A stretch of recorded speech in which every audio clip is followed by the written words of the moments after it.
You bought the weather as well. It looks fantastic.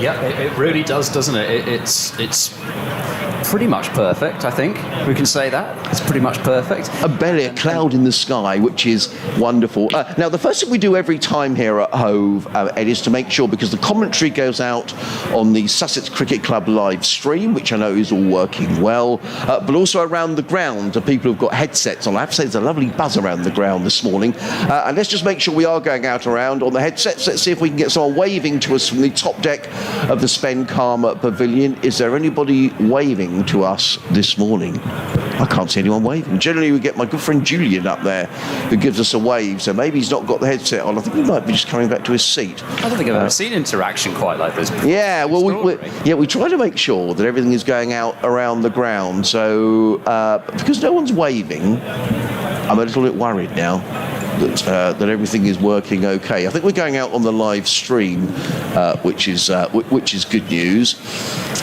So we'll have to see whether we get anybody acknowledging that we're live around the grounds. Anyway, hopefully that will sort itself out. Sussex lost their first game against Nottinghamshire on Tuesday, Ed. Gloucestershire lost their first game as well. So tell us a little bit about this Gloucester side today. Well, Gloucestershire have gone in unchanged. As you said, they've managed to win the toss, so they're going to get to chase. They set a target in the first game at Cheltenham against Warwickshire, managed to get themselves up to 264, which it didn't really feel as if it was enough. There was always really going to be the difficulty with trying to keep runs down there with the short boundaries, quick outfield. So 264, it didn't really feel quite enough. They did get a couple of standout performances with the bat. Ben Wells, a career best 76 opening the batting, and Zafar Gohar making 62 off 51 balls. That was also his List A career best, and that was probably, in terms of bright spots, the two bright spots in that game, because the bowling, well, they never looked like troubling, particularly Rob Yates and Dom Sibley, and once those two had put on 152 for the first wicket, there was no going back from there. So they did lose quite comfortably in the end. They've stuck with exactly the same side, as I say, though, so they're just going to have to hope that they perform better than they did in that game. And of course, Gloucestershire supporters been rocked with the news that Ryan Higgins has departed. The club will leave at the end of the season. There's a 4-year deal for him at Middlesex, and we were saying beforehand, how could Middlesex let him go in the first place, was kind of the sentiment when he came to Gloucestershire. Well, Gloucestershire now see him go back to Middlesex, and there's been quite a bit in terms of departures, and a couple of people staying as well. Jack Taylor and Graham Van Buren, Gloucestershire's one day and red ball captains, both signing contract extensions. But yeah, it's certainly a period of change at the club at the moment, and Ryan Higgins' departure has certainly raised a few eyebrows, possibly not quite the right way, because I think it was certainly in the rumour mill for quite some time. But yeah, it's certainly a period of flux at Gloucestershire at the moment. Well, the bowling is going to be opened by Tom Price, who's going to bowl here from the C end of the ground. He's going to be bowling to Alistair Orr. No, he's not. He's bowling to Harrison Ward. Sussex with a left-handed opening partnership. I'm just a little concerned that we haven't had any acknowledgement from the supporters sitting on the top deck as to whether they can hear the commentary, so we'll keep our eyes on that. But here we go, first ball of the match, as in comes Price around the wicket, bowls to Ward, who drives to backward point, and there is no run. Fielded there by Ben Wells. Oh, thank you very much. I'm just looking at your list of names. Yeah, Wells has positioned himself in the hot seat at backward point, even though he's actually a wicketkeeper by sort of main trade, but like a lot of wicketkeepers, they take the gloves off and they want to be a better fielder. He was certainly impressive in the game at Cheltenham, where it has to be said fielding was not easy. Price in and bowls again and played to backward point, and there is no run. I'm just going to let you to commentate on this over just for a moment, Ed, because we're hearing the commentary not going out around the ground, so just kind of leave you to natter away. Absolutely, yeah. So already we've got a change. Paul Van Makeren and Josh Shaw took the new ball in Gloucestershire's opening game against Warwickshire, and so it's Tom Price who gets the new ball in this one with 2 slips in place. Here he comes round the wicket bowling to the left-handed Ward, who's forward and defending very correctly, holds the pose for a bit. Ball goes back to Tom Price, who picks it up, and there is no run. So that Gloucestershire side then in full. Chris Dent and Ben Wells will open the batting. Then Marcus Harris, James Bracey, Ollie Price, Jack Taylor is the skipper, Zafar Gohar, Tom Price, Tom Smith, Josh Shaw and Paul Van Makeren. Here is Tom Price and bowls. That's cut, beats backward point. This will test the outfield. It looks quick. It's running down the hill for 4. Slightly shorter side there as well. So I think, judging by that, we're going to see a fair few boundaries scored. 4 without loss. I think we are. Now, the good news is, I think we may get something. We've got some waving. Look, frantic waving from the top deck of the Spen Karma Pavilion. Good morning, all. We are going around the ground. Someone had unplugged the plug, which is not good. How dare they? They did. They unplugged the plug. But we're working now.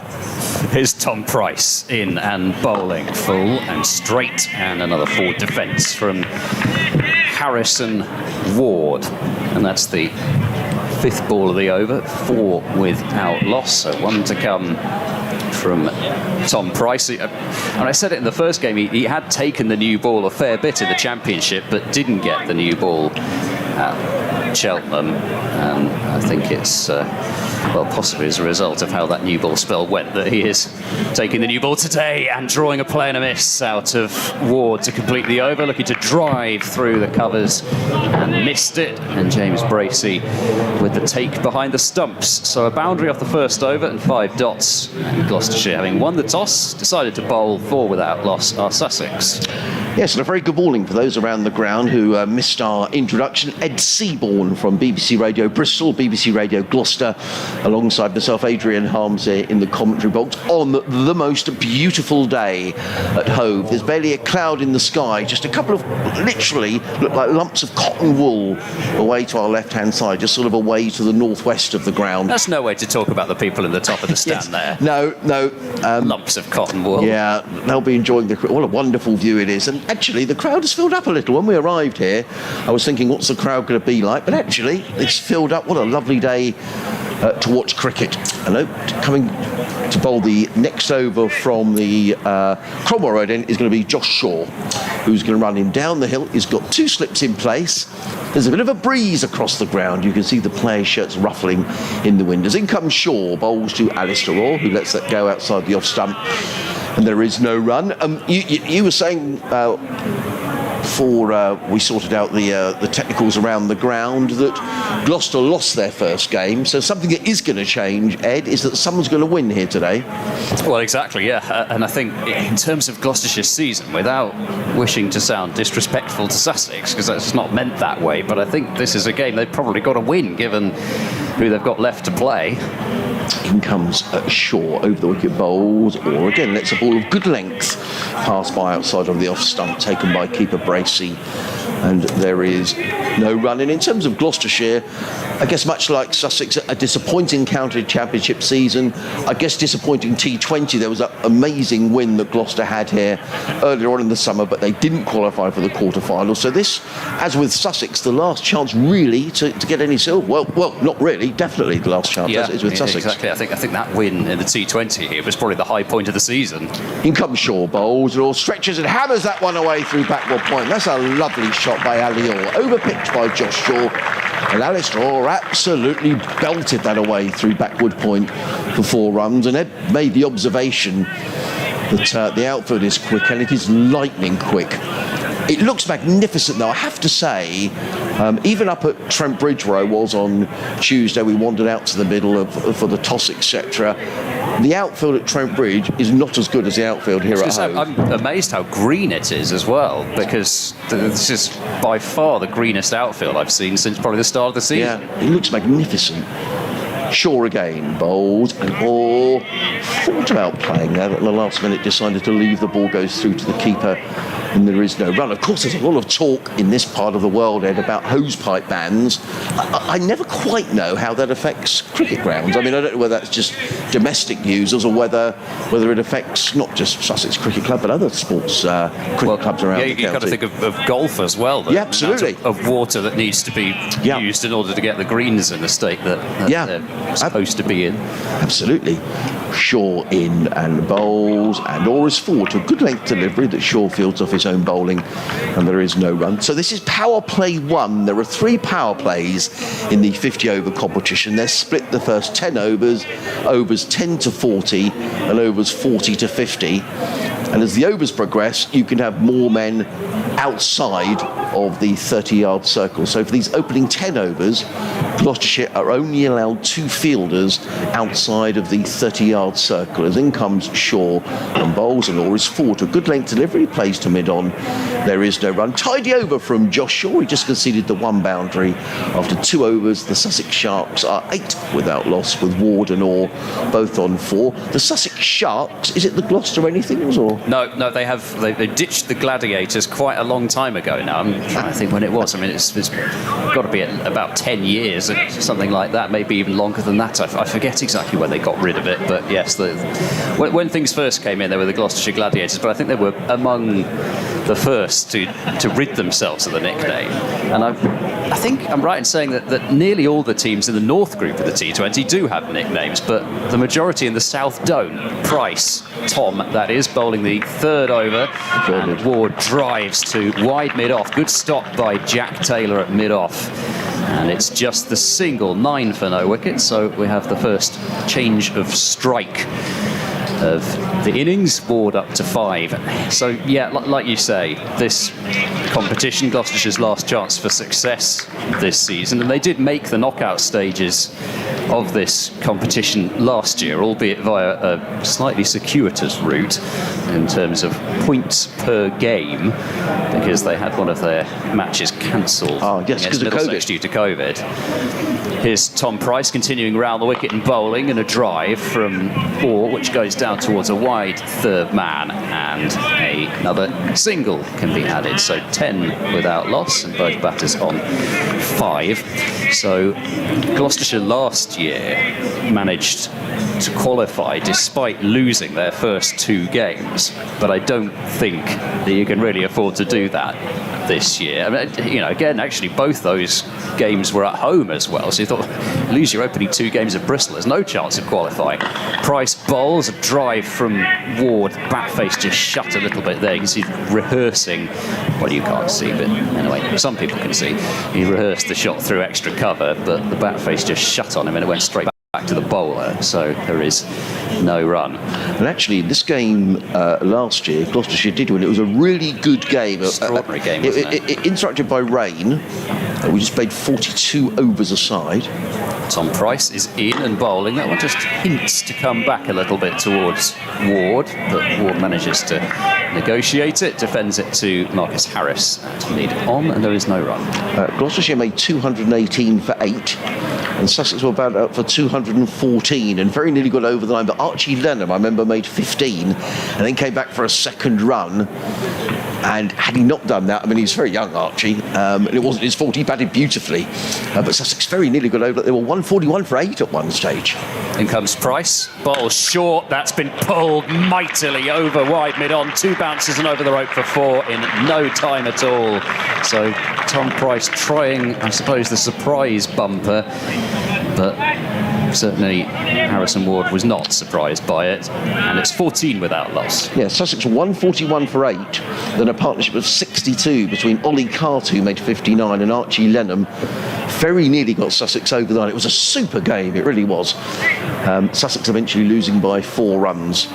It was one of those where actually the Duckworth-Lewis almost made it a better game. Yes, it did. Because it kept going. It did. We didn't know when, obviously I wasn't here, but you didn't know when the rain was going to come, when when the next shower would arrive. Price is in, strikes Ward on the pad, but looks to be going down the leg side. And not out, says umpire Billy Taylor. Tom Lungley, I believe, is at the far end. So 6 off that over, and it's a tidy start for Sussex, 14 for no wicket after 3 overs. And so Duckworth-Lewis just made it kind of fluctuate between you thinking Gloucestershire ahead, Sussex ahead. It seemed to be changing pretty much every over at one point. And then, as you say, Ollie Carter's 59 from 48 seemed to be taking the game away from Gloucestershire. And then it was Jared Warner who produced a terrific Yorker to get rid of Ollie Carter, which changed the game. And then it was Tom Lace's run out at the end which secured things. And I think Sussex needed 5 from 8 balls when that run out occurred. There were, as you said, it was extraordinary. They didn't need to come back for that second run. In comes Josh Shaw, running in down the hill, comes in a bowl to wall and drives firmly to mid off my side. This does look a good pitch, looks like the ball's coming on. So he could be in for a bit of a run fest today, which will be wonderful. So the Sussex side much changed today from that side last season. It was Orr, Brown, Haynes, Head, Coles, Visa, Carter, Ibrahim, Beer, Lenham and Crocombe. So that side, all that remains is Orr, Ibrahim, Lenham, I think. Just 3 of that side for various reasons of people leaving and injuries, etc. In comes Shaw, bowls and all with a play and a miss outside the off stump, taken by keeper Bracey, and there is no run. Yeah, not a fantastic shot there. No, it wasn't. It was a ball which was right in between kind of drive and cut length. And Shaw actually, it's a couple of times I thought he's managed to get a bit of bounce out of this surface. It does look, as you say, to be a very good batting strip, but I suppose sometimes it's a bit difficult to tell until the ball starts getting a bit older. You see how it behaves, whether it starts to stop in the pitch or whatever, but certainly there looks to be a bit of life in it early on. Shaw around the wicket comes in, bowls to Orr, who plays a lovely shot, beautifully played by Ali Noor, a bend of the knees, and he eased the ball through the covers for 4 runs. Nice shot by the young Sussex opener. And the scoreboard has now gone off the screen momentarily. There we go. No, 9 each. 9 to Ward, 9 to Orr. 18 without loss are the Sharks in the 4th over here on BBC Radio Bristol, BBC Radio Sussex. If you'd like to get in touch with us during the day, it'd be lovely to hear from you. sussexcricket@bbc.co.uk, or you can tweet us at BBC Sussex Sport or at EdCricket6, which is Ed's Twitter handle. As in comes Shaw again, and Orr tucks this one to mid-wicket, and there is no run. Why Ed Cricket 6, Ed? Was any particular because the surname is often spelt several different ways. So if I went with my surname, I think it would be, well, yes. You often see it spelt without the U, sometimes without the E at the end, so I had to go with something without that, and then I just chose something that seemed appropriate, I suppose. Anything more special than that. Well, we'll go with that. In comes Shaw around the wicket, bowls it all with a play and a miss. So a good shot from Ali Orr in this over, and then 2 shots where he could easily have got a little nick behind. It goes through to Bracey, and there is no run. And of course, you may be watching via the Sussex Cricket Club live stream. If you're listening to us online and you think, I quite fancy watching the action as well, we'll go to the Sussex Cricket Club website, click on the links, and you'll see the action, and you'll see it is a magnificent day here on the south coast. In comes Shaw again, bowls to Orr, and also good length delivery plays into extra cover. There is no run. End of the 4th over of the morning. The Sharks are 18 without loss. Ward and Orr both on 9. And I think both sides will be quite happy. Sussex haven't lost a wicket. There's been some good shots. But I think as well, for Gloucestershire's point of view, I think they bowled pretty tidily, particularly in this power play with just 2 men outside the circle, Ed. Yeah, I think some of the boundaries, you have to say they're just good shots, and the outfield is that quick. I mean, a couple of the boundaries have just been pushed straight through the gap, and at the same time, Josh Shaw's managed to pass the outside edge a couple of times. I haven't been here that many times, but I think every time I've been here, it's been like this. I can't remember. I think I may only have done 4 games here over the years, but every single one of them, it's been blue sky. I've not seen a drop of rain here yet. Tom Price has moved over the wicket now to bowl to Ward, and Ward pushes this one to Harris at mid-on, and there is no run. So Tom Price switching to the over-the-wicket attack to the two left-handers that Sussex have got at the top of the order, and they do have a lot of left-handers, don't they? It's a huge number. Yes, they do. Gloucestershire have got a fair few themselves. Dent, Harris, Bracey at the top, Zaffer a bit lower down. Tom Price in and bowling. There's a lofted straight drive. That's coming towards us. It lands just below us. What a shot that is from Harrison Ward. A straight, lofted off-drive six.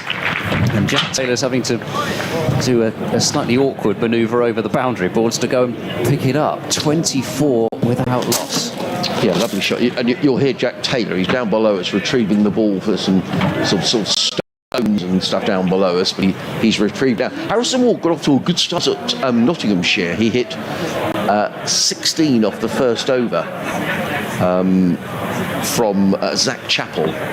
Got to 28 very quickly, then got out. Zach Chappell, I'll come back to that. In comes Tom Price, and he bowls. Ward this time treats it with respect. Defends it back to Tom Price. Zach Chappell, as you may well know, is somebody who'd been on loan a couple of times this season and played in that game last year. It was a big part of that game. And sorry, I said last year, earlier on in the season, yes, the T20 game here. I mean, he really was responsible. I think he took on at 3 for 19. Yeah, I think it was his T20 career best, I believe. Tom Price is in and bowling. That's tucked into the leg side by Ward, but Ollie Price is quite close in at short mid-wicket and prevents a run. So I think there were certainly hopes that Gloucestershire would be able to secure his signing at the end of the season, but the news has come out in the last couple of days that Zach Chappell has chosen to sign a deal with Derbyshire instead. And I mean, I understand that it's primarily just geography, wanted to stay close to home. Price is in, and that's worked off the hip by Ward, but once more straight to Ollie Price at short mid-wicket, so a dot ball. So just the 6 off the over, and there's really been not that many scoring deliveries. It's just the ones that we've had have been 4s or a 6. I would say exactly that. I think Gloucestershire have actually bowled well here. I think Sussex have the few bad balls have gone for 4 or 6. Here comes Tom Price. He's in now and bowls, and this time he'll get it past short mid-wicket. Will Ward for a single out towards Tom Smith on the leg side boundary, and that is the end of the over. So he's pulled it back quite decently there, Tom Price, despite getting lofted for that straight 6. And again, there wasn't really too much wrong with that delivery. I don't think it was on off stump. I mean, yes, you could argue maybe it was a bit over-pitched, but then it's the new ball. He's trying to get it to move about a bit. 25 without loss then, Sussex, after 5 overs. But yeah, I understand that Zach Chappell, certainly the indications that he gave were that he loved the city, that he enjoyed his time with the club, but he's spent his entire career up in that part of the world, Leicestershire, Nottinghamshire, Derbyshire. Yeah, so he's pretty much completed the set. Josh Shaw's going to carry on down the hill from the Cromwell Road. We've got a couple of emails have come in as in comes Shaw around the wicket, bowls to Ward, who tucks that to backwards square leg, and a good early call from Alistair Orr. And they can go through for the single, fielded there by Zaffer Gohar. Backward square leg. John has been in touch. He says, "Hi Adrian and Ed, you're coming through loud and clear on the stream. Let's hope we have a close game as the 100 was last night between the two London sides. Obviously a Sussex win to kick-start the season. Regards, John Malone." Yeah, it was a terrific game at the Oval last night. The London Spirit winning by just 3 runs. A certain Danny Briggs, who sadly no longer with Sussex, was a star role in that, as in comes Shaw and bowls, and hammers that away, and that's gone many a mile. That's gone, I think, for 6 runs. Yes, it is. 6 runs, belted away over wide-ish mid-wicket for 6 runs. Lovely shot, and gets a thoroughly deserved round of applause. So Orr and Harrison have both got 6 apiece, 32 without loss. Just another easy shot as well, really. Wasn't it? Just exactly, just kind of a natural shot over that leg side. Not much risk either, because there's only that mid-on to clear there, and then you've got a deep square leg, and there's nobody between them on the leg side. The second slipper's disappeared as in comes Shaw again, round the wicket, bowls and all up on his toes and clips that to square leg, picks up another single as all. He goes to 16, there's total to 33 without loss. Yeah, when Danny Briggs came into bat last night, the game looked almost done and dusted, but he showed down here on a number of occasions what a fine player he is, Danny Briggs. You know, we all know he's a fine spin bowler, brilliant fielder, but he's underrated with the bat, and he batted really nicely and very, very nearly got the Oval Invincibles over the line last night, but not quite. As in comes Shaw from the Cromwell Road end bowls, and a play and a miss by Ward outside the off stump through to keeper Bracey. There is no run. So John goes on to say, obviously a Sussex win to kick-start the season. Thank you for getting in touch. One for you, Ed, from Roger, who says, hi Adrian, enjoying the comms as always. Can you ask Ed, where is Tom Lace? So I don't know much about Tom or why he's not playing for Gloucester today, so we'll give Ed a couple of minutes just to give us the answer. Well, that's all right. So I can say that he was playing in the National Counties game. That's the one against Wiltshire. In comes Shaw bowls and driven away by Ward. He recovers for 4 runs. I just hesitated momentarily because it was uppish from Harrison Ward. It's gone away for 4 runs and gets a deserved round of applause, but not quite sure he was in control of that shot as some of the others. It's ought to change in the field because Chris Dent has now gone into cover, so Gloucestershire without any slips in the slip cordon, but he wasn't quite in control of that. I think Ward goes to 21, the Sharks to 37 without loss. Yeah, as you say, it was uppish, and there was quite a large gap for him to play it through, so I suppose I'm sure he would tell you that he knew that it was going to go through that gap, yes. But at the same time, yeah, I'd definitely take your point. Shaw in bowls, and this time he's in control and runs that down to third man. They run the first one very quickly, but there isn't a second. It's fielded down here on the boundary by Price. End of the over, the end of the 6th over. And the Sharks off to a good start here. 38 without loss. Ward on 22, or he's on 16. And for Josh Shaw, really, that's all the kind of moral victories he's been able to have. He's passed the outside edge, I think 3 times now, and then got that shot, which, as you say, wasn't quite as controlled as some of the others, but at the same time he still looks at his bowling figures and sees that he's bowled 3 overs for 21, so yeah, that doesn't help much. So as far as I understand, Tom Lace just hasn't been picked in the squad now. He took some time away from cricket in the mid part of the season and did play in that game against Wiltshire at Cheltenham, but yeah, as I understand, I can't really say anything more than that other than he's not been picked in the squad. Tom Price is bowling to Harrison Ward, who turns that one to mid-wicket. And it's picked up by Ollie Price. There is no run. Thank you for that. Dean has been in touch, and he says it was not for the live feed. I couldn't see any cricket from England. That's Dean from Cambodia. He says keep up the good job. So thank you, Dean, for getting in touch. Well, it is always nice to hear people from further afield listening, as well as those closer by.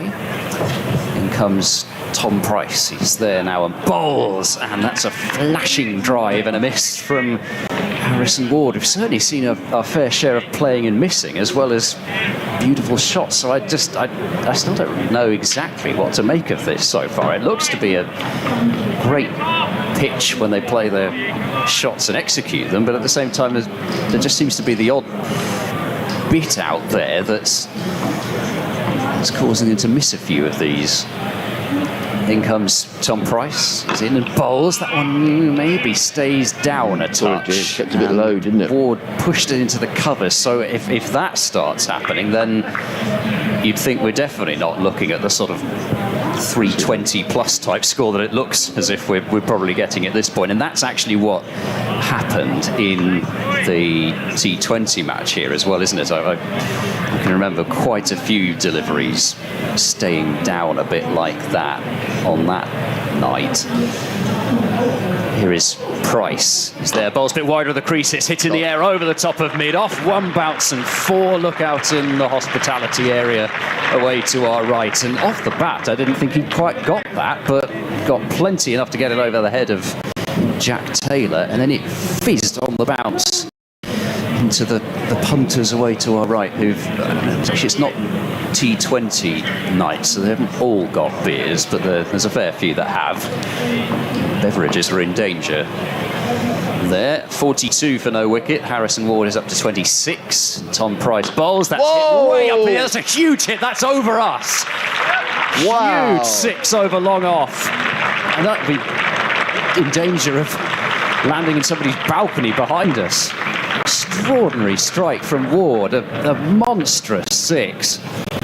And that was shaping up to be such a good over as well from Price. 3 dots to start with and then 4-6. Well, I'll tell you what, I've seen some big 6s down the years hit towards this end of the ground. You think the players the likes of Luke Wright and David Visa, who hit the ball a long, long way down the ground. That's as big a hit as I've seen. That's a massive blow from Harrison Ward, who's on to 32 in 26 balls, but that was massive.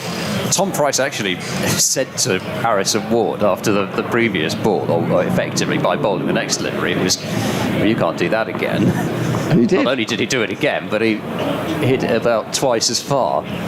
Price bowls a short ball this time, pulled away into the leg side. That'll be deep square. It's gone way in front of square out towards wide mid-wicket, towards straight mid-wicket. And it's 4-6-4 to finish the over, and the 50 is up for Sussex. The last ball of the 7th over. Price 4 overs for 31, and Josh Shaw 3 overs for 21. Gloucestershire are going to have to think about a bowling change here to try to stem the flow. I wonder if there's going to be a bowling change, because I can see the helmet has just been brought out for James Bracey, which suggests he's going to come and stand up to the stumps. If Zafar Gohar is coming into the attack early. He bowled quite well against Warwickshire. He didn't pick up a wicket, 8 overs for 38, but in the context of everything else that happened there, it was actually quite a decent spell, and he did pass the outside edge of Dom Sibley a few times, so Gloucestershire are going to spin early and going to experience with Zafar Gohar, and they desperately need a wicket here, because this is already feeling as if they're going to be chasing a mammoth score if this keeps up for too long. So, Sussex off to a good start. As always for Zafar, who comes in bowls, or who hammers that one away. Well, he doesn't have a look at the bowling, he just puts a foot down the wicket and smashes the ball away over a wideish mid-wicket for 4 runs. Or replicating his partner Ward at the moment, and these two all to 20 and Sussex to 56 without loss. They just look as if they've got the freedom to just go for it, and until they lose a wicket, they're not going to change their approach, and I like it. Clearly there's not much to fear from the pitch at the moment, so why not just keep going? You can afford to lose 1 wicket at this stage. You don't mind losing 1 wicket in the first 10 overs, so keep attacking. Zafar has got the ball back. Zafar Gohar, Cromwell Road in left arm over the wicket. He's in and bowls to Orr, who's at it again, and this time drives a bit. I'm not sure he meant that to go there. I think that was a slog sweep, which he toe-ended, it almost looked like. He's looking towards that leg side boundary. I'm not at all sure that Ali Orr intended to go there, but nonetheless. It's a dot ball. Zafar in again bowls and clipped away nicely by Orr this time to deep backwards. Picks up a single, does Orr. He goes to 21. The Sharks to 57 without loss here on the 8th over on BBC Radio Sussex, BBC Radio Gloucester, BBC Radio Bristol. The two Ward and Orr just have a little natter to each other in the middle of the pitch. Sussex off to a flyer in the 8th over, 57 without loss. Tell you about something about Harrison Ward just as we get to the end of the over. In comes Zafar bowls, and Ward is beaten outside the offside. Good bit of bowling, actually. He bowled it very quickly. He did. As Zafar just fired it straight past Ward, who was, I think, kind of thinking about trying to use the pace, but there was just too much pace for him. times. Zephyr again bowls, and Ward worked us into the covers, and there is no run. Harrison Ward is very good mates with a guy by the name of Dan Lincoln, whose name may not mean an awful lot to people, but I'll tell you more in a moment, as in comes Zephyr and bowls, and Ward works it onto the onside. They'll need to be quick here. The throw comes in, it misses the stumps. Good backing up, though. A single to Harrison Ward, who will keep the strike for the next over. He goes to 37, and the Sharks at the end of the 8th over are 58 without loss. There was a very good article, found up in the Times yesterday, about Dan Lincoln, who is a cricketer who played a bit for Middlesex, wicket keeper.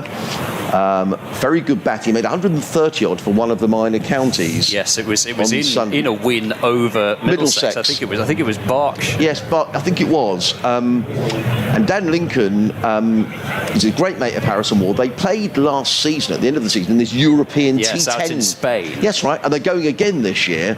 And I know Harrison Ward is a great mate of Dan Lincoln, who's also a goalkeeper who plays for Dorking Wanderers, who now play in the conference. So he's a good goalkeeper, wicket keeper, batsman, and a great mate. To say, there's a very good article in the Times about Dan Lincoln yesterday. So I know Harrison Ward is a good mate of his.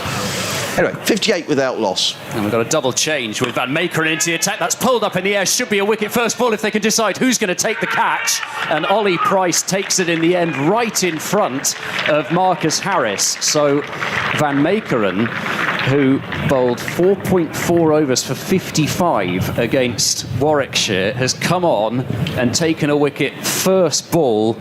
And that is the end of Harrison Ward, who pulled it high up in the air, just got big on him, and Van Meekeren, and he's got a habit of doing that when he plays for the Netherlands, and he certainly took his wickets last year when he played in this competition for Durham. Well, that's a bit more like it from Van Meekeren as far as Gloucestershire are concerned. Hit the pitch hard, and Ward, who was looking to attack him first ball, perishes, having made 37 from 31 deliveries, and Sussex are 58 for 1. Yeah, so Sussex off to a good start, and Harrison Ward getting a good round of applause. It's an observation, it's not a criticism.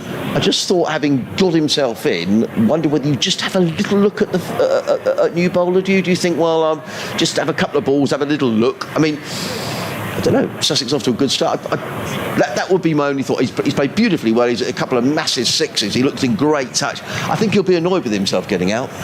Oh yeah, I think so. I mean, especially because I think he'd have felt that he had a terrific pitch to work with, and he was seeing the ball beautifully until then. Yeah. But as you say, nowadays that's what they think, though, isn't it? They think get on top of the bowler early. You know, they've hit two bowlers out of the attack effectively. They hit Zephyr for his first ball over the boundary, and trying to do the same with Van Meekeren. He saw a short ball, attacked it, but lost his wicket. So Tom Clark is out at number 3, another left-hander, and Van Meekeren. It's only one of them. He comes in and bowls on the off stump, and that's pushed away into the covers for no run.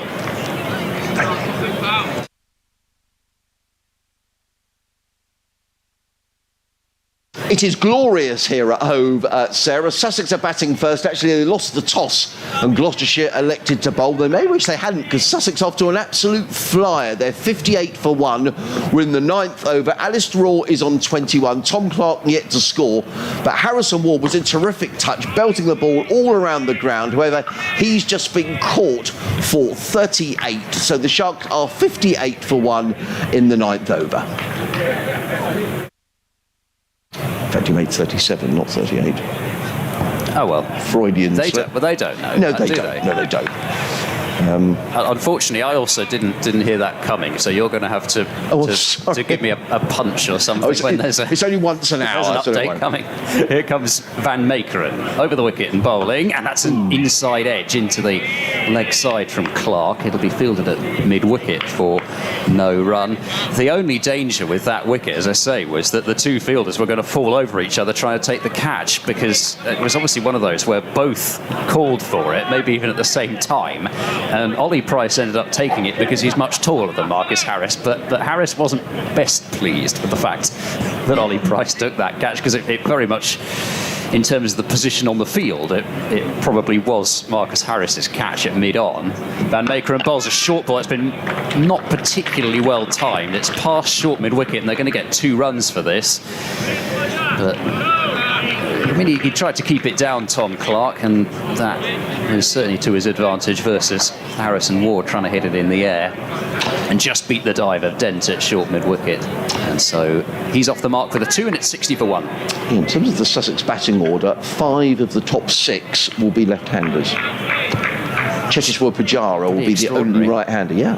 I'm trying to think, Gloucestershire had something fairly similar as Van Meekeren bowls full. That's pushed into the mid-off region, actually, in the end for a single. Jack Taylor shies at the stumps and misses them, but there was a comfortable run, so Clark will keep the strike on 3. 61 for 1 Sussex after 9 overs, but Gloucestershire at last with the breakthrough from Van Meekeren. 3 runs from his first over, but the wicket of Harrison Ward. A couple of good bowling changes, really, and I guess that the hand was forced slightly. They had to do something after Sussex getting off to such a flyer, but I think Zafar bowled his first over was a good over as well. He's going to bowl the last over of the power play. It might be quite interesting to see the way Sussex play this now. I mean, I think they were trying to get after Zafar, but I just wonder, having lost that wicket, I mean, Sussex are off to a good start. No need for any sort of heroics here, I don't think. No, I mean, you can easily say, well, just throttle back a bit, take advantage of the good start, build a platform for later. Zafar comes in, bowls to Clark, who eases this to mid-wicket, and there is no run. So in terms of the field, 2 fielders allowed outside of the 30-yard circle. That will change, and then for the next 30 overs after this one, you'll be allowed 4 fielders outside the 30-yard circle. In comes Zafar and bowls, and Clark clips that. Oh, there could be a run out. Well, if the fielder had collected the ball cleanly, Clark would have been run out. He clipped the ball to short, fine leg. It was fielded down there by Josh Shaw. Tom Clark slipped, and I think had he collected the ball cleanly, I think Clark would have been run out.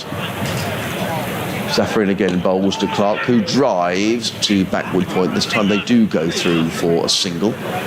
Clark goes to 4, the Sharks to 62 for 1. Well, Gloucestershire have pushed pretty much everybody back right on the edge of the circle because it's the last over of the power play. They just want to get out of it, but that's caused actually a bit of indecision in the running. It has. Zafar in again, bowls and all covers up, plays down the offside of the track, and there is no run. Good over for the last over of the power play, just the 1 run coming off it so far. The 2 men outside the circle, there's a deep square leg and a fielder at cow corner up in the northeast corner of the ground, and Zafar comes in, bowls to Orr, who works us into the covers. There is no run. And the dot ball. He's bowling probably the quickest through the air that I've seen him bowl.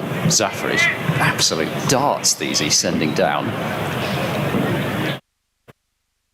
Comes again, bowls, and Orr with a big heave across the line.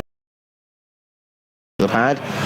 Umpire, is it umpire Tungley at the far end? I think it's Tom Longley there. Yes. Yeah. Decides it's not out. So at the end of the first power play, the Sharks are 62 for 1, Clark on 4, Orr on 21. I think Sussex will feel they've had a good power play. I think Gloucestershire will feel it could have been worse, actually. Yeah, they pulled it back a little there. I mean, when you think the 8th over, the first ball went for 4, but after that, only 6 runs scored in the final 2.5 overs of the power play plus the wicket, which is the thing that's really slowed things. Well, I say really slowed things down. No, it has slowed things down actually in the last few overs, but it's still Sussex's power play. I think you'd be happy enough with over a run a ball. They've only lost the 1 wicket, but Gloucestershire have just begun maybe to drag things back, but they need to keep taking wickets in order to make sure that stays the case. A slip back in place for Van Meekeren, who bowls to Clark, tight to the stumps, pushed into the covers by Clark off the back foot, and there is no run. So I mentioned Van Meekeren's spell the other day. Yes, the figures I think rather tell you the story there. Was both sides of the wicket, but especially short and down the leg side. But so far, this is much more like the Paul Van Meekeren that we've come to know. He bowls short down the leg side, and that will be a wide. It will be. Right on cue. 62 becomes 63 for 1, I believe the scoreboard will tick up. I was very interested yesterday. In this group, Sussex lost their first game to Nottinghamshire, and Nottinghamshire won their game yesterday at Taunton, which was extraordinary. Somerset all out for 119, and Nottinghamshire got 124 to win the game in 11 overs and 5 balls. That is extraordinary. So not to 1-2 out of 2, and Somerset, who had a half-decent side out as well. Van Meekeren in and bowling, and that's clipped towards deep mid-wicket by Tom Clark. He'll get a single. Loopy throw is sent in by Tom Price, and it's 64 for 1 with Clark up to 5. And also in this group yesterday, Leicestershire beat Middlesex by 15 runs, so Leicestershire have won 2 out of 2. They'll come here on Sunday undefeated. And Surrey, with a thumping win at Durham. Surrey lost their first game, but they scored the 181 they needed to beat Durham yesterday in 29 overs. So, and they've lost 13 players to the 100, Surrey. Yeah. In comes Van Meekeren, and he bowls. That's pushed into the covers this time off the front foot by Orr, but he won't pick up a run. Fielded there in the covers. Zaffer. But yeah, you look at that Surrey side, and I believe the first game that they played, and you had people turning up saying, well, we've turned up to watch a second 11 here. And to be honest, they have, with 13 players missing. But they've managed to turn it around second game and demolished a side that made the final last year, only losing 1 game en route. Van Meekeren bowls it very short, and Orr gets on top of it somehow and keeps it down. Out towards deep square leg it goes for a single, 66 for 1, with Orr onto 22.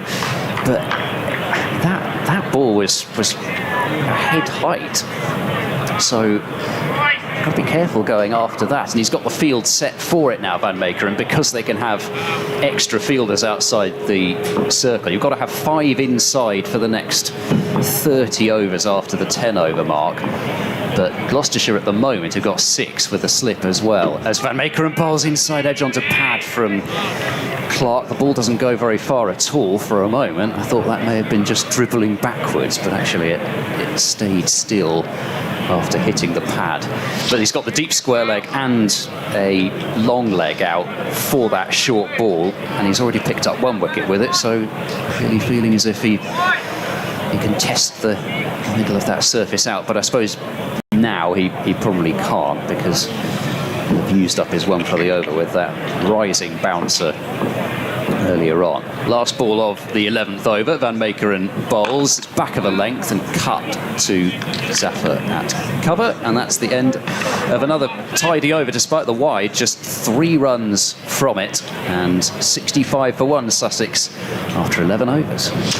Yeah, so just to reiterate that, in terms of this group, Nottinghamshire have won 2, Leicestershire have won 2. It's a group of 9, as we know, but only the top 3 sides will qualify for the latter stages. The side who wins the group automatically go into the semi-finals, and then you get 2 plays 3 in the other group and 3 plays 2. That's the way it works. So only 3 places available. So it shows the importance of this game. Whoever loses today is not out of the competition. We need to say that. But now I think you're going to need to win probably at least 5 games in this group to have a chance of qualifying. 5 games probably with a good net run rate might do it.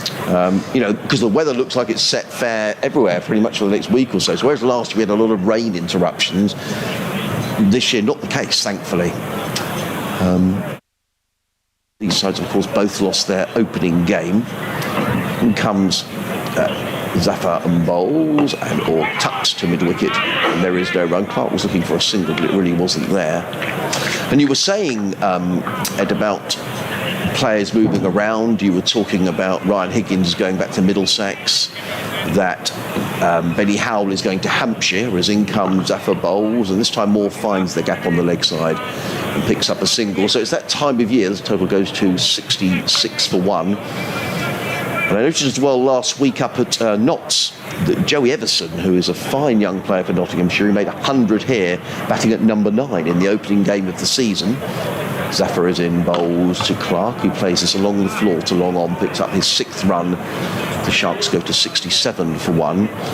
He has moved. I think Notts were very disappointed. A fine young player. He's gone to Kent. He's gone to Kent. He opened the batting yesterday against Glamorgan and made 109. So players are moving around. In comes Zafar bowls and all places to backward point. There is no run. And I think there are a lot of eyes on Kent as well, because certainly the rumour mill seems to suggest that there'll be quite a few players leaving Kent at the end of the season, just from a financial point of view, I think. In comes Zafar bowls and all plays this down too long on and picks up a single. Is Alistair Orr. He goes to 23. Tidy over here from Zafar. He's come on and done a really good job for his skipper. 3 singles off the over. Brings Tom Clark on strike. Zafar in again, bowls. Clark is forward and just dabs that to backward point and picks up the 4th single of the over. The Sussex Sharks go to 69 for 1. Clark on 7, Orr on 24. Live cricket here on the BBC. BBC Radio Sussex, BBC Radio's Gloucester and Bristol. Adrian Harms and Ed Seaborn. If you're listening on the live or listening on the BBC website, good morning to you, or nearly good afternoon in quarter of an hour. You may be watching via the Sussex Cricket Club live stream. Well, you'll see it's a lovely sunny day here at Hove. So it is that time of year when people start to move around. But interesting with Joey Everson, because he clearly felt he wasn't getting the opportunities. A young player, I think he's only 21, makes a move, goes to Kent and has done really nicely. Yeah, and as far as Kent are concerned as well, somebody else who scored enormous number of runs the other day, Ollie Robinson, made a double century, and I think it certainly seems likely that Ollie Robinson will be leaving Kent at the end of the season. In comes Van Meekeren and bowls over the wicket. That's hit aerially, but nowhere near dent at short mid wicket actually. And then it's a little bit deceptive from the angle we are. Looks as if it might be going straight to dent at one stage, but it went out towards Tom Price at deep mid wicket, and another single, 70 for 1, with Clark on to 8. But he's got a clause in his contract, Ollie Robinson, even though he's technically under contract for next season, that allows him to explore opportunities this year. And they sent him out on loan during the T20 blast, which... He went to Durham. Yes, exactly, which, you know... In comes Van Meekeren, bowls very short hook shot attempted and missed by Orr, and it's 1 for the over, say the umpires. So another decent short ball from Van Meekeren, but you know, just from the fact that you send a player out on loan like that, he's a good player as well. Exactly, he's going to want to play all formats, isn't he? It just certainly has shown. I think he didn't have a bad time of it in the blast on loan either, and now he's scoring runs of fun in the 50 over competition. You'd think he's somebody who would be looking for the opportunity for some more cricket, a guaranteed spot in somebody's 11. And comes Van Meekeren, bowls full and straight, or B Sussex. And we could have 2 Ollie Robinsons in the same squad. No, that would be. That would make Adrian Harms' life rather difficult. He's played to Ollie Robinson. Which one? Well, he's and I guess the fact with Ollie Robinson at Kent is that he, because of Sam Billings, I think signed a new contract at Kent this week, I think. So perhaps that's why Ollie Robinson is looking to move elsewhere. And Meekeren bowls full. That's driven up towards mid-off. Loud shout of "Wait on," which you probably heard over our effects microphone there. And there is no run as it's fielded by Jack Taylor there. So, you know, yeah, departures, signings, it's that exactly. And in fact, per that, you might be about to read out the same message that I've just seen from Simon Taylor. A few outgoings for Gloucestershire in terms of personnel. Any rumours of any incoming? Well, names-wise, no. However, as Van Meekeren continues, he's there and bowls, and that's just dabbed down to third man by Orr for a comfortable single, 25 to him, 71 for 1. Sussex with 1 ball left in the 13th over. It's certainly been suggested by multiple statements from the club that there are signings in the plural coming in the next few weeks, and I'd read out the statement from Steve Snell, Gloucestershire's performance director, on Ryan Higgins' departure. after this ball. This will be the end of the over. Van Meekeren bowls it short, and well, that's going to be either a wide or a no ball, because he's already had his one for the over. There's going to say a wide for now. So 72 for 1, I think, will be the score. It's possibly a touch fortunate, as that looked to be over shoulder height, but in which case that would have been 2 runs rather than 1 run. So yeah, it's gone up 72 for 1. Yeah, so this will be the last legitimate ball of the over. Van Meekeren to Clark on 8. He's in and bowling. That's driven in the air. Jack Taylor. Oh, what a catch! What a catch! Taken one-handed, left-handed as well by Jack Taylor. Not his strong hand. It looked as if that was going over him. And Jack Taylor, at the last moment, has just reached up and plucked it out of the air with his left hand. And that is a huge wicket for Gloucestershire. They've got 2 in fairly quick succession. And a superb catch from Jack Taylor has seen the back of Tom Clark, and Sussex are 72 for 2. Well, that was simply magnificent. I mean, I thought, to be honest, Ed, that was over him. That was a brilliant catch, wasn't it? One-handed. I didn't think he was going to get anywhere near it. Catches win matches. We saw a wonderful catch taken by Liam Patterson-White at Trent Bridge on Tuesday to dismiss Cheteshwar Pujara, which he felt was the key turning point of the game. I'm not saying that's the turning point of the game, but what a catch. Well, it was extraordinary. I mean, like I say, because of the fact that it looked as if it was going over him. In fact, I almost wonder if he'd not got a hand on that, or if he dropped it, whether he might feel as if actually I should have backpedaled a bit quicker, because I think he thought it was. I don't know whether he thought that it was going easily over his head, or whether he thought that it was coming straight to him. But then he got his skates on, and actually, given the fact that he took it one-handed, judged it perfectly. But I don't know which it was, but he was maybe just a little bit slow off the mark to start with. But then, goodness me, did he make up for it. An extraordinary bit of cricket from Jack Taylor. And like I say, because that's his left hand as well, and it was coming, as it were, over his left shoulder as well. He took it kind of turned round a bit as well, so it wasn't just as if he kind of had his eye on it all the time, or both eyes on it all the time, and then reached back at the last minute. Brilliant catch off the last ball of the over, and in fact they'd been that wide. So there's a wide, and then Clark is caught off the next ball. So indeed, yeah. Sometimes it can work out that way. So this is going to be Cheteshwar Pujara, who's been in wonderful form for Sussex this season. 3 double hundreds, rather missed out at Trent Bridge on Tuesday when he made just 9. Ed will read that statement from Gloucester in a moment. I'll probably better do it in the next over, actually, because we don't have much time with Zafar. Zafar does rattle through his overs.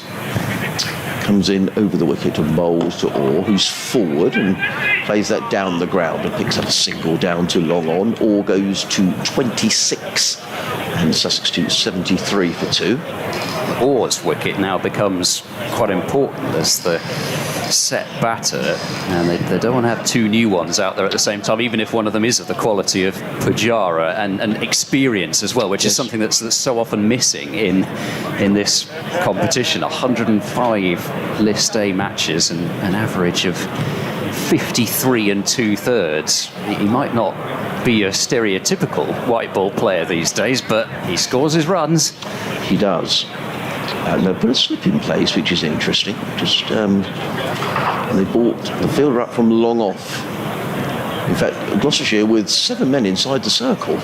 As in comes Zafar bowls, and Pujara clips that to mid-wicket. I just hesitated slightly because the ball was very slightly in the air, but Pujara is on his way for a single. And that's good captaincy, actually. Got the new man in, a wicket's gone down, bringing in a slip, bringing in the field as well. You don't tend to think of Pujara as somebody who's likely to try to loft the ball over the infield too early. Zafar in bowls to Orr, who works this backward of points. They're going to take one. I think they'll come back for the second. Orr is very quick between the wickets. That's good running by Alistair Orr. He was always looking for the second, and he came back for that second run. He goes to 28, Sussex to 76 for 2. Zafar just wants a change in his field. I think he wants that deep point to go a little a little. Oh, now he's gone back again. I thought he wanted him a little nearer to prevent two.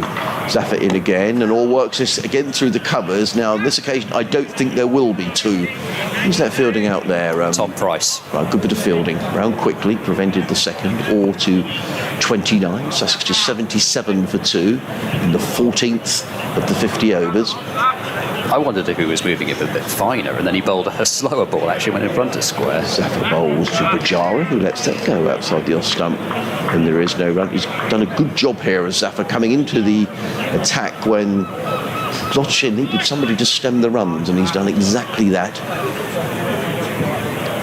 And again, bowls. Bajara drives handsomely, but there's a sweeper on the cover boundary. Bajara goes to two, and the total to 78 for two, so just the 5 runs coming off of the over. Sussex 78 for two, Bajara 2, or on 29. So I'll read, I actually think it was only part of the statement, but I'll read this bit of it. Ryan has the right to pursue opportunities elsewhere, and this creates a good opportunity for us to rebuild the squad in a slightly different way with the introduction of some new faces in the coming weeks and months. So, and this is Ryan Higgins. That's for the Ryan Higgins departure from Steve Snell, Gloucestershire's performance director. So the two, I guess, bits that stand out there is it's the opportunity to rebuild the squad in a slightly different way, and I suppose we won't find that out until the players themselves are announced, but definitely the indications are that, and I've heard weeks as well as months in a couple of places, that there will be new signees announced soon, and to be honest, losing the players that they've lost, there's going to have to be new signings. Van Meekeren is in and bowls, and Bajara works that one out towards deep square leg for a single, and he'll move to 3, 79 for 2. So Higgins was under contract for next season, so you'd have to assume Middlesex have had to buy that out, you would think, which presumably then frees up some, in addition to the money that they would have been paying Higgins, you'd have thought that would then free up potentially some extra cash as well. Far be it from me to understand the inner workings of the finances of a county cricket club, but from the outside you'd think that. Van Meekeren bowling, turned leg side by Orr with the wrists, but only to dent at short mid-wicket, so it's a dot ball. And it's been a little while now since the last boundary. In fact, Sussex haven't had a boundary since, I think, the fall of that first wicket, the wicket of Harrison Ward. So I think the last boundary was the first ball of the 8th over. Van Meekeren running in to bowl to Orr. He's there, and full delivery, which is pushed leg side. It's fielded by Dent at mid-wicket, but I'm not entirely sure that ball was meant to go there originally. No, he played across the line, didn't he? He rehearses the shot. He was looking to play that through extra cover. A clever bit of bowling. Just a couple of emails have come in. Julian's been in touch. Hello, Julian, up in the top deck there. He says, good morning, gentlemen. Well, a glorious day at Hove, helped by no noise from the building site! Exclamation mark. I assume they are on holiday. Actually, judging by the roads this morning, I think half the country's on holiday. I think so. Van Meekeren in and bowling. Kind of flicks at that at the last minute, does Orr, off his chest. It was a bit of a rib tickler from Van Meekeren. Unfortunately for him, he's overstepped, so it's a no ball. It was a good delivery, but not a fair delivery. And so 2 runs, meaning it's 81 for 2, and the next ball will be a free hit, so a prime opportunity for Sussex to get their boundary count up and running again. Yeah, I drove down this morning and the roads were very, very quiet. I have to say, there's a good crowd here at Hove, though. This is as good a crowd, apart from the T20 blast, that I think I've seen all season. It is Gloucestershire. They've got that drawing power. Yeah. Well, whatever it is, there's a good crowd in, which is great. Here comes the free hit then. Van Meekeren is in and bowls, clearing the left leg and hitting it way up in the air. It's gone nowhere. The catch will be taken running backwards by Ben Wells, but it's not going to matter, and they've come through for a single. single. So Gloucestershire have rather got away with that one, I think it's fair to say, with just the 2 for the no ball and the single for that one. 82 for 2. Good bit of bowling, actually. As you say, it's a good crowd, and certainly a better crowd than I thought about 15 minutes before the start. Well, I agree. I couldn't agree more, Ed. I was charged in at the last minute, but glad that they're here, and it's a really nice atmosphere out there. As Van Meekeren bowls to Pujara, who defends into the leg side, and Jack Taylor will field at mid-on. There's no run, but both stands sort of major, well, I say both stands, the major stand away to our left has got a decent smattering of people. The Southwest. I have to say, I didn't look up the attendance prices for today. I know at Trent Bridge on Tuesday, it was a fiver to get in. There was a decent crowd at Trent Bridge as well. I'm not sure what the admittance price is today, but it's a good crowd, whatever it is. Last ball of the 15th over. Van Meekeren is there and bowling to Pujara, who works that one to deep square leg. Tom Smith will do the fielding, sends the throw in on the bounce to James Bracey, and Pujara, with 4 to his name, will have the strike for the next over. 83 for 2 after 15 overs are Sussex.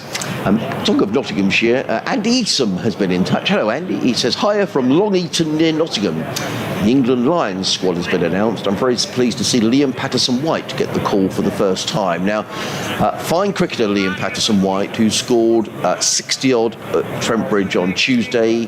He took wickets as well. He took a brilliant catch to dismiss Pujara. So a very fine player who's getting an opportunity for the Lions. Not many people outside of Nottingham, unless you're a keen cricket follower, would have known too much about Liam Patterson-White, but he was excellent and he's a very fine prospect. I haven't seen the rest of that Lions side. Perhaps we'll look that up and see if what are the names. That will be for the game against which Ollie Robinson will be playing in at Canterbury. I think it starts on Tuesday against South Africa. Change of bowling, and it's Josh Shaw who's back into the attack from the Cromwell Road end of the ground. Bowl to Pujara, who's fought a good length ball placed to mid-off, and there is no run. So we'll give you that Lions side in a few moments' time, which I think Ed has got it. I've got to negotiate the usual cookie messages in order to do that, but and then a paywall. Oh joy! Dear. A slip is back in place for Pujara as Josh Shaw is on his way. The 16th over, 83 for the 2, and in comes Shaw and bowls, and Pujara plays carefully into the covers, and there is no run, fitted by Dent. So I haven't read the entire squad out, but Sam Billings is... Yeah, go on, read the entire squad. Okay, I'll read out the entire squad. So we've got Harry Brooks, Sam Cook, Brook and a Cook. Sam Connors is playing from the Derbyshire team. I think he's a very good player, Connors. Definitely. He's quick. Somebody else I haven't had the chance to see yet, along with Patterson-White. So I'm looking forward to getting the chance to see Patterson-White, hopefully, in the 50-over game in a few days' time. Shaw in on the bowls. Pujara clips this nicely through mid-wicket and picks up a single. He goes to 5, the total to 84 for 2, as the sun momentarily disappears behind some cloud. Ben Duckett, who's been a little bit forgotten of late. You don't hear his name mentioned quite as much as it used to be, but he's scoring his runs and is still as exciting a talent as he was. Will Jacks, who I think it's surely only a matter of time before he's got an England shirt on. Keaton Jennings is playing. He's been in fantastic form for Lancashire, scoring runs aplenty, no matter what the format, scoring plenty of runs in T20 cricket as well. Craig Overton in the squad. Shaw in bowls, and Orr carves us away through backward point. Single down to Tom Smith, who fields down at the third man. One more to Orr. He goes to 31, Sussex to 85 for 2. Dan Lawrence in there. Did I mention him? I think I may have skipped him, actually. So Liam Patterson-White. Then James Rue has got a call. So the Somerset youngster, who I think top scored in that Somerset debacle the other day against Nottinghamshire. Then Ollie Robinson and Dom Sibley make up that 13-man squad. In comes Shaw bowls. Pujara carefully forward, plays out into the covers. And again, there is no run. I would like to thank the 100 teams and respective head coaches who have enabled the 8 players who are playing in the competition the opportunity to play for the Lions, says think that's... oh no, it's not Paul Collingwood, actually. It's England and Wales Cricket Board Performance Director Mo Bobat who says that. Okay. So what we do know is that Ollie Robinson is definitely in the squad, and I'm sure he's going to play at Canterbury next week. The Shaw is in down the hill bowls, and Pujara, that's a lovely looking shot off the back foot. He eases the ball through a wideish mid-off. I'm not sure it's going to go all the way to the boundary. No, it's not. It's cut off. They're going to come back for a third. They'll need to hurry, though, and Pujara suddenly realised he had to get his skates on if he was going to come back for the third, which he eventually did. He goes to 8, and the Sharks to 88 for 2 at the end of the over. Is there one more ball to go? No, that is the end of Josh Shaw's over. So 16 overs gone. The Sharks are 88 for 2. So Orr on 31, Pujara on 8. So that game's starting next week, and Liam Patterson-White in the side. And thank you very much for your tweet from Andy, because he played very well at Trent Bridge, and he's a fine player. And he's talking as well about Ollie Stone, who's the Warwickshire quick bowler who's moving to Nottinghamshire. I saw Ollie Stone bowl against Sussex at Edgbaston a few years ago, and he was lightning quick, you know. Yeah. But since then he's had a lot of injuries, so let's hope he can stay injury-free. Indeed, yeah, and I think I don't think Ollie Stone has given up on the other forms of the game yet. He's not basically said, I've been injured so much that I don't want to play in Test cricket anymore. So we'll see what happens. Hopefully he can stay injury-free. We've got a bowling change from the C end, and Van Meekeren's out of the attack, having bowled 4 overs, 2 for 14, with that no ball really being about the only blemish on it. And Tom Smith is into the attack for the first time, bowling full to Pujara, who drives it down the ground, long off his back. Marcus Harris will send the throw in. A comfortable single taken by Pujara. He's on to 9. Of Pujara's many superb abilities on the cricket field, I have to say he's not the quickest runner between the wickets, and we certainly saw that on that 3 to end that last over. But the other thing that again struck me about that shot was it just pushed through the gap. Nothing more than that, and yet still nearly went all the way to the boundary. Reverse sweep comes out from Orr, and he's got it away fine, and that's going to be 4 runs down to third man. Crosses the boundary rope, and Sussex do have their first boundary since that first ball of the 8th over, and it's come to the second ball of the 17th, and they're now 93 for 2. They have, though, kept the board moving quite well since then. It's not as if they've just been facing dots. They've picked up the singles, 2s, a 3, got a couple of extras to help the total along as well, but Orr wasting no time bringing out the reverse sweep to Tom Smith. No change of field yet, so the gap's still there for him, so he goes for it again, struck on the pad, given out LBW. So that's why Tom Smith didn't put a short third man in position. He actually wanted him to play that shot again, just fired it a little quicker, a little bit straighter as well, meaning he had to fetch it from across to, I guess he turned it into off stump, but it was leg stump in the end, and Adrian Harms was giving it out next to me, so that was it certainly looked out.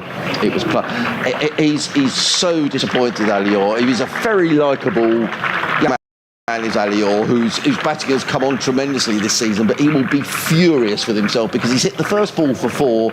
Look at him, he's remonstrating with himself, and he'll be cross, and he'll know he shouldn't have got out. You know, he's played the shot once. Tom Smith is a wily bowler, you know, he's a Sussex lad, Tom Smith, but he played the shot again. Smith, I think, rather did him, to be honest, and you hope that young players will learn from that sort of shot. But really disappointed. He's done the hard part. He's in good touch, and he'll be really, really disappointed. However, another left-hander makes his way to the crease, and it's going to be Tom Alsop. But he was absolutely plumb, wasn't it? As soon as it hit the pad, you knew that was out.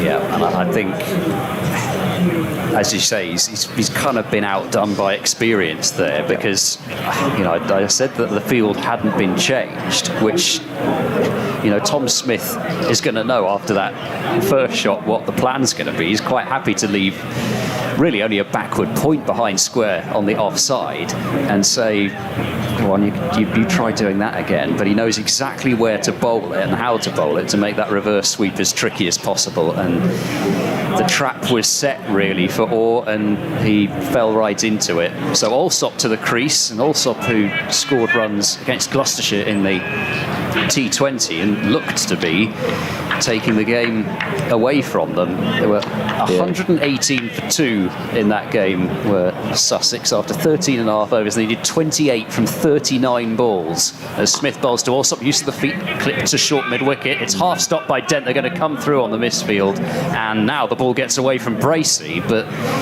they don't come through for the overthrow. Slightly untidy there from Gloucestershire. 94 for 3. Not necessarily the bit of fielding from Dent, because it wasn't the easiest, but the fact that the throw got away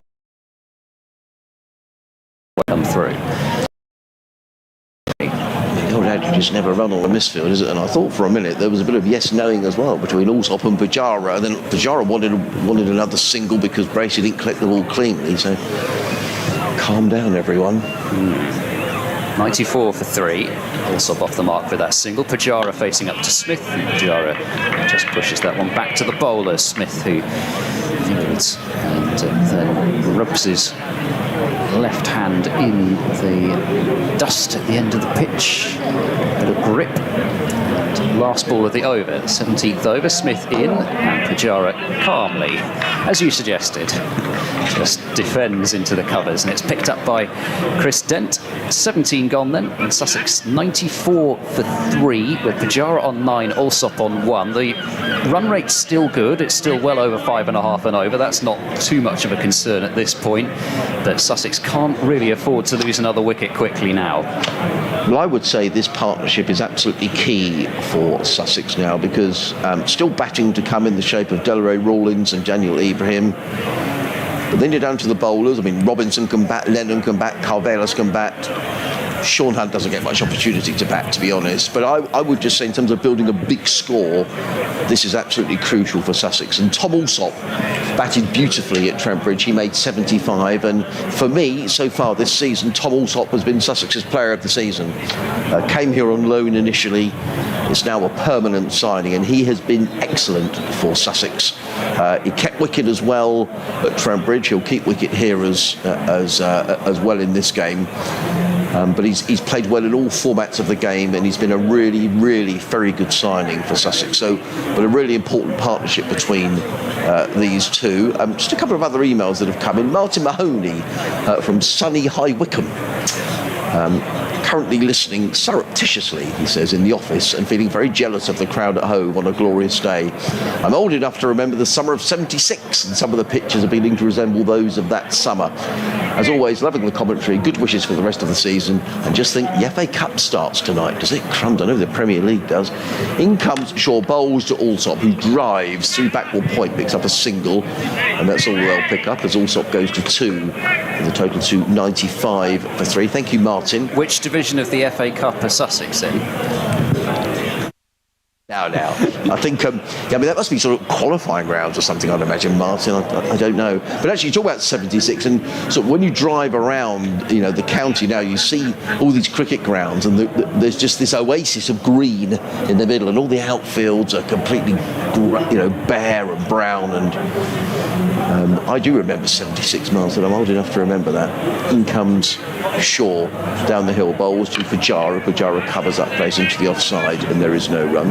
But I have to say, here, not only is the outfield greener than I thought it might be, but there's plenty of live grass on that pitch as well, which up front, it certainly looked as if there was some life in it. Josh Shaw in particular got a couple just to lift a bit off it, and Van Meekeren was able to surprise Ward with that short ball. There's certainly enough pace in it to interest the seamers, and it's good to see, actually, a bit of live grass on a pitch.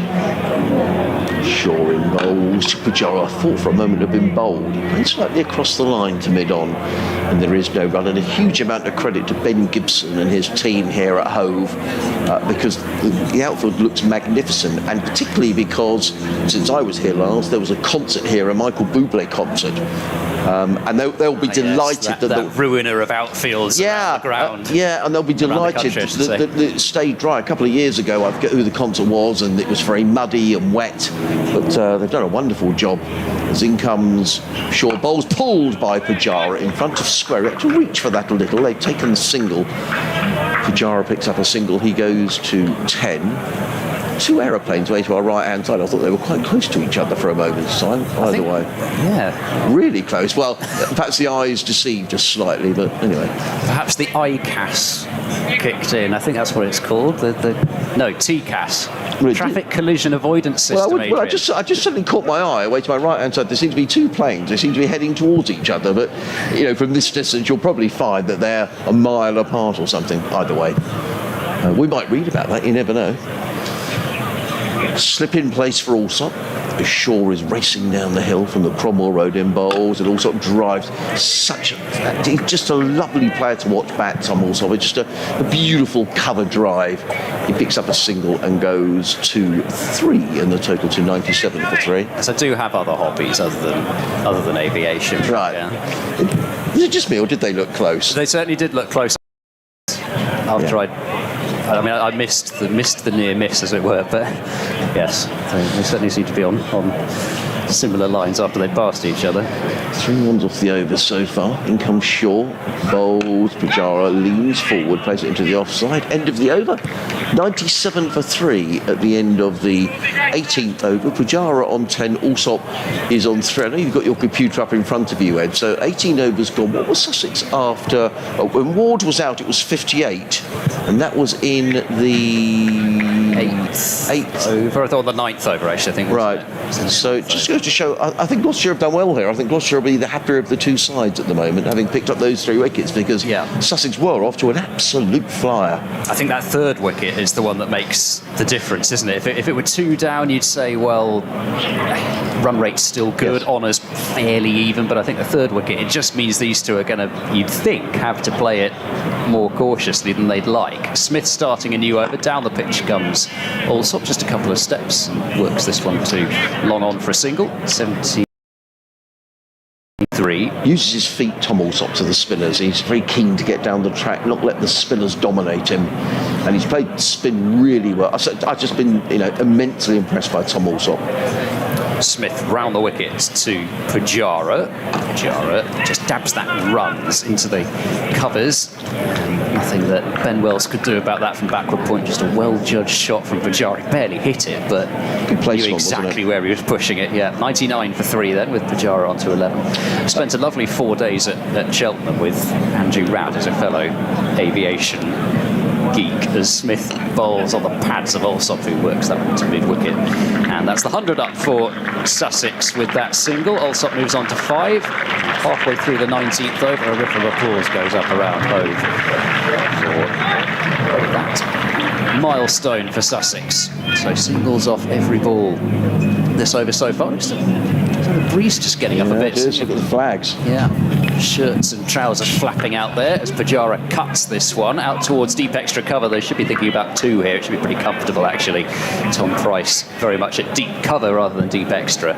So 102 for 3. But you've got Gloucestershire Airport, which is very close to the ground there, and also the planes coming in and out of Bryce Norton towards the ground. So sort of all sorts of aerial movements there to comment upon, as well as the cricket, which was entertaining enough, of course, as Pujara wristily sends this one to extra cover for no run. He's got this way of doing it. Even when he's playing a drive, you see those lithe wrists of Pujara in play. Last ball of the over, Smith is in, and Pujara cuts that one firmly. Hasn't quite got it as far in front of square as the last one, so it's just the single this time, but a decent over that for Sussex. They may not be scoring boundaries, but as I said earlier, they're still ticking the board along at a good rate, scoring at 4, 5 and over without actually having to hit boundaries, and that was 6 off that one. 103 for 3 Sussex after 19. Benjamin's been in touch. He says, "Hi Adrian, tuning into the stream whilst working from home. On the note of players moving, it was very pleasing to see the news of Jofra Archer's new 1-year extension. Hopefully we'll get to see him in a Sussex shirt next season." Yes, for those who missed it, Jofra has signed a 1-year extension to his contract, which keeps him at Hove until the end of next season. The cynic in me is wary of just the year extension. and hopes he isn't just going to use the season to get fit and leave us for a so-called bigger county. In comes Shaw, bowls to Pujara, who drives handsomely into the offside, fielded by Smith. One more to Pujara. He goes to 15. Sussex to 104 for 3. He says, but hopefully I'm just being pessimistic. Good start from Sussex, with not too many missing for the 100. Hopefully today can kickstart a run for the knockout stage. Thanks, Evan, for the commentary. Thank you, Benjamin. Yeah, I mean, Sussex have only lost to the 100 George Garton. And that's it. No one else. Is that it? Yeah. I don't think there's anyone else who's gone to the 100. Gloucestershire are missing 6. In comes Shaw around the wicket, bowls, also dabs that to the slip fielder, and there is no run. Fielding in the slips is Ollie Price. Yeah, so Derry Rawlings had a 100 deal last year, but not this year. Last season, Phil Salt did, of course, he's not here anymore. Chris Jordan, he's not here anymore. Danny Briggs, he left the year before last. So, yeah, I think George Garton is the only Sussex Jamal Mills? Yeah, but he's only T20 anyway. Okay, right. So he wouldn't have just played. in terms of people who'd be playing this one, okay, yeah. In comes Shaw bowls, also eases that through the colours and picks up a single. So he goes to 6, 105 for 3. Ravi Bopara is only on a T20 contract here, so is Jamal Mills. So none of them would have played in this. So, I mean, Sussex have got away really lightly. When you look around the counties, I was looking that Kent had a strong side out, Warwickshire had a strong side out, Glamorgan had a very strong side out, Somerset had a good side out despite getting thrashed by Notts yesterday. Notts had a strong side despite... I thought Northamptonshire, actually, even though they lost their opening game, it was a decent side. Shaw in bowl to Pujara, who languidly plays into the covers, and there is no run. So thank you, Benjamin, for your email, and yes, it'd be great to see Joffre back in a Sussex shirt this season. Let's hope he can get fit and we see a little bit of him. Pujara surveying that lakeside field. And he's also been in touch on Twitter. We were talking about crowds for this match and a really good attendance here at Hove today. I have to say, as good as I've seen all season, to be honest, apart from the T20. Shaw bowls. Pujara was looking at that leg side and he clips the ball just short of a length to deep square leg and picks up a single. Pujara to 16, Sussex 106 for 3. Andy says Nottinghamshire benefited with an above average gate for the game against Sussex. They charged a £5 or £1 for kids at Taunton yesterday. Those who paid for admittance were very much short change, £26 in advance, £31 on the day. Wow, well, they can charge those prices at Taunton, can't they, I suppose? Game quickly yesterday. In comes Shaw and bowls, and Allsop works this to backward point. And there is no run. And another tight, accurate over from Josh Shaw, just the 3 runs coming off of it. And the Sharks 106 for 3. Pujara is on 16. Allsop is on 6. We've had 20 overs. And I think of the two sides at the moment, Gloucestershire will be the happier, particularly as Sussex were 58 without loss at the end of the 8th over. So Sussex have scored, 42 plus 6, 48 in the last 12 overs. So 4 and over. Sorry, Andrew. Speaking on Somerset lines, I had a tweet at IdCricket6 from Richard Dawson, who says a couple of names which spring to mind in terms of our chat about signings. Stephen Davis and James Hildreth, who look like they're not in Somerset's plans, especially in the county championship. As in comes Smith and bowls to Pujara. Use of the feet, gets to the pitch of the ball. In fact, gets so much to the pitch of the ball, he kind of yorks himself and just works it back towards Smith, who can field up his own bowling. He finishes. Both would bring plenty of experience and runs, brackets, hopefully. Here comes Smith, bowls to Pujara, who defends into the covers for no run. That would be, if James Hildreth moved and finished his career at Gloucestershire, that would probably be one of the more unpopular moves of not going of all time. I'm sure Somerset fans will understand it, but equally, the sight of James Hildreth in a Gloucestershire shirt, goodness me. Pujara plays a rather ugly shot to this delivery from Smith. It was neither really a pull shot nor a clip into the leg side. He kind of flapped at it and got a bottom edge down towards short fine leg, but picks up a single, and it's 107 for 3. It was a very un-Pujara-like shot, Ed. I don't know really what he was looking to do with that. As I say, it was kind of in between both those shots. Here's Smith bowling to Allsop down the pitch and working the this one to long on is Allsop for a single, hits it firmly enough, but Harris can get there to do the fielding. 108 for 3. Certainly seems to be the way that Allsop's going to go about things against Smith, showing him he's very happy to use his feet.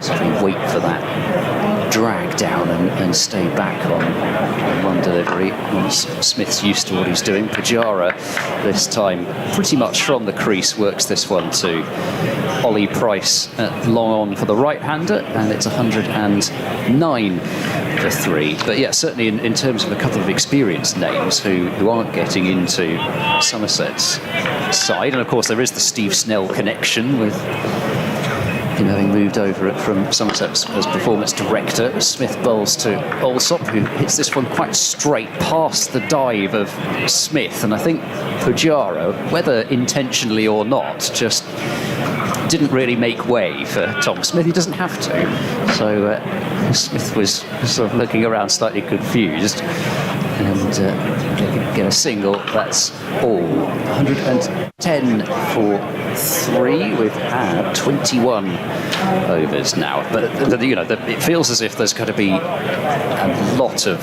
movement for several counties this season, and possibly even more than we've seen in the past. And there are several reasons for that, but it's going to be an interesting few weeks. Season of change, yes, for Gloucestershire, that's for sure, having lost the names that they have lost already, and it sort of feels a little bit at the moment like, well, who's going to be next?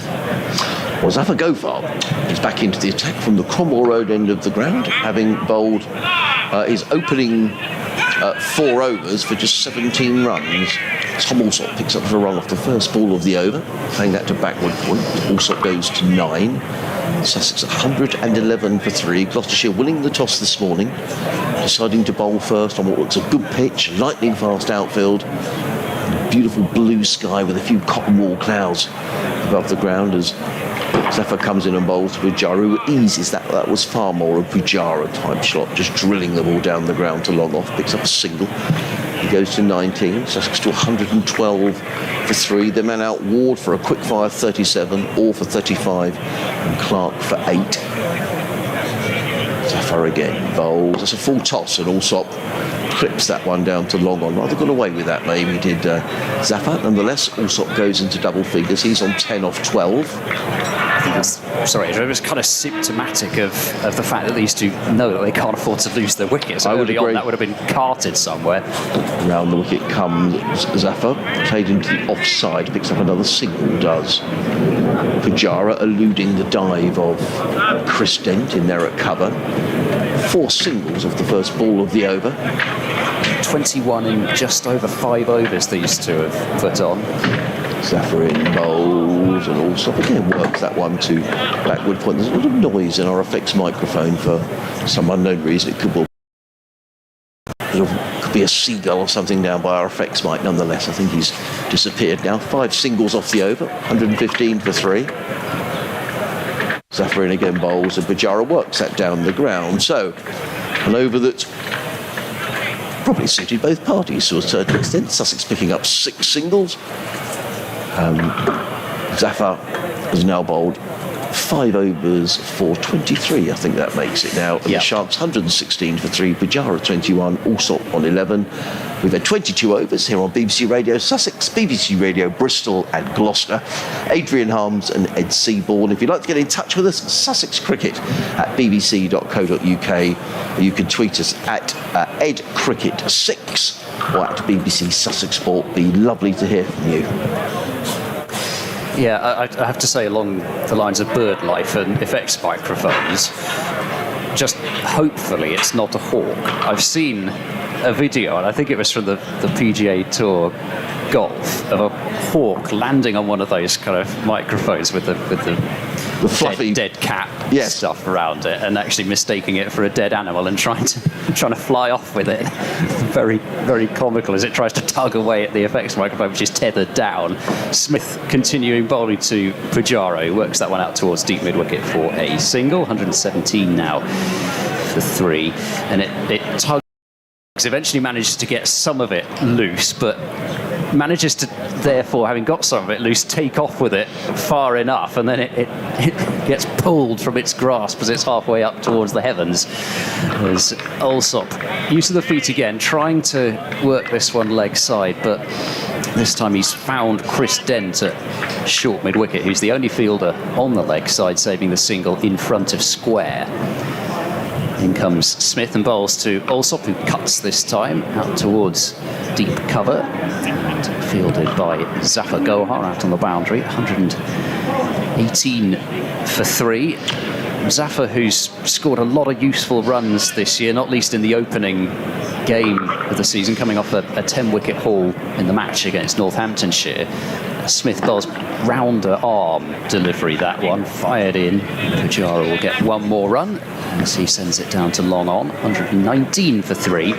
But the other thing about Zafar is that you can put him on the boundary. He's got that sort of part of his armoury as well. You can put him as one of the boundary riders, covers the ground well. Allsop, good adjustment with the feet there. For a moment, looks as if he was going to be defeated a bit by Smith, but managed to get it down to long on once again, 120 for 3. So still no boundaries in this partnership, which has been together for over 6 overs now. Smith is in, and a cut shot which goes straight to extra cover, and Pujara is absolutely livid. He punches his thigh after that one. The fact that he couldn't get that one away for a single. So 4 off the over, 120 for 3 as we approach the halfway mark of the innings. 23 overs have gone. And I suppose the detractors of 50-over cricket point to a period like this where there aren't many boundaries, the board's just being ticked along, the batters don't want to lose their wickets, and say, well, that's 50-over cricket for you. But I like it. I have to say, I enjoy it. You've got to be building an innings. But it's going to be Zafar who's going to carry on from the Cromwell Road end down the hill bowls. Reverse swept by Tom Allsop, but straight to what would be point. Backward point, and there is no run. Zafar got his hands on his head. It always looks such a risky shot, the reverse sweep. I know that at this level it always becomes as it's a shot in the player's armoury. It isn't considered a risk. Zafar in bowls, also uses his feet and eases the ball down the ground to long on. He goes to 14 off 18 deliveries. Sussex to 121 for 3. I'm told statistically that's the one that is one of the safest shots. Yeah, Ali, you probably wouldn't agree today. Zafar in again. Pujara clips that back to the square on the leg side. Now they've taken one. They ought to come back for a second here. They will come back for a second. We've just eluded Wells, who I felt he perhaps should have kept that to 1. Nonetheless, Pujara picks up 2. He goes to 25. Sussex 123 for 3. Zafar in again. Pujara using his feet, looking to drive that down the ground. Doesn't time it, but gets a single nonetheless to mid-on, who needs to make some ground inside the circle. Pujara to 26, 124 for 3. These two coming together when Sussex were 93. Alistair Orr, LBW for 35. Zafar in again bowls. Also a familiar use of the feet and just easing the ball down the ground to long on. Picks up a single. 5 off the over. We'll go for an update to the listeners on BBC Sussex in just a couple of moments' time. Zafar again is in and bowls. And Pujara using his feet and plays that slightly uppishly over wicket. They've taken one. They'll come back for the second, which indeed they do get successfully.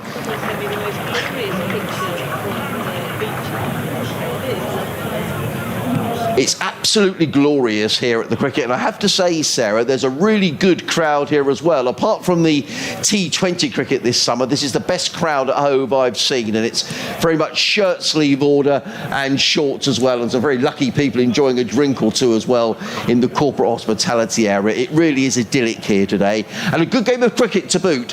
Sussex are 127 for 3 after 24 of their 50 overs. They were asked to bat first by Gloucestershire, got off to a flyer. Harrison Ward making 37 before he was out. Then Tom Clark out for 8, Alistair Orr out for 35. So Sussex just rebuilding a little. Cheshire Pujara, the skipper, is on 28. Tom Alsop is on 15. Sussex 127 for 4. And I tell you, the ball is stumped down the ground by Tom Alsop for a boundary. So Sussex go to 131 for 3 in the 25th over. That sounded good, didn't it?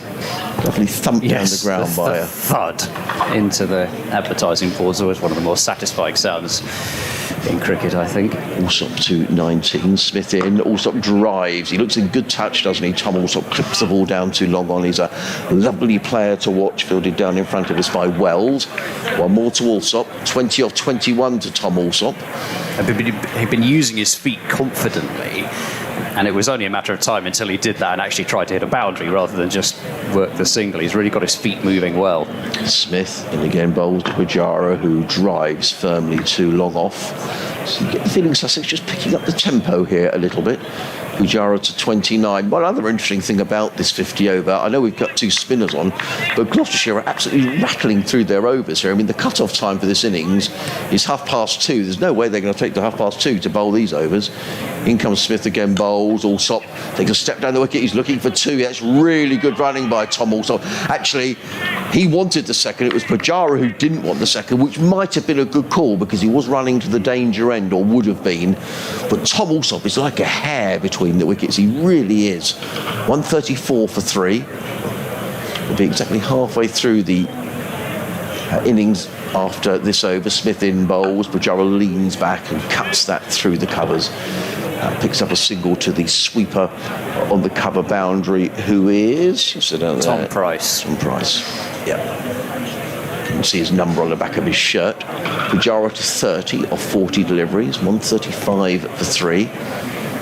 There's Smith over the wicket bowls. Alsop using his feet and drives that down the ground. Quite time that did Tom Alsop. Nonetheless, he gets a single.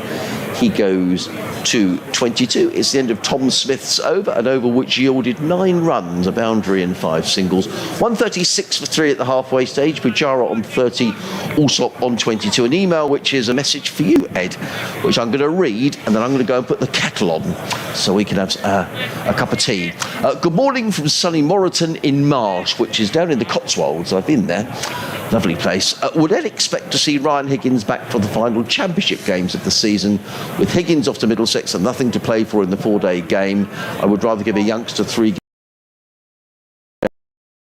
reverse hit from Alsop round the corner. It wasn't really a sweep, it was more like a reverse pull, and he's just got a bit of bat on that and sent it fine for 4 runs. It was a lovely adjustment from Alsop because he would have premeditated the reverse sweep, but then it was quite back of a length from Zaffer and just tickled round the corner for 4 more by Alsop. So Sussex starting to get things moving against Gloucestershire spinners here as Zaffer fires that one in short, wide and cut away out towards deep backward point. They're going to come back for the second run and they're going to make it quite comfortably in the end. So more applause for that because it was well taken with the 2 right off the bat. Alsop knew he was running to the danger end, so 6 off the first 2 balls of this over, having had 9 off the last. And Zaffer bowling to Alsop comes back with a dot ball there as it is clipped firmly, but straight to short mid wicket for no run. Yeah, that is probably the question on many Gloucestershire supporters' lips. That one, as that's down the leg side from Zaffer and flicked out to deep backward square for another single. 143 for 3. I mean, it's one of those things. Come back to that because that's a 50 partnership between Pujara and Alsop. It's come in 55 balls in the end. I think if I've read that graphic on the scoreboard correctly, as Pujara drives another single down to long off. 144 for 3. And at the same time, you do not want to go winless. As Zaffer bowls to Alsop, who cuts away towards backward point. Won't get a run there. So a couple of dots in the last 4 balls. Zaffer's really not allowing too much time to get into this. The speed he's getting through his overs. 144 for 3. So, do you win one game try and select the best side for each remaining game, or do you take the attitude of, well, he's not going to be here next year, let's give the spot to somebody who is actually going to be with us next year, build for next year. I mean, how much, I suppose, does one single win mean if it's still a fairly wretched season and you end up getting relegated? I have to say, if it were my call, I think I would probably play him at least for the local derby against Somerset, because he did take quite a few wickets down there last year when Gloucestershire managed to win that game. And I think in terms of a local derby, you don't want to be, you want to be putting your best side out to face Somerset. After that, well, yeah, I think then it starts to be a bit more in question. But at the same time, Ryan Higgins has been a tremendous servant for Gloucestershire cricket. Do you really want to be treating a long-standing servant of Gloucestershire cricket like that, just kind of pushing him out the back door? Well, Van Meekeren is back into the attack from the C end of the ground. Comes in a bowl to Pujara, who was surprised by the delivery, a little extra bounce. It was beautifully played by Pujara. That was a class shot, because there was a little bit of bounce. Pujara was a little surprised, but managed to get the ball down to third man, and despite the best efforts of the fielder down on the third man boundary, who is a long way in the distance. Josh Shaw with a bucket hat. Right, went for 4 runs. Good shot by Pujara. He goes to 35. I love that he's still wearing his white bucket hat, even with Gloucestershire's black and yellow numbered kit.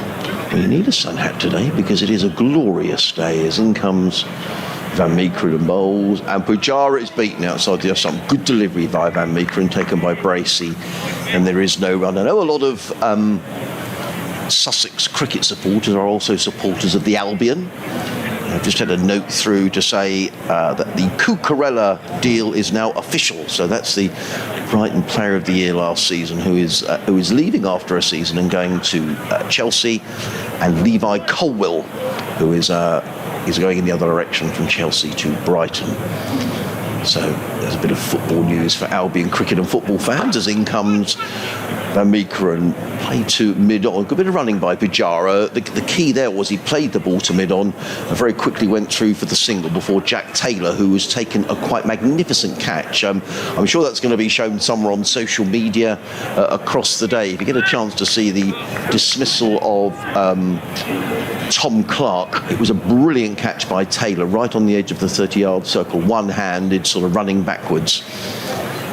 149 for 3. This partnership between these two is actually, I missed the 50 partnership, which was sloppy of me. It's now 58. As in comes Van Meekeren, bowls to Walsall, who's up on his toes and steers that down to third man and picks up a single. As Tom Walsall, he goes to 30. The Sussex 150 is up. Hence the applause around the ground. 150 for 3. Walsall to 30 off 29 deliveries. I think Van Meekeren bowled a good spell, though. He came into the attack just as the Gloucester bowlers were slightly going around the park early on. Yeah, and I think he's come back now because this partnership started to build slightly dangerously. Yeah. They seem to get used to the left-arm spin, so he's been brought back to try to strike again. Comes in, bowls to Pujara, who's forward, plays to mid-on, and there is no run. He's picked up the wickets of Harrison Ward for 37, and that wicket that we were talking about, Tom Clark, for 8. I think we were just observing the last couple of overs. I think we just felt, Ed, that Sussex were just starting to... There was a sense of urgency, looking to turn ones into twos, and just looking to step on the accelerator a little. I mean, my feeling is here, or looks a good pitch and a good outfield, sort of 300-ish is what you're looking at today, I think. Van Meekeren in bowls to Pujara, who drives through point, picks up a single.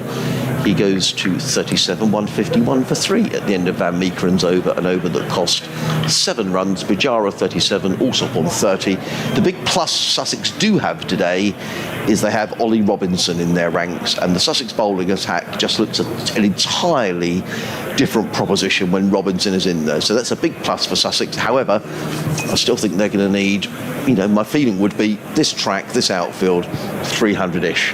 Yeah, I think I'm with you on that. And it's the way that they've been able to tick the board along quite easily, even when they've not been looking for boundaries, which I think to me has shown that at least on first appearance, it does look to be a really good surface to bat on.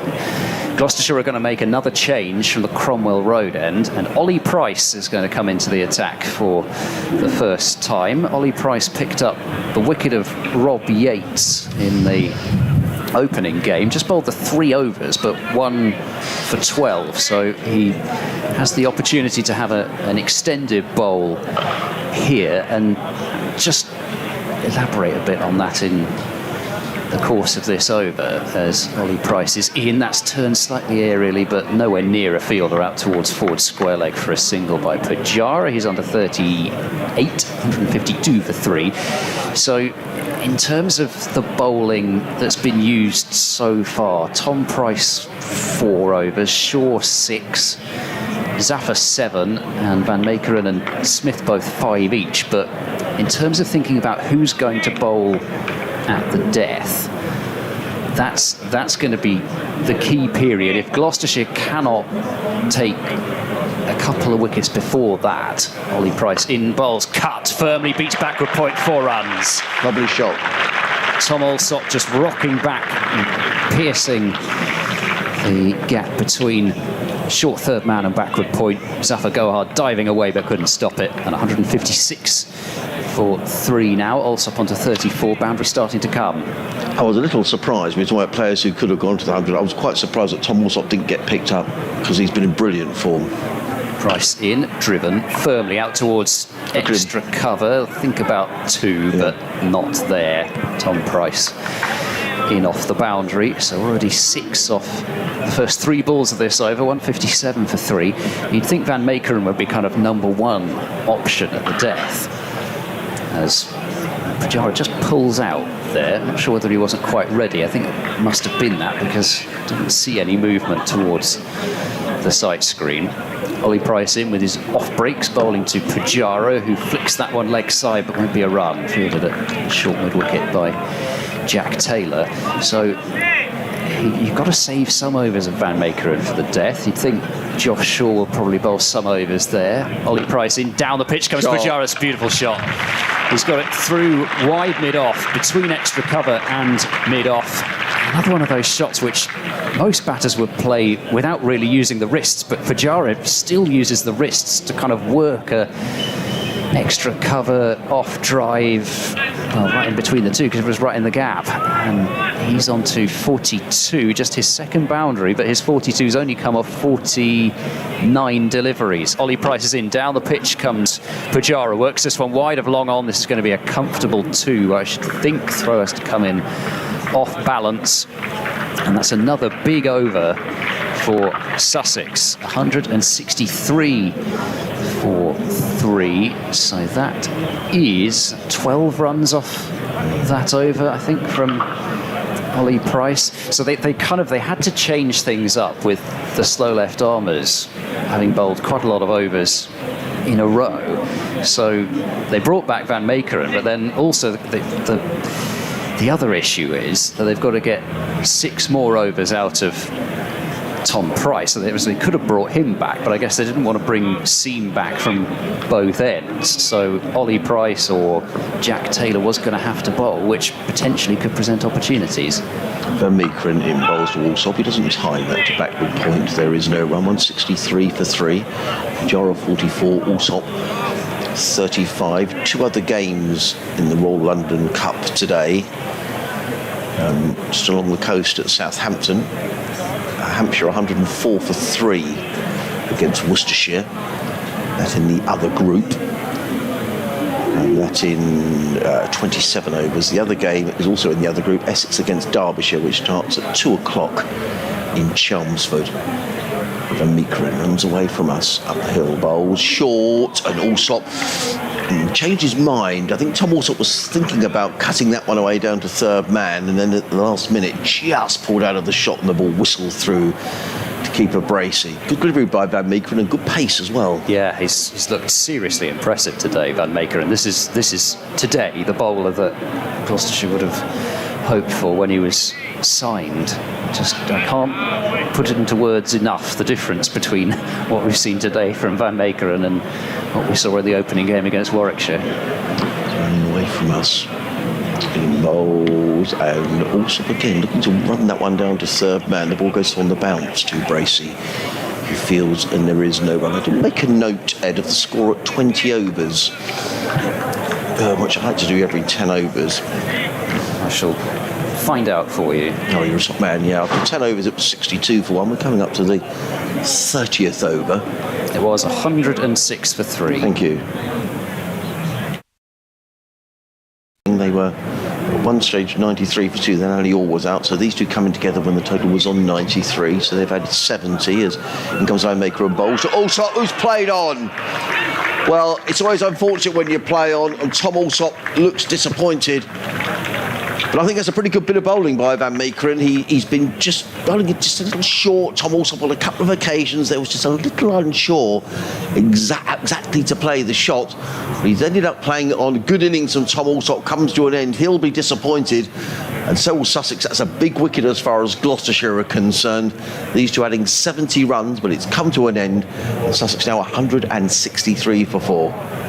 And again, Van Meekeren provides the wicket when Gloucestershire really started to look as though they were pretty desperate for one, with Pujara and Allsop having built that partnership so well. But another Sussex batter falls, having got off to a pretty decent start. 37 for Ward, 35 to Orr, 35 to Allsop. So Pujara's got to be the rock around which this innings is built now, and you couldn't pick too many better players, certainly in this competition anyway, to try to build an innings around. But it's that hard length, as they call it, that's really tricky to get away in this form of the game. Just offered no room, cramping Allsop up. He couldn't dab that down to third man like he wanted to get the hands free, and ended up just chopping it onto his stumps. And Van Meekeren, well, as I say, they're going to have to save some overs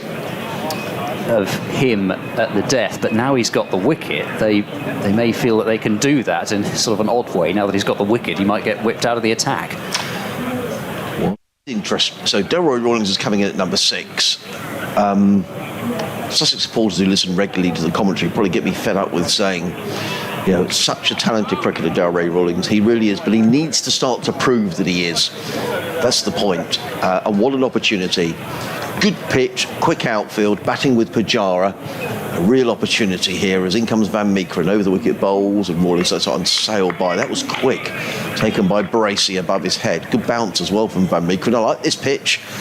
I think there's something in it for the seamers as well. Some of the pitches this year at Hove, certainly the last championship game here against Leicestershire, was tough going for the bowlers. I'll say no more than that. But it really was. But this, I think, if you're bending your back, there's a bit in this. There's good pace in it. It doesn't seem to be that much in it for the spinners, but then for the seamers, if you like you say, if you're going to bowl it quickly, you're going to get rewards. Van Meekeren in bowls, Rawlings is forward, plays that to backward point. There is no run. That's a really good over by Van Meekeren, and it's a wicket maiden. And not a bad time to bowl a wicket maiden in the 29th over of the innings. Sussex 163 for 4. Pujara on 44. Rawlings yet to score. Pujara having a good long chat there to Delroy Rawlings. And I don't know what they're saying, but I would imagine it might be something along the lines of, there's plenty of time, there's 21 overs, you know, let's work the ball around, let's pick up the ones and twos, and then, you know, play your shots a little later. I don't, you know, that's, you know, because coming in next down, Ibrahim is a perfectly capable batsman, but then you are in amongst the bowlers, all of whom can bat. But I'm just trying to make the point, I think this is a great opportunity for Delroy. You know, lovely sunny day, batting with Pujara. an opportunity to really get in and score some runs. This is the change that I felt was quite likely. It was just a question of which end Tom Price wanted to come on from. But they've got the wicket, so Tom Price now into the attack, bowled 4 overs for 31 up front, and he's into Pujara, who turns that one towards deep backward square.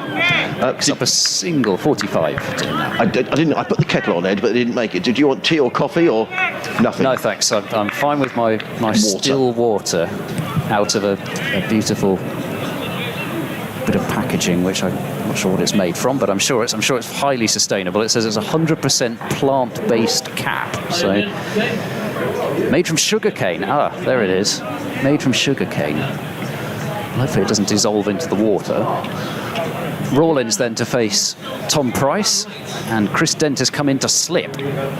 So another left-hander, and Price bowls over the wicket to Rawlins, who, in as flamboyant a style as you can, runs the ball down to third man for a single to get off the mark, 165 for 4. So Tom Price with plenty of overs left to bowl, and this feels as if it's probably a good time for Tom Price to be bowling. It's still an opportunity to pick up wickets, as he is in now to Pujara and bowling. That's cut away down towards third man by Pujara. Zafar Gohar sends the throw in, and another single taken. Pujara 46 now from 52 deliveries. Sussex 166 for 4, but there's just not quite so much pressure on him as there would have been with both Alsop and Pujara going along at a decent speed.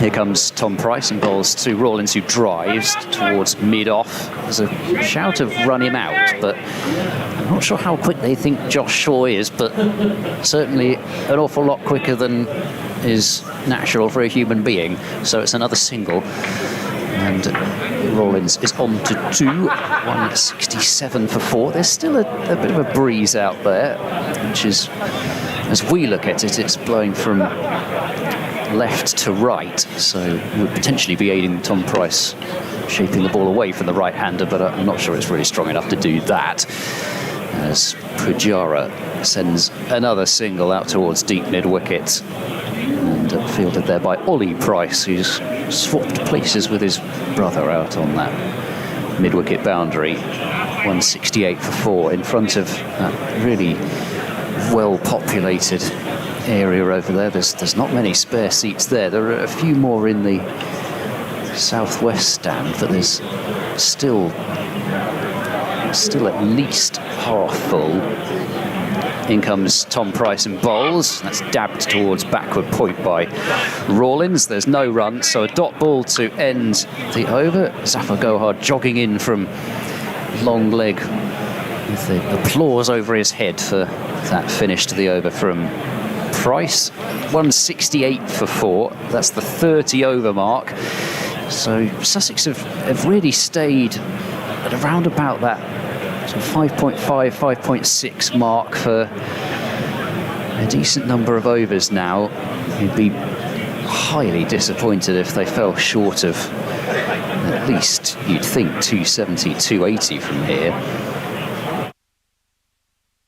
As Adrian Harms has been saying, I think this is looking like a 300 pitch. It's Van Meekeren to continue, so he's going to have his 7th over from the C end, and he's in and bowling to Pujara, who tickles that one into the leg side. One-handed pick up and throw from Tom Price at mid-wicket, but well-judged single. Makes it 169 for 4 with Pujara on to 48. And Rawlins 2 from 5. Does he curb those attacking instincts and just give it a few overs, or does he think now's the time just to really put the foot down? He's got an impressive strike rate in this form of the game. Oh, that's a short ball. What's that hit? It looked like it hit body rather than glove. It was a good catch from Bracey away to his left, but I don't think anyone was particularly convinced by that. It looked actually as if Rawlins had dropped his hands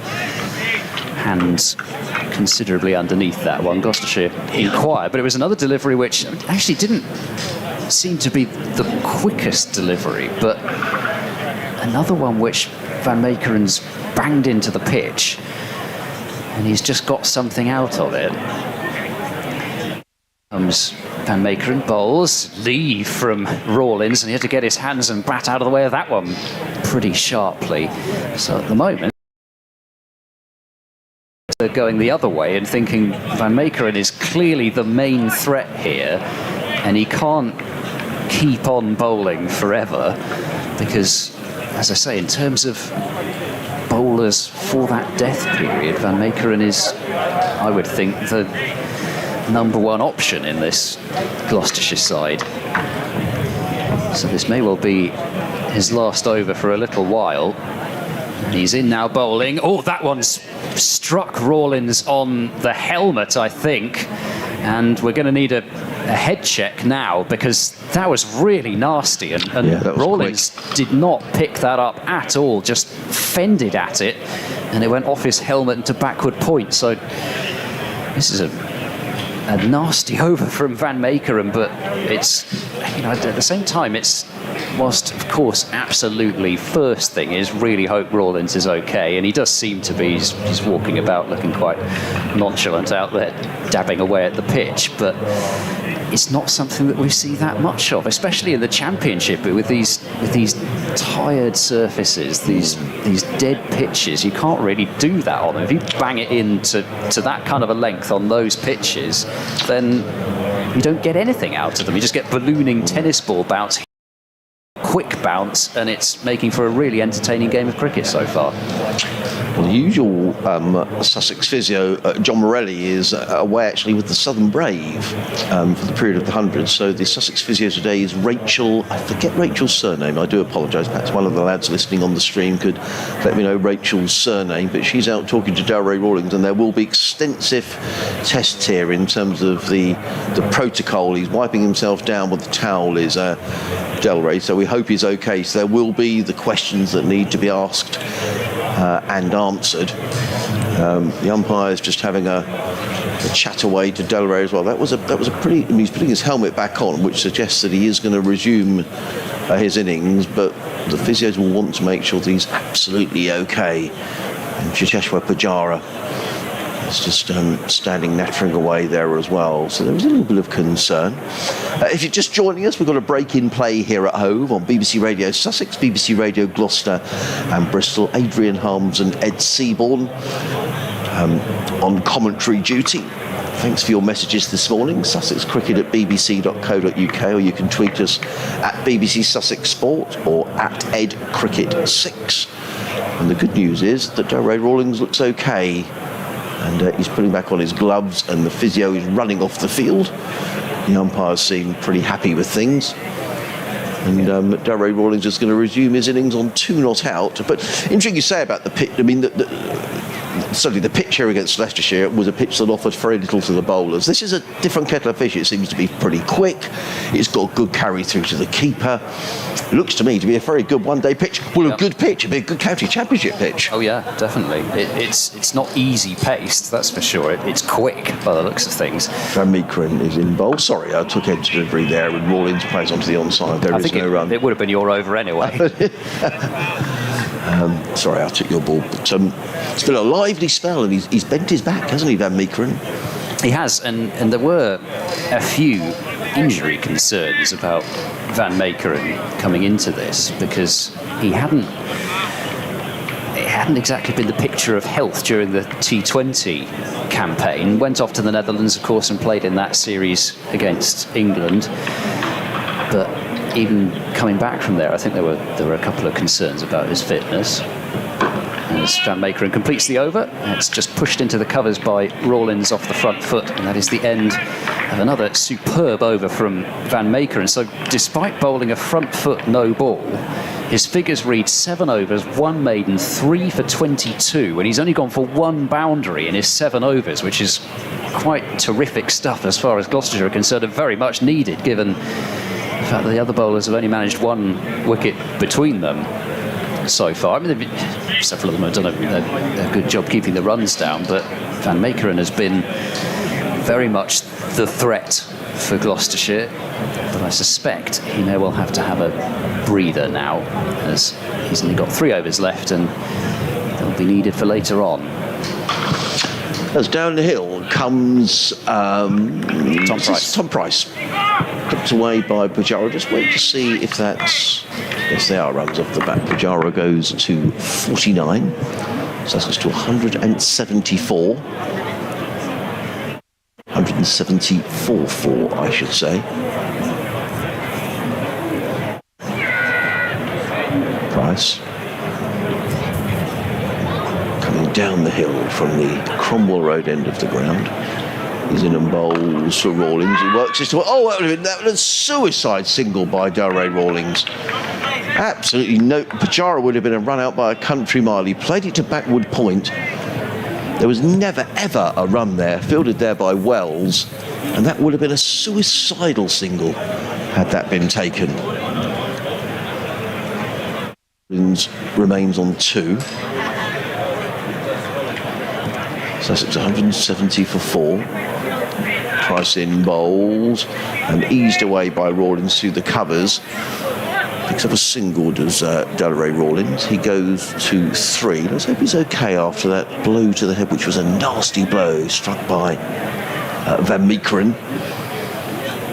Standing at the non-striker's end. Sussex 171 for 4. We're in the 32nd over. Sussex going along at a rate of 5.4 and over, but they'll be looking for something around the 300 mark here. Tom Price in bowls, and Pujara looks to play that to backward point. There's never a run there. Fielded again by Wells. Is that typical? I just went out to refill my sugarcane made whatever carton and missed the mix-up. Ah, yes, it was. Well, it was played to backward point by Rawlings. I mean, there was never a single there. It was straight to the fielder, and Pujara quite rightly sent him back as the seagull swoops across the ground. Price in bowl to Pujara, who plays that really nicely. That's going to be a half century for Checheshwar Pujara.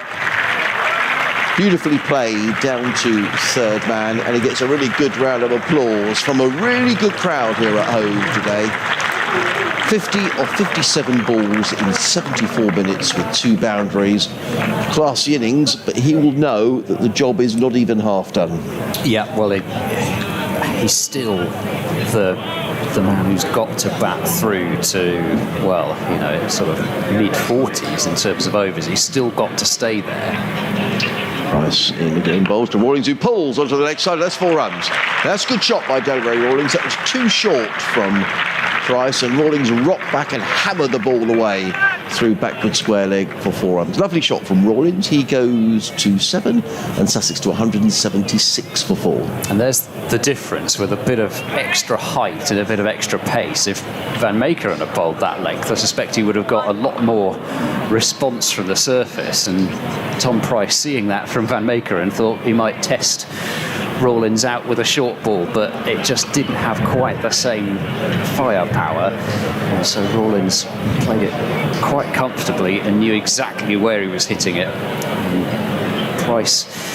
Tom Price, that is, 6 overs for 43. And a change of bowling which was quite predictable from the C end, meaning Van Meekeren is out of the attack, and back comes Tom Smith, who claimed the other wicket that Gloucestershire have taken, that of Ali Orr, trapped in LBW for 35 on the reverse sweep, and he's in bowling to Pujara, who turns that into a full toss and hits it over straight mid-wicket, and that's 4. Zafar with a dive from long on, but couldn't get there, and that is the perfect start to the over, or pretty much the perfect start to the over for Sussex, with Tom Smith under pressure straight away. Low full toss dealt with beautifully by Pujara. He's on to 54, and the next ball is just defended back at the pitch by Pujara. Tim Warwick has sent an email in. Hello, Tim, which I shall read at the end of the over, because Tom Smith does really rattle through his overs. Yeah. Good cricketer, Tom Smith. Oh yes, well, I mean, what a tremendous servant again for Gloucestershire over the years. Sussex boy, of course. So many tough overs. Yeah. As he's in now and bowling, Pujara getting used to the feet, sending it out towards deep mid-wicket. Another flick of the wrists, 55 to Pujara now from 60 deliveries, 181 for 4, and still able to do what he's always done in a Gloucestershire shirt, which is keep those runs down. Last year, he had an economy rate of under 4.2 and over in this competition. Smith is in. Rawlins works this one past short mid-wicket and down to Van Meekeren at long on, and a single is taken, 182 for 4. I've got to say, I do love these Gloucestershire short-sleeved sweaters with the yellow lines around the shoulders. I think that sets it off really well. Smith in, that's driven back to the bowler by Pujara for no run. So boundary off the first ball, and then 2 singles off the next 4.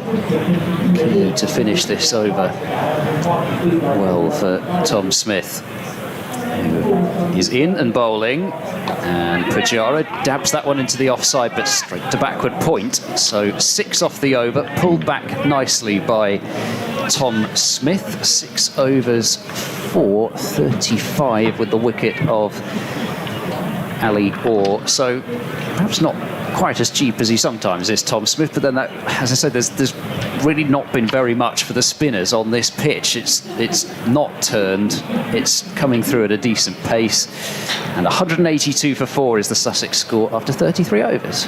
Saw the physio coming out again there to Durry Rawlings, but I think he's given the nod that he's okay. Interesting, up at Nottinghamshire on Tuesday, I mean, Notts were only 180 odd, I think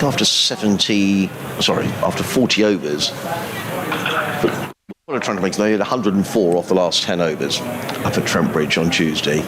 As in comes Tom Price down the hill, bowls to Rawlings, who's down the wicket, driving, lovely shot by Rawlings. Is he going to get a boundary? No, he isn't. It's fielded out on that cover boundary. Good bit of fielding out there. 2 more to Rawlings. He goes to 10, the total 184 for 4. The point I'm trying to make is you're looking for someone down the order who can score. They had Brett Hutton and Liam Patterson-White, and it made all the difference having people down the boundary who can clear the ropes. And that's what Sussex will need Rawlins to stay there for. As in comes Price bowls, Rawlins pulls onto the leg side. More runs here. It's fielded brilliantly by Zafar, who's very, very quickly. What a fine bit of fielding. A good bit of fielding, a single to Rawlins, but good because he was round the boundary quickly. Good sliding stop, got the throw in, just a single. Yeah. Really excellent fielding. He goes to 11, Rawlins, 185 for 4. Never mind just saving the boundary to prevent the second run there was extraordinary. It's just pick up and throw all in one motion and the slide on the boundary. Superb stuff. Price in again, bowled, pulled away by Pujara. Good shot for a single out to deep square leg. Or more to the total. Pujara to 56, 186 for 4 in the 34th over. I was making this point during the last match with Clive Eakin, in that whilst at the same time the sorts of players who get picked up for the 100 tend to be the ones who can clear the ropes, but then also you've got a lot of your death bowlers missing. Price in bowls, Rawlins pulls onto the leg side. That's gone for 6 runs. 2 short from Price. Rawlins onto it in a flash. Good shot. Pulled the ball away over mid-wicket. 6 to Rawlins. Lovely shot. He goes to, the scoreboard has just disappeared for a moment. There we are, back again. 17 off 17 deliveries. 192 for 4. So I don't know which makes more difference, but you know, you look at both these sides. They've got players down the order who can still clear the ropes, even despite the players in the 100 missing. Price in again, bowled. Rawlins flicks this away through mid-wicket, picks up a single, fielded by Tom Smith in front of the Clock Tower scoreboard. He goes to 18, 193 for 4.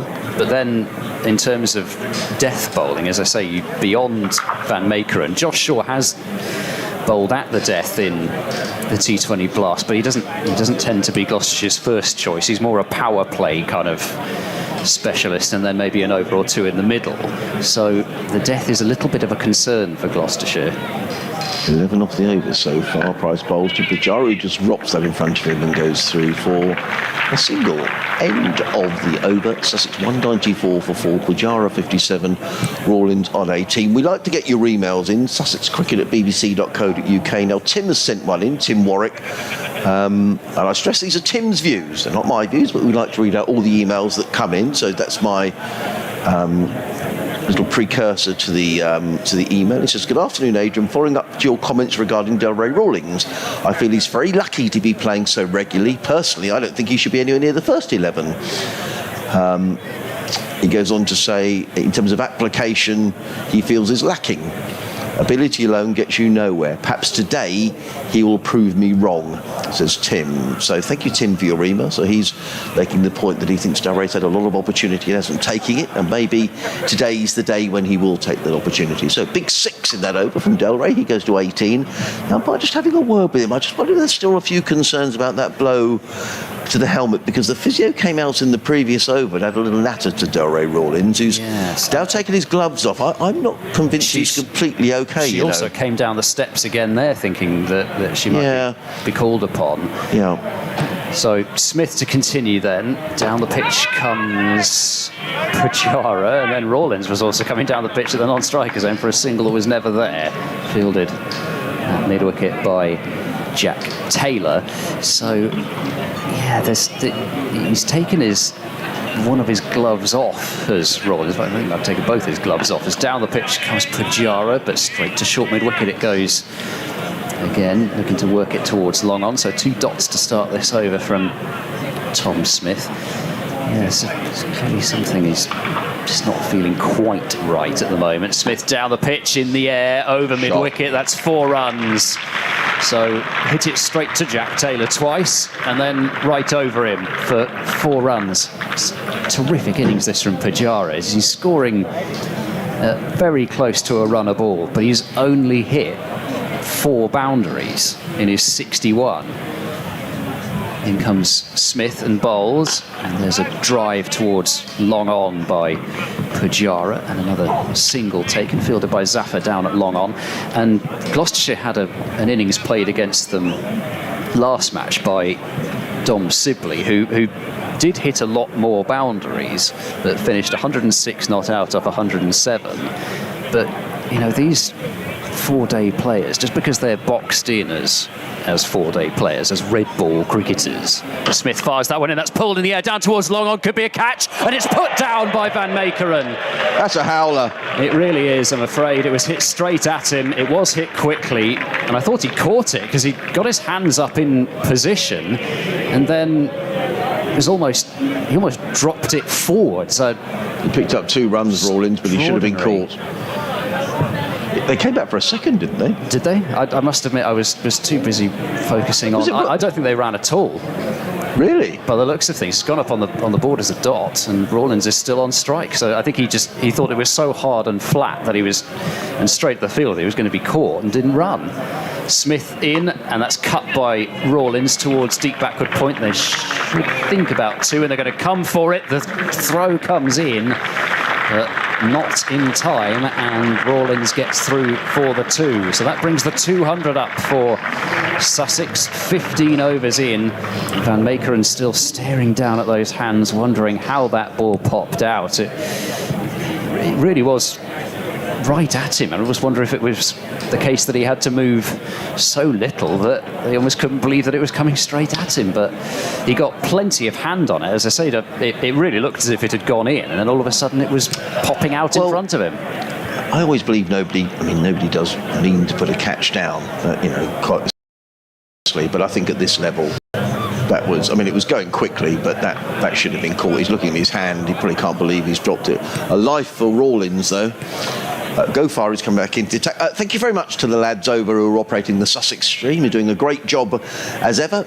Rachel Doyle is the Sussex physio in this game, with the regular physio John Morelli away with Southern Brave during the duration of the 100. But it's going to be Zafar Gofar who's back into the attack for Gloucestershire. He's bowled 7 overs, I think, so far. Yes, so he's going to be bowling his 8th over from the Cromwell Road end, bowling to Pajara, who's on 62.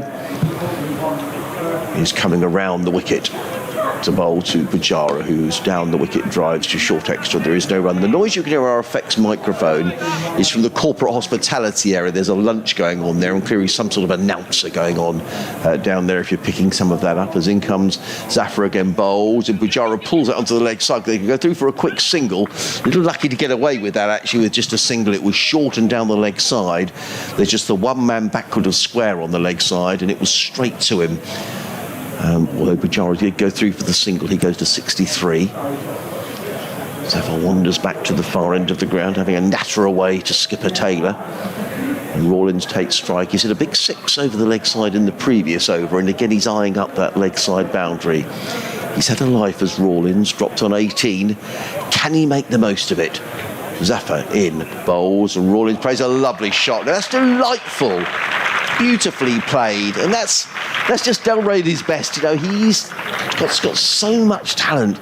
It was a lovely shot, lovely little late cut through backward, well, really down through the slip cordon, picks up a boundary. He goes to 24, 206 for 4. And he knows that Zafar's bowling it very quickly, so there will be pace to use if you just get ready for it in time.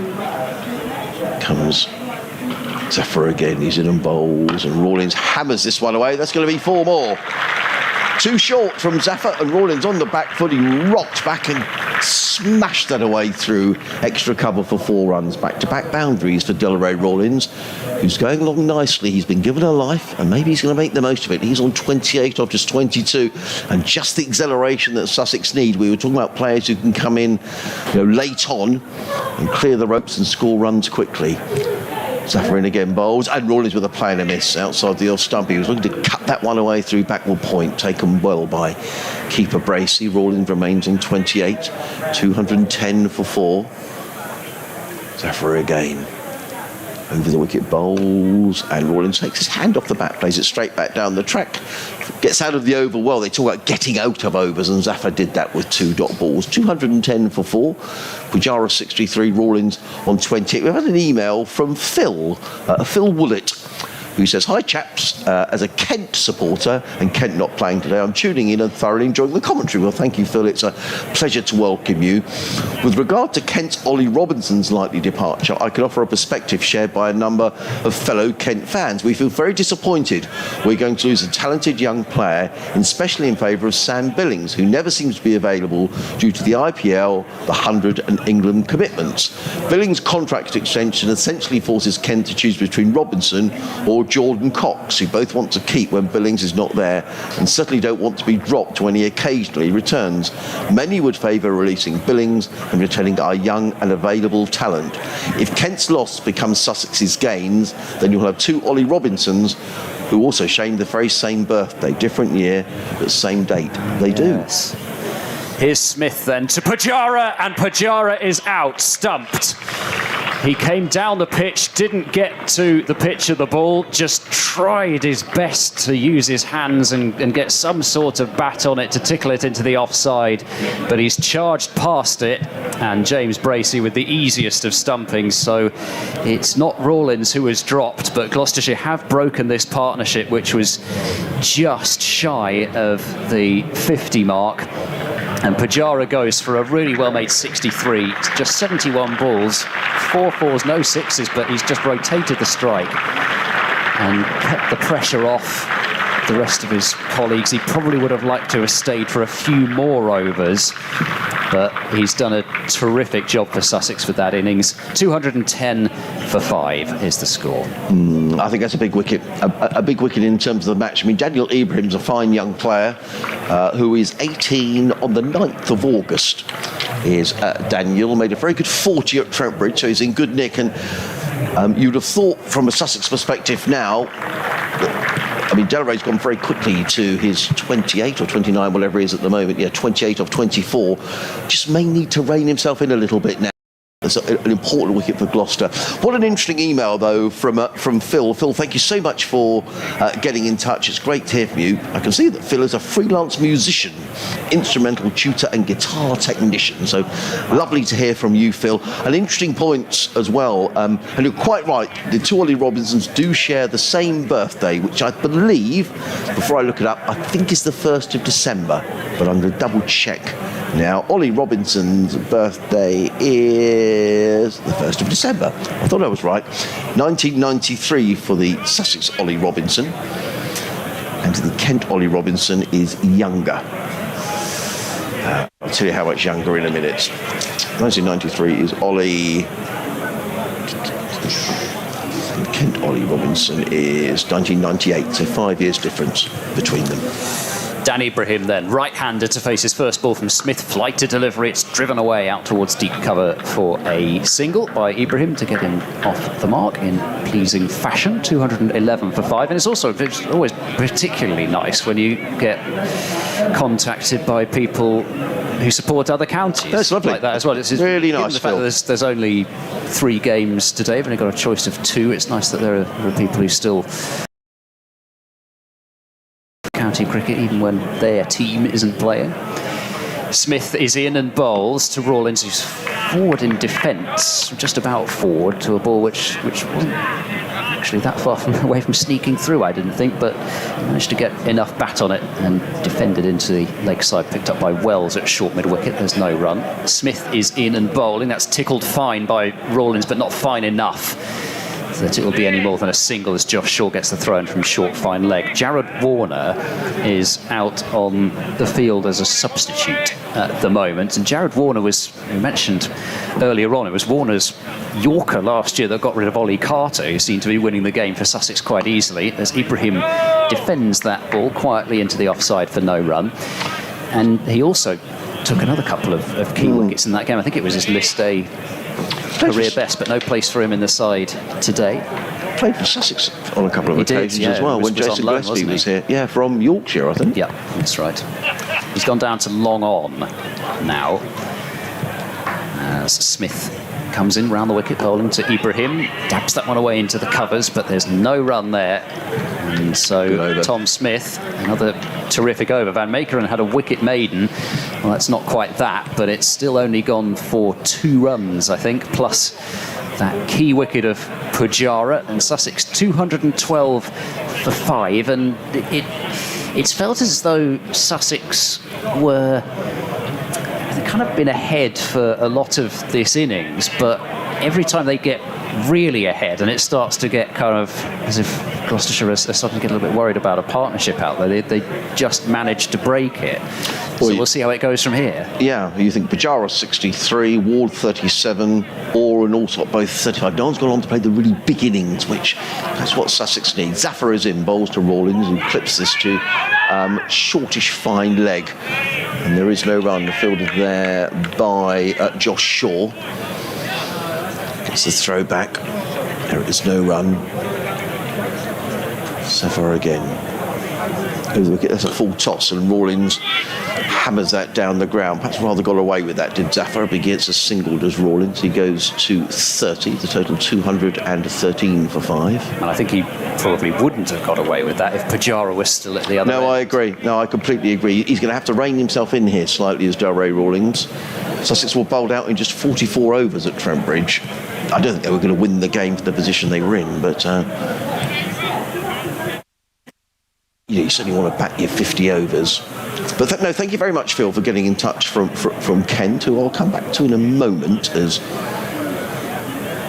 Zafar is in around the wicket bowls and Ibrahim plays into the offside. There is no run. I don't think Kent have lost a whole pile of players to the 100. They've lost Denley. Zach Crawley. Zafar again round the wicket bowls. Forward comes Ibrahim, plays it again into the covers. There is no run. I think Daniel Bell-Drummond has got a 100 deal.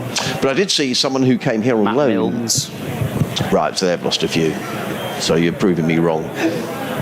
Zafar in bowls and eased down the ground by Ibrahim to pick up his second run, 214 for 5. But I think I was reading that Grant Stewart, who was on loan here at Sussex for a game down at Worcester earlier on this season, I think he signed a new deal.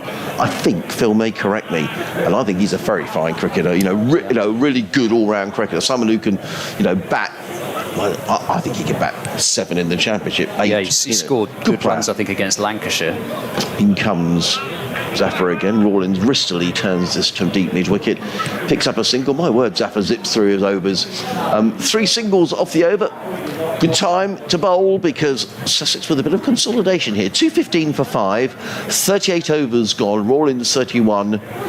Ibrahim is on 2. So just 12 overs to go. The cut-off time for this innings is an hour and 10 minutes away, so Gloucester are going to be well within the cut-off time, and it's good to see sides getting through their overs quickly, which was certainly the case on Tuesday at Trent Bridge. Yeah, they certainly do that in this, and I almost wonder if there's almost a case actually for decreasing the time to bowl the overs slightly, because you so rarely see teams go close to it as it is now. But I don't think it's really a problem, so I suppose why change it? Zaffa's got 1 over left after this, and it looks as if Smith is going to bowl his 9th. 8 overs, 2 for 44, so that last over really has rounded out those figures nicely, and we'll see whether he can add another wicket to that column as he's in and bowling to Rawlins down the pitch, lofted on drive for 6 over the head of Ollie Price at long on. So far from going into his shell, Rawlins decides to take Smith on first ball of the over and gets plenty on it. Long on was never really interested in the catch, and it's 2:21 for 5. And they're relatively short boundaries straight down the ground here at Hove, but good shot by Rawlins. There was a long on out there and he cleared him comfortably. Good shot. Yeah, it was just a controlled shot as well. We didn't look to smash it. This time he just goes back and wristily flicks this one out into the leg side for a single, fielded by Chris Dent from short mid-wicket. 2:22 for 5, Sussex's total. But yeah, it really was just a controlled swing of the bat. It felt as if there wasn't much that could have gone wrong with that shot down the ground. Smith sending Wells back to long on. There's 1 more over after this, and then Gloucestershire can put an extra fielder outside the 30-yard circle, and James Bracey here is appealing for another stumping, and he can't believe it.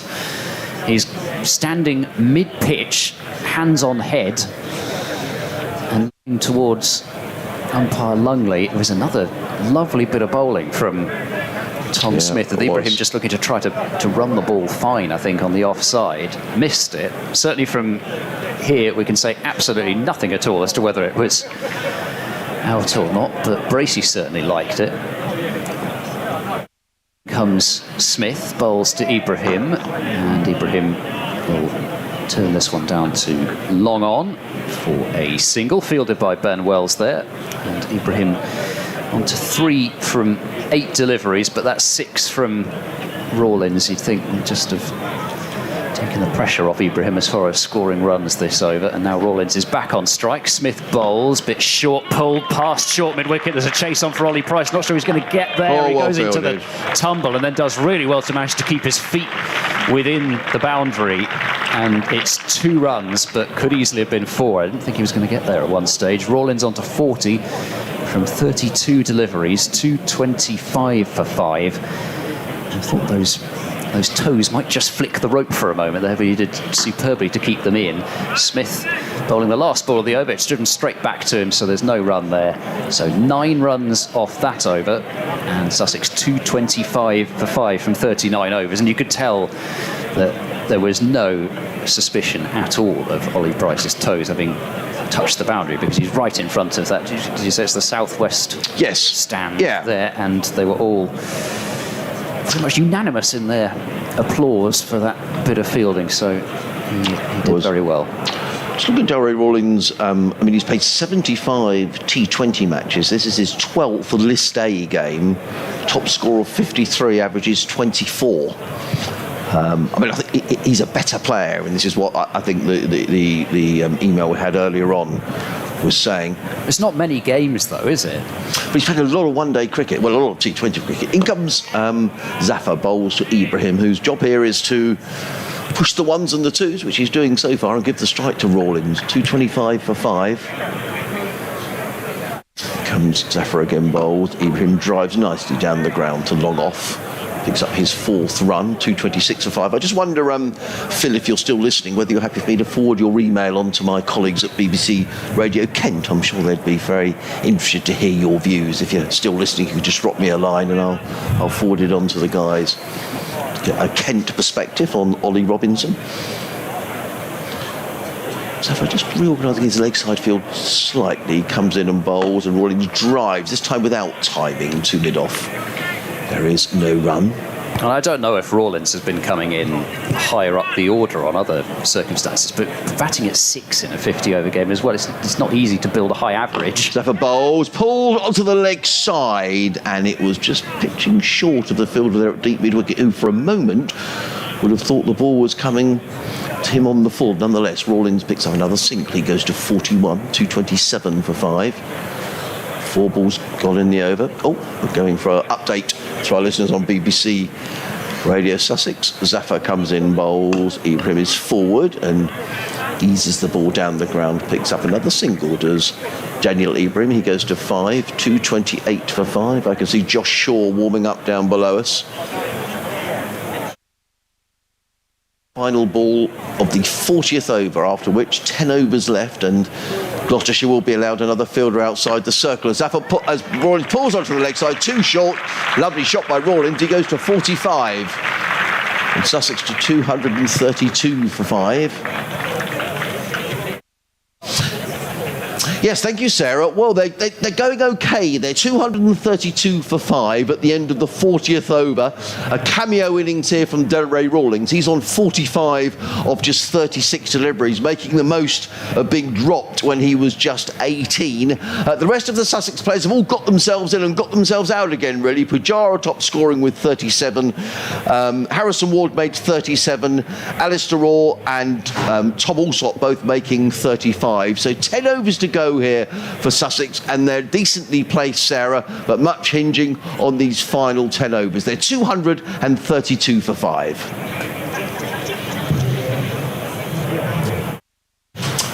We're done. And indeed, Josh Shaw is going to come back into the attack. Indeed. So he's got 4 overs left, so he's going to do a fair bit of the work in these final 10. So Tom Smith isn't going to bowl out for now. He'll have 9 overs bowled so far. It's Shaw bowling to Ibrahim, who picks that one up over mid-wicket, over straight mid-wicket really, and that's 4. So another one of those easy pickup shots. We've seen several of those from several different Sussex batters, and not much wrong with the delivery from Shaw. It wasn't, to me, it didn't look as if it was kind of a slot delivery. It looked as if it was a bit more like just a full length ball, and flicked away over the top for 4. So he's got 9 now, 236 for 5. Shaw in and bowling. That short pulled away in the air, and another catch is down out at deep square leg. That did carry, I think, out to Tom Smith there. And 2 dropped catches now. These, I mean, already Rawlins' drop is seriously hurting Gloucestershire, and that one could prove costly as well. Ibrahim onto 10. I don't think that potentially Tom Smith thought that ball was quite going to get to him. It would have been a good catch. I think he was a little late to set off for it. I think you're spot on, but having got there, I think he'd be disappointed he put it down. It was a far more difficult chance than the chance that Van Meekeren put down, but it definitely carried, no question. Yeah, I'm afraid of the catching, well, in particular in the Championship, when Gloucestershire have had rare opportunities to force things in the Championship, the catching has been a running theme, not been great. That's chipped in the air by Rawlins off a leading edge and short of Jack Taylor at extra cover, who was back on the edge of the circle, and well, Jack Taylor's going to have to keep his troops heads up, because we've got 2 batters out there who have both been dropped, and now that one which looped in the air, and Jack Taylor at this stage, with the boundaries that have been hit, has to be a bit further back on the circle, so couldn't take the catch. Short bowling, short ball, helped round the corner by Rawlins. They'll think about 2 here, should get it quite comfortably. It was more towards deep backward square leg than long leg in the end. I thought it was hit a little bit finer than it was off the bat. So Rawlins is on to 47, 239 for 5, so that career best of Rawlins is under threat. I don't know. I mean, as I say, you know way better than I would about Rawlins, but in terms of 50-over cricket, I mean, it is there's a tendency to lump 50 over and T20 cricket together. A Shaw is in. That's hit in the air once again by Rawlins, looking to carve it through the covers, and it's once more just short of Jack Taylor. This one a bit closer, but never looked like carrying, and it's a dot ball. But in terms of List A career 13th match, and quite a few played down the order, and also we haven't had much List A cricket of late, have we? I think probably the frustration from people like Tim who got in touch is he's a very talented cricketer, and Sussex haven't seen the best of him. Yeah. Here's short, last ball of the over, backing away is Rawlins and tries to crash that one away through the offside. Doesn't get much bat on it. It dribbles away out into the point area, and they can come through for a single. So another decent over that for Sussex, with 8 runs off it, or 9 in the end? 9 with that single. So 240 for 5 after 41 overs. Yeah, I mean, he's played 37 first-class matches, in which he's scored nearly 1,500 runs, but the average is just 23. He scored 100 up at Old Trafford 2 or 3 years ago now.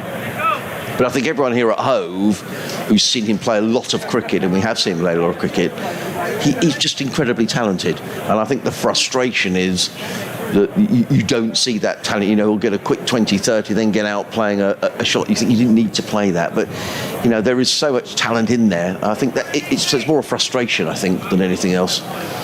But maybe as, I forget who was sent in the email now, Tim was saying, maybe today will be Del Rey's day. Who knows? In comes Van Meekeren, who's back into the attack bowls. So Rawlins hammers that away. That's got many a mile. What a way to go to your half-century. Wasn't too much wrong with that delivery, to be honest. Well pitched up, and he smashed the ball away over wide mid-wicket for 6 runs. Super shot by Del Rey Rawlins. He goes to a half-century, and that equals his best List A score. Waiting for his stats to come. 54 or 41 balls in 49 minutes, 4 fours, 3 sixes, and then indeed that is his highest List A score. Yeah, and it wasn't that short, but it's another one where the batters just picked the length up so quickly, and there was just enough length on offer for him. And what's going on now? Are we going to get another visitation from the physio? I wonder if he's... that's interesting. He's just hit a 6, and now a towel. It isn't the physio who's bringing this out, but we have got a break in play, which just gives me a chance to read a follow-up email from Phil, who's our Kent supporting listener. Just keep an eye on this. Rawlins is being brought out to drink, I think, yes. But how unusual for this to happen after one ball of the over. They actually did need a new ball. I missed that, I'm afraid. Okay, yes. Umpire Lungley was jogging off, so the ball's obviously hit the tarmac out there or something, or maybe even bounced into one of the gardens over there, I don't know. So Phil goes on to say, I believe Kent have lost 6 players to the 100. Billings, Bell, Drummond, Cox, Klassen, Milnes, Crawley. I believe Denley isn't going, but is injured. I wonder if Kent are also expecting Billings to get an ECB central contract, which will save some desperately needed money in the long run. It's like Sussex, we don't have the wealth of the test hosting counties. For the sake of BBC balance, I should point out that other freelance musicians, instrumental tutors and guitar technicians are available. Absolutely. Thank you for pointing out that we need to get balance in our answers. And thank you very much for getting on. It's good to hear from everybody around the circuit. As in comes Van Meekeren, bowls to Rawlins, playing a miss outside the off stump. Slightly tentative shot on this occasion, looking to run it down to third man. Sussex Cricket at bbc.co.uk, or you can tweet edcricket6 or BBC Sussex Sport. Lovely to hear from everybody. Welcome wherever you're listening from. Live cricket on the BBC, BBC Radio Sussex, BBC Radio Bristol and Gloucester. In Harms and Ed Seaborn, enjoying the most glorious day on the south coast with a good crowd as well, which is great to see. As in comes Van Meekeren racing down the hill, bowls to Rawlins, who clips that onto the leg side almost casually, picks up a single. The ball was in the air for a long time. Had there been an orthodox mid-wicket, he wouldn't have played the shot, but if there was, it would have been a very straightforward catch. Rawlins to 55, 247 for 5. And I think as far as Sussex are concerned, in terms of making the score in excess of 300, Del Rey needs to be there for the final few overs. He has the ability to clear the ropes. And Daniel Ibrahim needs to play alongside him and pick up the ones if he can. Yeah, they could be looking towards 320, 330 if he is there. But both have been dropped. Rawlins when he was on 18, Ibrahim when he was on 9. Van Meekeren in, bowls, and that's fortunate from Ibrahim, and he's going to get 4 runs, and he won't get a more fortunate boundary all season probably. He played forward, it got a thick outside edge, and it just eluded all of the fielders at backward point and the third man who was racing around. Good delivery by Van Meekeren. Ibrahim to 14, 251 for 5, hence the applause around the ground. And Ollie Robinson, the Sussex Ollie Robinson, who'll be watching from the balcony, that's encouragement for the bowlers, because again... Well, yeah, as I say, it shows you again the pace in the surface. It shows you there's plenty on offer. It also shows you bats these days, and in 4 balls Van Meekeren's gone for more boundaries than he had in the previous 7 overs. Van Meekeren in bowls. Ibrahim looks to pull. Now, has he been hit on the helmet as well? I think he has. Yeah, the neck protectors have come off, and even if they had gone back onto the stumps, that would have been not out in these regulations, but it was actually quite close to happening there. The closest I've seen that happen. So he's struck 2 batters now on the helmet as Van Meekeren, and of course the 2 who shouldn't be out in the middle if Gloucestershire had taken their chances. Yeah, so we're going to have another break here as the Rachel Doyle, the lads inform me is her name. So thank you, Rachel, for getting in touch. Thank you, Rachel. Thank you. I'll talk about Jamie for getting in touch. I think it's Rachel Doyle who's on physio duties for Sussex today. He was looking to pull that, we have to say, down towards fine leg or deep backward square. The commentary has gone down, apparently. So let me just see if I can sort that out. Yes, indeed, our line has gone down. So let's just, for some unknown reason, we'll keep talking away because you are still going out around the ground and on the live stream. So let's see if we are reconnecting. Yes, there we are. Our lights have reconnected. So hopefully everything is okay. I did have a note from Graham, who was in touch. I don't know whether that happened with the last update that we gave, but Graham has been in touch. Graham, could you get back in touch and just let us know if things okay? And I've had the okay from Sarah. So hopefully, if you're listening online via the BBC website, not watching via the club stream, you can just drop us a line and let us know that the commentary is going back out. That would be hugely appreciated. So I'll just make sure all these technicals are done. Sean Sullivan has been in touch. Hello, Sean. He says, afternoon, Adrian and Ed. I caught the back end of the Ollie Robinson wicketkeeper chat. Is that a player we're looking to sign? If so, what will that mean for Ollie Carter? I have absolutely no idea, Sean, on that one. The Ollie Robinson conversation was about the fact that he's scored got a big score for Kent in one of the previous matches in this competition. Double century. He went on loan to Durham earlier on this season. So it was just a general chat about players who are moving around. We were talking, Sean, about players from counties who are moving around. A lot of announcements being made, and 2 big players for Gloucestershire, Ryan Higgins and Benny Howell, are moving on at the end of the season, and there was a bit of speculation about Ollie Robinson, not linked at all here to anything that may be going on at Sussex, but it was just a general conversation about players who are moving around. Martin Mahoney's been in touch to say loud and clear now. Thank you, Martin. And thank you, Graham, for letting us know as well. So why our line dropped out, I don't quite know. But the good news is Ibrahim is restored to duty and Van Meekeren is in down the hill. And Ibrahim pulls straight away to backward square. So well done, Dan Ibrahim. Not scared of getting in the way. He picks up a single. He goes to 15. And Sussex to 252 for 5 at the end of the 42nd over.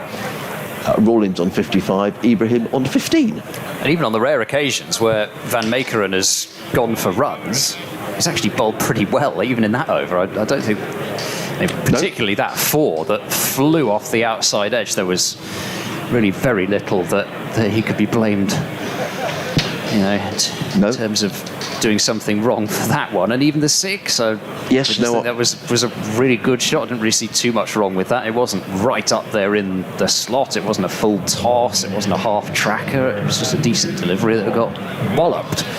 So Tom Price is going to come into the attack from the C end. Ollie Price bowled just the 1 over, so somebody is only going to bowl 9 overs. Tom Smith at the moment has bowled 9, but you sort of think at some point that Smith might potentially be given an over, but it'll be Tom Price for now. 7 overs for 55 so far. It's been a bit of a struggle for him. He has done a lot of bowling recently since he's come back in to the side. He's played every championship match, bowled a lot of overs in those championship matches, but today he's just not quite had the same zip as Van Meeker and arguably Shaw at times in terms of that short ball, and that's tended to be punished. But he's got the opportunity to pick up some wickets here at the end of the innings.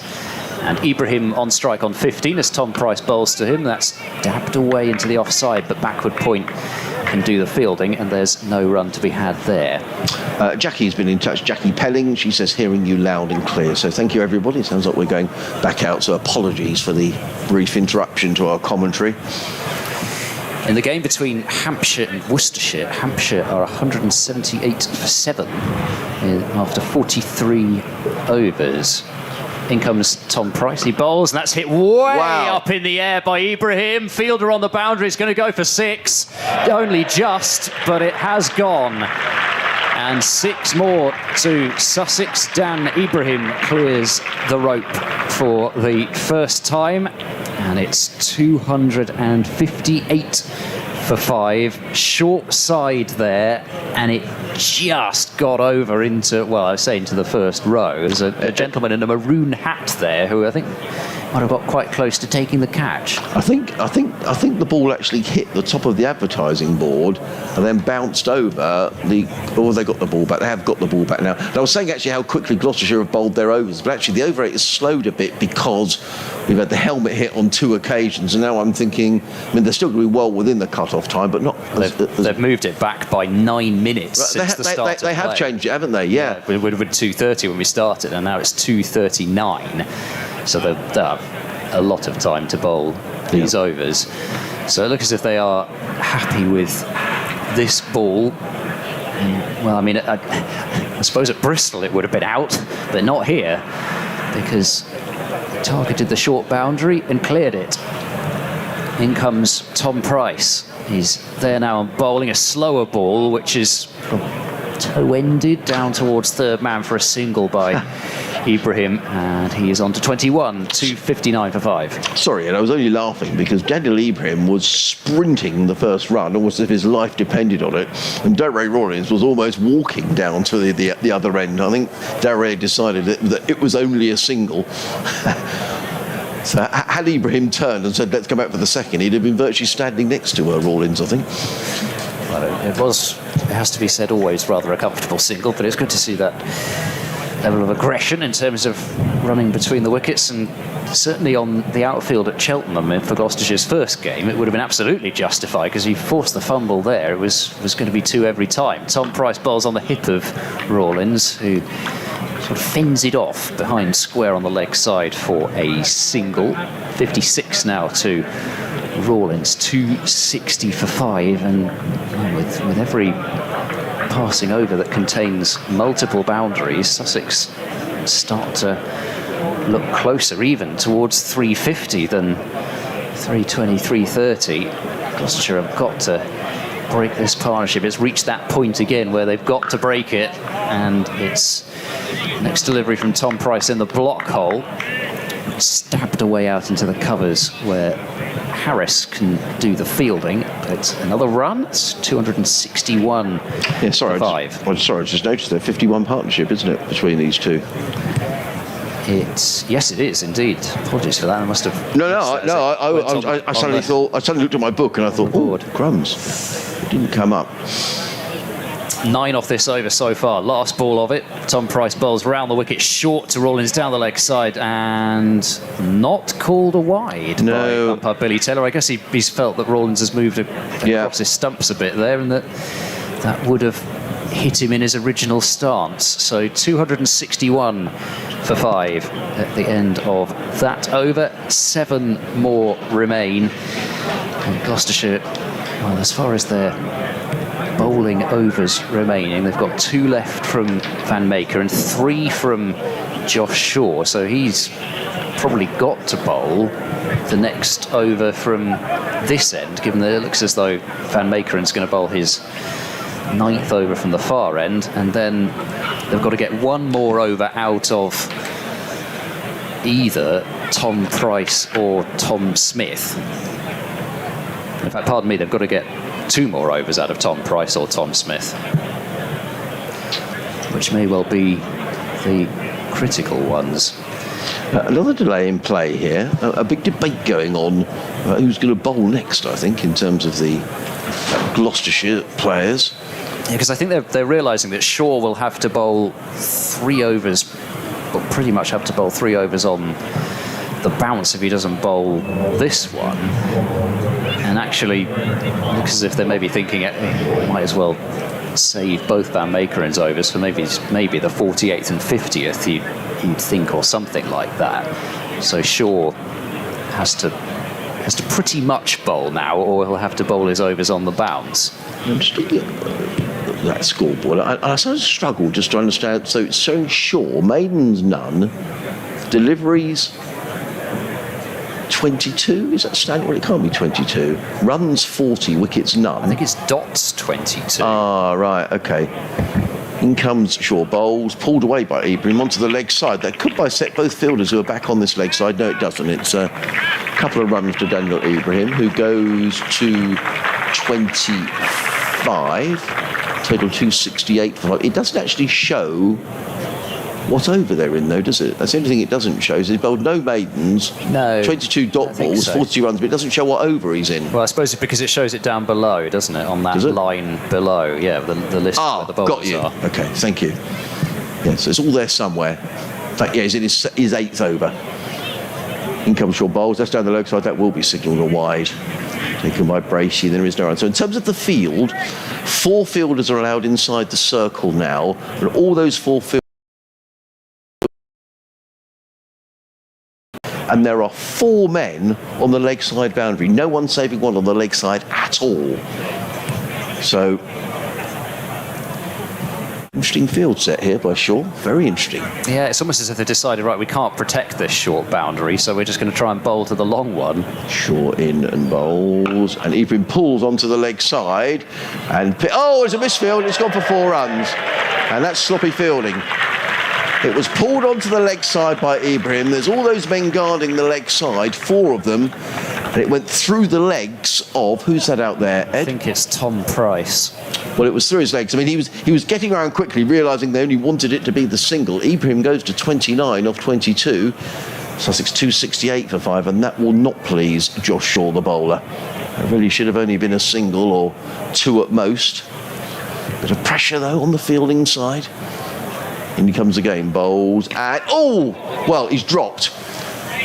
It was a little nudge, I think, from Ibrahim through to James Bracey. It was going down the leg side. He got a little nick, and Bracey flew across one-handed, but he's been dropped. And Ibrahim has another life. He's been dropped on now 18 and dropped on 29 as Daniel Ibrahim. Definite chance. Yeah, definitely. I mean, he was wrong-footed. Yes, he was. Bracey, which meant he had to reach back, and it was a thick enough edge that, it was obviously just enough that he was wrong-footed, and he's taken several one-handed catches this year, James Bracey, and any time you've got the gloves on and you get a decent part of the hand on it, no, like I agree. Wicket-keepers would feel they should take it, and I don't know. I mean, we only get one look here whether he'd feel he shouldn't have been wrong-footed by it, but he did feel he should have taken it as well, didn't you? Tell by his reaction. Shaw in bowls to Rawlins, who looks to work that one down to 3rd man. It's a welcome dot ball for Josh Shaw. 269 for 5. We're in the 44th over, so 6 overs remaining after this. Rawlins again surveys that leg side field. He's hit a couple of big sixes. There's two fielders out. There's a long on and a deepish mid wicket, almost a cow corner. Shaw is on his way. Bowls, and Rawlins hammers this out to long off. Good delivery actually by Shaw, and almost another misfield out there, but kept to a single, which will please Josh Shaw. Rawlins goes to 5. And both the drops of Ibrahim off the bowling of Josh Shaw, who's been unfortunate not to pick up a wicket, because a few plays and misses against him early on. I think he's bowled a bit better than his figures of 7.5 overs for 49 would suggest. No, I would agree. His way down the hill, bowls to Ibrahim, who plays it in the air down the ground. He's just going to pick up a single, Ibrahim, on this occasion. He goes to 31.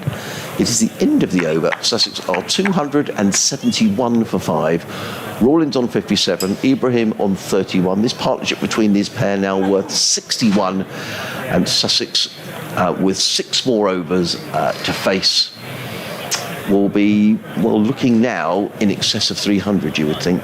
Oh yes, yeah. And you think from here, you'd be thinking, what, a runner ball gets you to what, 3? Well, a runner ball would get you to just 310. over Yeah, 300. Yeah, 310ish. Now, yeah. This is interesting that Physio Rachel has come out again this time, though, talking to Dan Ibrahim, who was also hit on the head. I wonder if that's mandatory, because we saw this when Delray Rawlins was hit on the helmet. We have to say both of these batsmen have been hit, both by Van Meekeren. And I just wonder, after a certain amount of overs after it's happened, maybe that's the protocol. The physio comes back on and says, right, you know, what's the answer to your secret question, or whatever it is for concussion protocols. But he looks okay. And thank goodness for helmets, really, because we could have had a couple of nasty injuries. I mean, it's changed so much what you can do with the short ball, because you can hook and pull with freedom now, whereas you'd have had to have thought safety first before. Tom Price starting his 9th over, and that's slapped into the leg side for a single by Ibrahim out towards deep mid-wicket. 272 for 5. Dave Bracegirdle has got in touch, says enjoy the live stream, and all in the name of research, you understand, because of course Gloucestershire will face Nottinghamshire in just a few days' time. It's on Wednesday at Bristol. Tom Price is in and bowling a short ball pulled in the air. It'll be one bounce out to deep mid-wicket in the end, and Rawlins didn't get too much of that, and had that been on the short side, actually there might have been a chance of a catch, even though it fell way short of deep mid-wicket on the longer side. 273 for 5, so maybe Tom Price's last over this. He may get one more. Tom Smith has still only bowled the 9.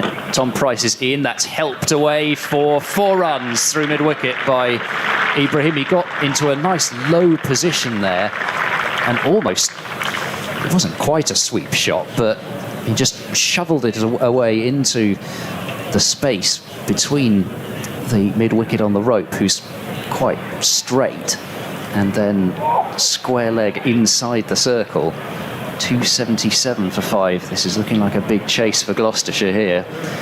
Tom Price in and bowls. That's another huge hit leg side. That's 6 runs into the hospitality area, and it's dropped. One-handed dropped catch by a spectator in a blue shirt away to our right, who's now just explaining to his mates just how hard that catch was and how firmly the ball was coming at him. So 4-6 for Ibrahim. His career best is now under threat, and it's 283 for 5. Yes, his career best in List A cricket is 46 cricket. Career best of 94. As I regularly say, he's the youngest player ever to score a half-century in the county championship, and could have done so in terms of 100 as well. That was done at Worcester last year, but was out on 94. He's not 18 until the 9th, which I think is next Monday, Daniel Ibrahim, but he's certainly built very powerfully for someone of 17 years of age. He's on strike to Tom Price, who's in and bowling, fires it wide of off stump this time. It's lofted down towards long off on 2 bounces to Ollie Price, and just a single this time. 284 for 5. So Rawlins dropped on 18, Ibrahim dropped for the first time on 9, and they have really made Gloucestershire hurt here. This partnership is worth 74 now in 8.4 overs. Tom Price bowls I have to say, a rather filthy delivery down the leg side. It was short and slow and bounced, I think, twice before it got through to James Bracey, and it's a wide, 285 for 5. Very much a delivery which Delray Rawlings couldn't hit. So still one ball left in this 45th over. Wheels of Gloucestershire in the last few overs. Tom Price is in and bowls short pulled, and that's going to be 6 more wide of Harris on the leg side boundary. And Tom Price looks rather despondent as he ends that over. 291 for 5. He's taken some fearful tap today as Gloucestershire's young seamer. Just working out how many off that over. 19, I think, isn't it? 19 off the over. So Sussex, I'll tell you, this partnership now worth 81 between these two. 350 is very much on. And Daniel Leoprim on the verge of equaling his best list day score. Derby Rawlings has already done that. Good to hear that Dave Bracegirdle is listening to us, our BBC Nottinghamshire commentator. Entertained us royally at Trent Bridge over the last few days. He had a half day's work yesterday down at Taunton, did Dave. In comes Shaw, bowls. Ibrahim drives firmly down the ground. He's going to pick up a single, is Daniel Ibrahim. He goes to 44, Sussex to 292 for 5. A very convincing win for Nottinghamshire. Or did Somerset come to you?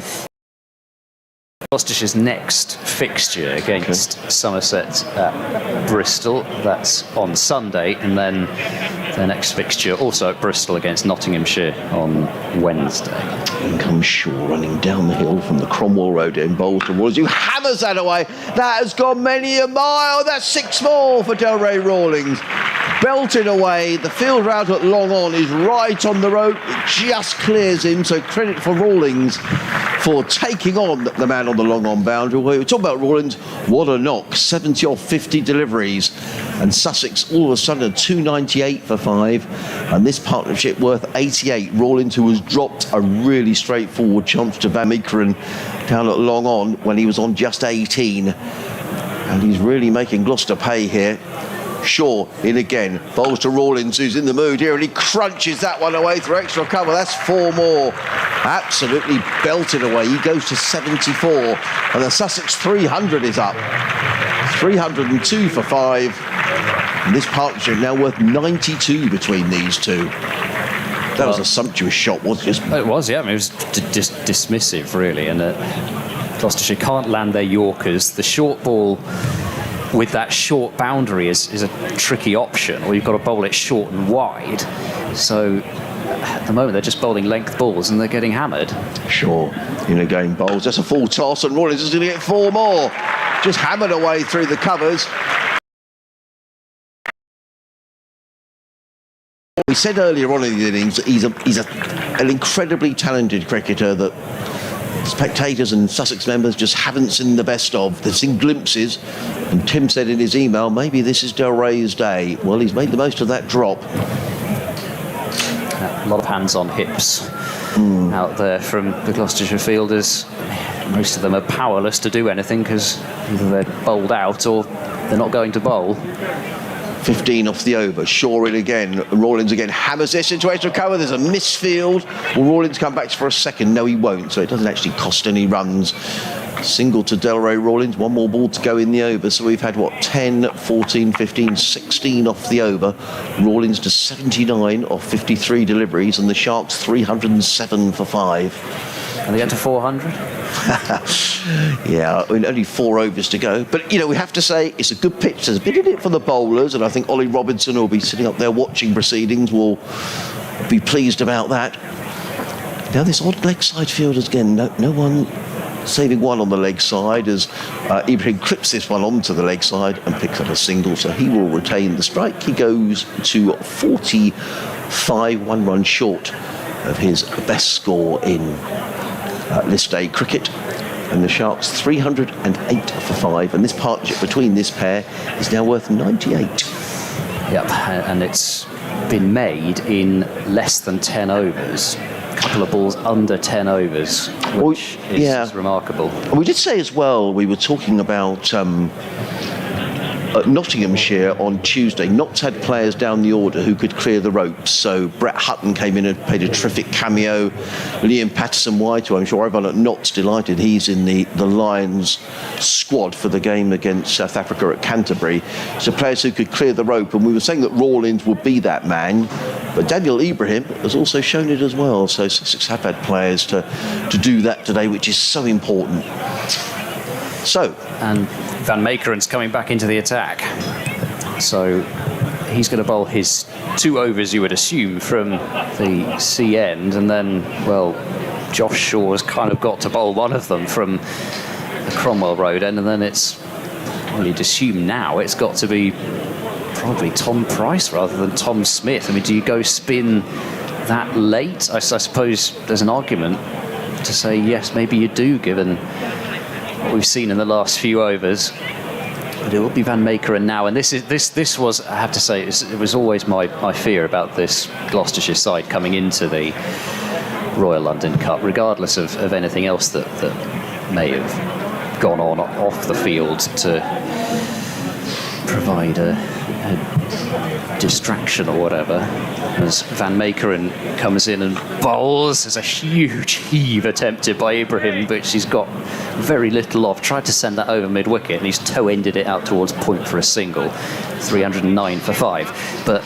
if a partnership got established towards the end of an innings, Gloucestershire bowling innings that is, then were there going to be enough death bowling options to stop runs from flowing at an alarming rate? And that's exactly what's happened here. They didn't take their chances, they didn't take the wickets that they should have taken to reduce the pressure on the death overs, and now what's happening is that's another ball which has been blasted away into the leg side. It'll be just a single though this time, on the bounce to Ollie Price. It's good fielding, and that is the 100 partnership up between Ibrahim and Rawlins. 61 balls, 48 minutes, which I suspect would be even less were it not for the concussion checks and a couple of balls having to be fished out of hospitality areas and car parks, etc.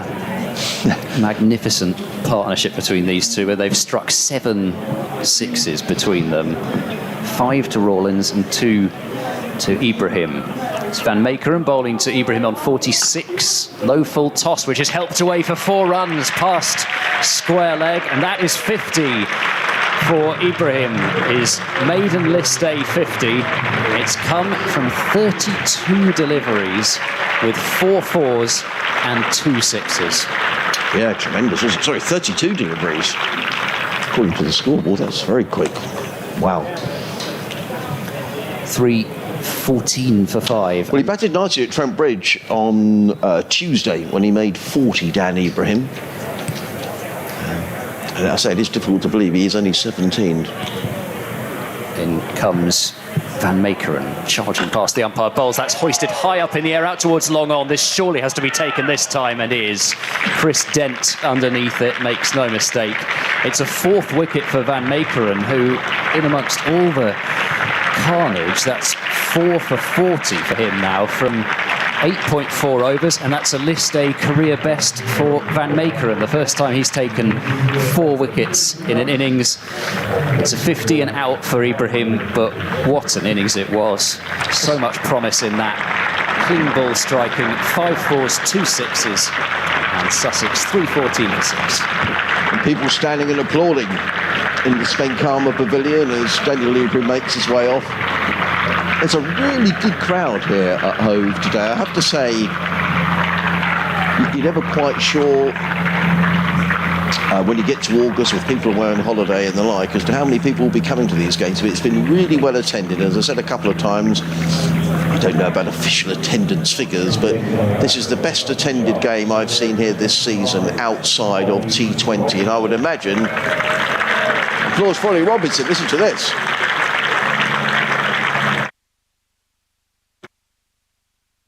Hugely popular figure here, Ollie Robinson, coming out at number 8. And that will be a huge benefit to Sussex as well when they come to bat. But it's always difficult to tell how many people are in the ground. But and if the boys on the stream are listening, perhaps they could just sort of concur that it looks like the best attendance of the season, which is much for a lovely sunny day on the coast, 50 over game of cricket. People say there's no appetite for it. Well, I would disagree. Well, and also, presumably, so few days of cricket to come and watch in this period of the season. It's a good point. After the game against Leicestershire finished a couple of weeks ago, I remember tweeting it would be another 60 days until any 4-day cricket here. So within that 60 days, there's only the 4 one-dayers here. So that's a very good point, Ed, actually. Of course, you look at Bristol, and there's, after July the 3rd, I think there's only 7 days of cricket at Bristol. Van Meekeren bowls a very short delivery, which Robinson just ducks underneath, and it goes through to the gloves of James Brace. Of course, there is the Cheltenham Festival in there as well. So it's not as if Gloucestershire don't have home matches, but in terms of cricket at Bristol for Gloucestershire, after the T20 finished July the 3rd, T20 match against Middlesex, there's 3 home matches in the Royal London and 1 county championship match against Warwickshire on September the 20th. That's all the cricket that there is at Bristol. In terms of Gloucestershire, anyway, Van Meekeren bowls and has bowled him. And there's the 5 for Van Meekeren. Robinson out for a second ball duck. 3-14 for 7. Sussex. Van Meekeren has shown what's possible on this surface, and he's looked every bit the international bowler that he is. I mean, he takes his wickets for the Netherlands, and he's got a 5 for the first time in List A cricket, and I suspect it may well be a 5 for the first time in professional cricket. Yes, it is. So congratulations to Van Meekeren, who has looked a class apart, it has to be said, today. Well, he's bowled quickly. He's got something out of the pitch. We were talking earlier on about certainly the wicket here for the game against Leicestershire in the county championship a couple of weeks ago was a run fest, and it was desperately hard going for the bowlers. But I think for bowlers who've put the effort in, bent their back, there's been a bit of extra bounce, a bit of extra pace. And perhaps that's showed by the fact that both Rawlins and Ibrahim were hit on the helmet earlier on in their innings, and that was a pacey delivery. Ollie Robinson rather disconsolately makes his way up the steps. That was brief from Ollie Robinson, but we'll see him in action with the ball. And the new man coming out is Ari Cabellas, who batted very nicely at Trent Bridge actually on Tuesday, and has shown he made a half century at Lords in the Championship, made 26 before he came a victim of Brett Hutton on Tuesday. And his job here is to bat around Delray Rawlins. And bowling the 48th over for Gloucestershire, it's their captain, Jack Taylor, who's going to bowl his first over in the 48th over of the innings. I did wonder whether we might see him earlier on, but this is almost a case of, right, everybody's getting smashed, so I'm going to take the responsibility on myself. Well, maybe that's good captaincy. We shall see. If he goes around the park, it may not be, but there we are. Skipper taking it on his own shoulders. He's going to bowl from the Cromwell Road end to Delray Rawlins, who's 80 not out of 50 deliveries, is in and bowls, and Rawlins hammers that one away on the leg side. He's going to get a single fielded out on the deep mid-wicket boundary. Well fielded. Who was that who fielded that? Because he was very smartly round and prevented anything more than a single. Rawlins goes to 81, 3-15 for 7. And now Taylor wants a change in his field. In fact, he wants multiple changes in the field for the right-handed Carvelas. I'm actually struggling to see who that is out there. Is it Marcus Harris? He was round the boundary very smartly. Wasn't the best of throws, but he prevented Rawlins coming back from the second, and that's what Rawlins was after. He wants to have as much as the strike as he can in these remaining 17 deliveries. Carvelas waits. As in comes Taylor, bowls, Cabellas drives nicely through mid-off, picks up a single as Ari Cabellas, and that's exactly what he needs to do. 3-16 for 7, giving the strike to Rawlins, who again has a long look at that leg side boundary. This might be interesting. There are 3 men out on that leg side, but it's a relatively short boundary as in comes Taylor, bowls wide of the off stump. Now that was good bowling and drilled down the ground by Rawlins, but just a single. 3 singles off the first 3 balls, and if Taylor gets out of this over with 6 singles, he'll be delighted. Well, yeah, I just think even if there's only 1 boundary, it's probably a win, given what we've seen of late, and the fact that Rawlins is still out there. Taylor bowls to Carvelos, who drives straight down the ground to long off. Again, it's just a single. Carvelos to 2, 318 for 7. If we hum around the ground as people perhaps thinking about their lunch. But actually, no one going out for lunch, because this is pretty absorbing cricket, not least with Rawlins batting. Taylor in again, bowls and cut away by Rawlins. Through backward point, it's going to be 1. They might come back for the second. No, they won't. A bit of fielding there by Zafar prevents the second run being taken. So 5 singles off the over, which is a good over as far as Gloucestershire are concerned. Certainly at this stage, I mean, he's bowled really well away from the short boundary. Yes. Jack Taylor just firing it wide of Rawlins' off stump, and he can't heave it leg side. 319 for 7. Taylor in again, bowls, and Carvelos with a reverse sweep. He's going to pinch the strike and pick up a single. That's a good over by the Gloucestershire skipper. 6 singles off the over. Sussex 320 for 7.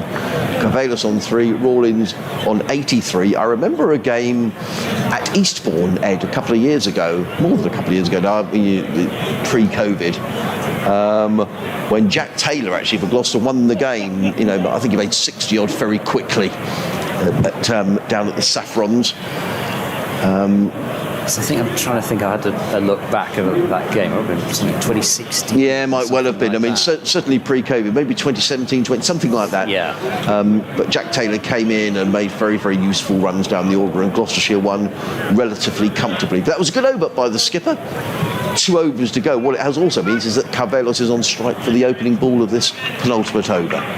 Van Meekeren to bowl it, and then I suppose Jack Taylor's got the conundrum of having bowled a good over. Does he give himself the last one, or does Josh Shaw come back and bowl it? For now, though, it's Van Meekeren bowling. A scoop shot attempted by Carvelos, and he gets no bat on it at all. It goes over the top of leg stump, and a dot ball to start the over. Yeah, and Rawlins wasn't very happy there, and I think he's going. He's saying to Carvelos, just knock the ball on the leg side and run. A strike here. Yeah, I mean, there's loads of room on that leg, so there's no need to play anything untoward. Just a little dab on the leg side and get Rawlins on strike. I think that's what Ray was saying. Yeah, never mind the fact that look he's at the pushing room for the 100. It's just a match situation.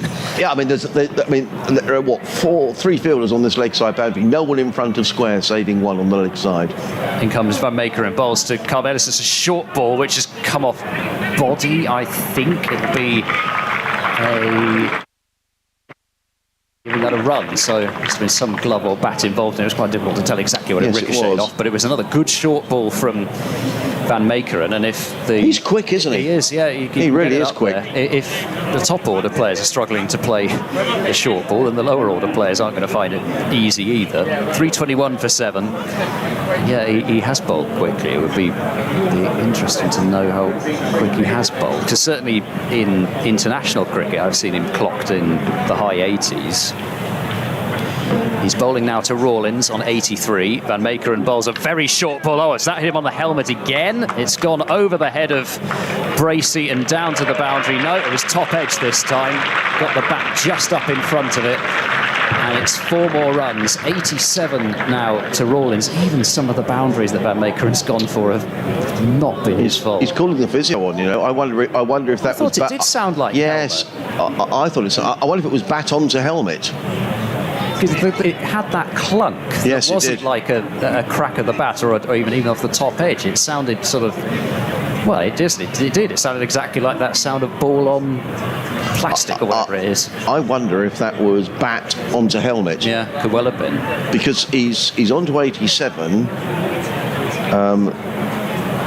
Now, physio Rachel is running onto the ground. Rachel Doyle. And we're going to get more concussion protocol checks here for Delray Rawlins, who, just to reiterate, was dropped when he was on 18 by Van Meekeren, who's bowled so well for Gloucestershire here today. But in terms of the catch, he was dropped at long on Ed.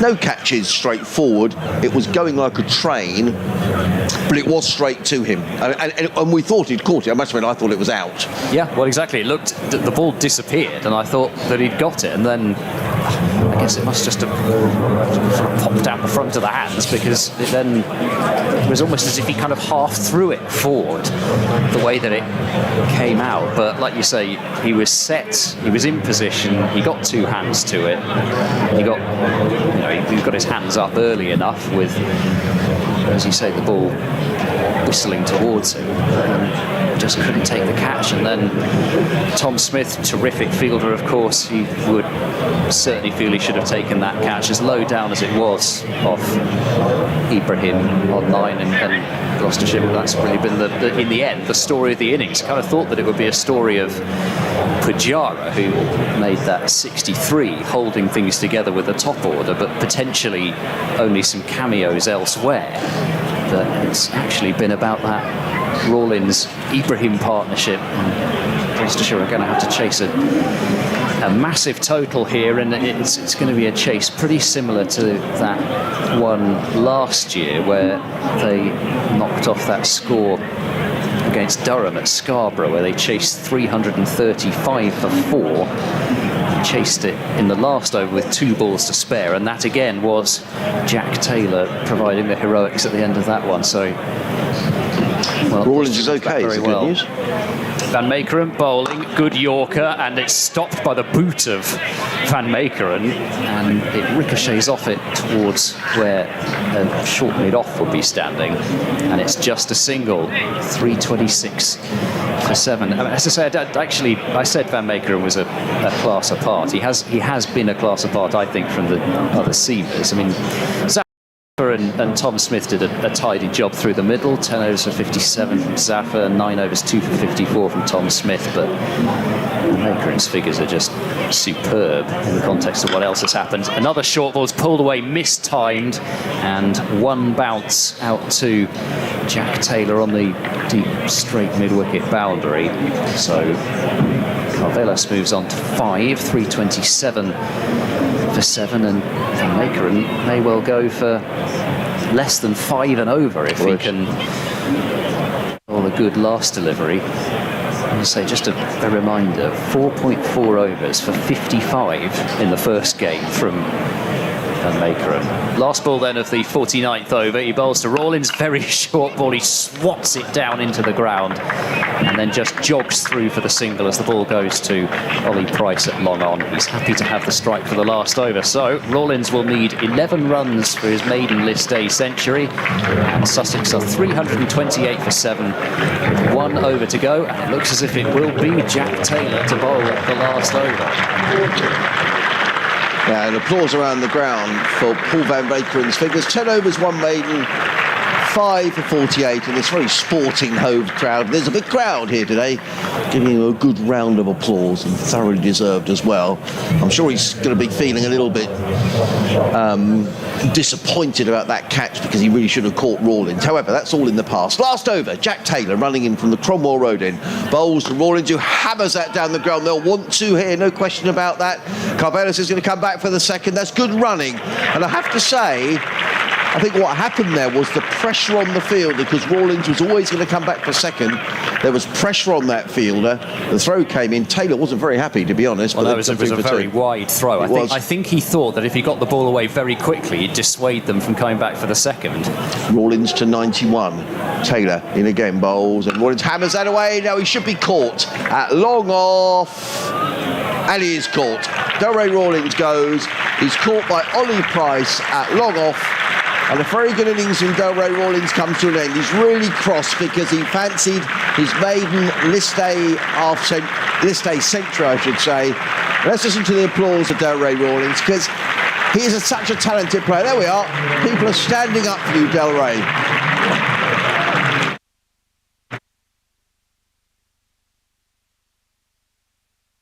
As are his colleagues on the balcony. It's a terrific innings by Delray Rawlins. 91 in 62 balls, 7 fours, 5 sixes. And who knows, maybe that's the innings that gives Delray the confidence to go on and play like we all know that he can. Smashing innings, 330 for 8. Well, he's on his way, and the new man coming in is Archie Lennon. Yeah, well, that was an innings where talent became, well, it was more than just talented player. That was an innings of actually of substance as well. Bizarre to say, as quick as the innings was, because he did give himself a few balls to get going. And yes, I know he was dropped on 18, so he may not have had the chance to make those runs, but equally that's a lot of runs that he scored after he was dropped on 18. Was intelligent in terms of the areas of the ground that he targeted. It wasn't just brute force by any stretch of the imagination. Jack Taylor, who's done a good job, the skipper here, comes in and bowls to Archie Lennon, who works up to extra cover, picks up a single. It's a slightly different pace of things with Rawlins not in the action, but 62 balls Rawlins faced for that 91. Taylor comes in and bowls and cut away by Carvelos. Just a single. Makes you wonder whether Jack Taylor should have bowled earlier, to be honest. 332 for 8, Carvelos to 6. He's only conceded 10 runs in the 10 balls that he's bowled. 1.4 overs, right at the death. So, Taylor in and bowls, and Archie tries a little ramp shot. In fact, it's given us a wide. And he very obligingly picks up the bails, as Archie Lennon, because James Bracey had whipped those bails off, looking for a stumping, which wasn't there, so a wide. Taylor in bowls, and Lennon is bowled. Low as much. That gets a bit low, I think. Didn't think that bounced very much. Archie Lennon is bowled for a single. He stayed still and tried to, I think, play it off the back foot, thinking that was going to come through at a decent height, and then it just sort of died in the pitch, and that's rather worrying when, if you're Gloucestershire, you've got 334 as it stands to chase. But yeah, I did wonder whether they might use Jack Taylor at one point, when it was the point when Smith and Zaffer had been bowling for quite some time, and Sussex had just started to get going again. They brought back, I think, a seam from both ends. Ollie Price got 1 over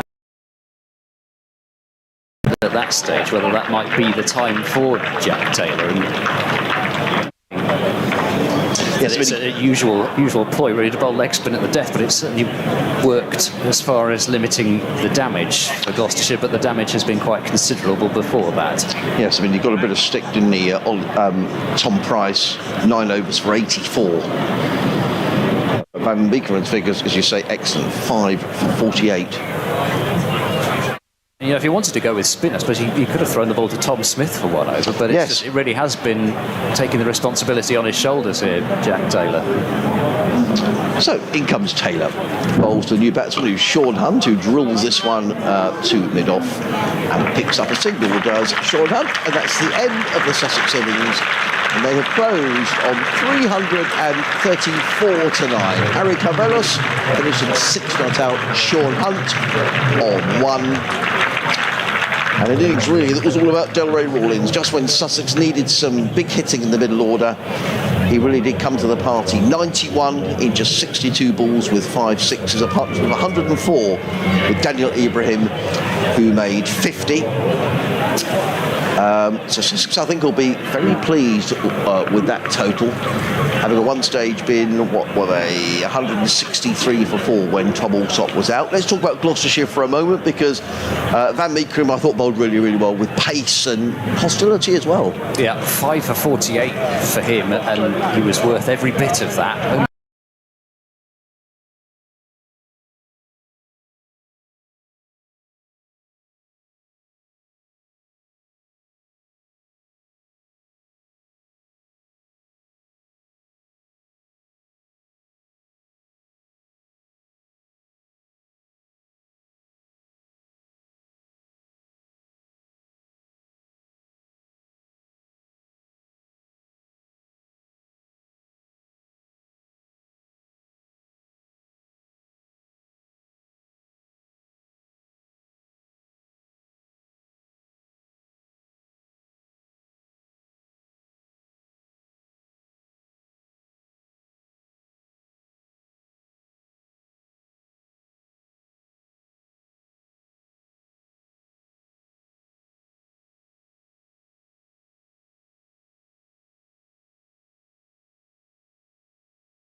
The great thing that Sussex do have in their favour is that Ollie Robinson is back in their ranks, and he's going to be rolling from the Cromwell Road end of the ground, and some nice applause around the ground for Ollie. Good to see people around the ground at lunchtime. Good to see Julian, my good friend, over there in the queuing up, doffs his hat.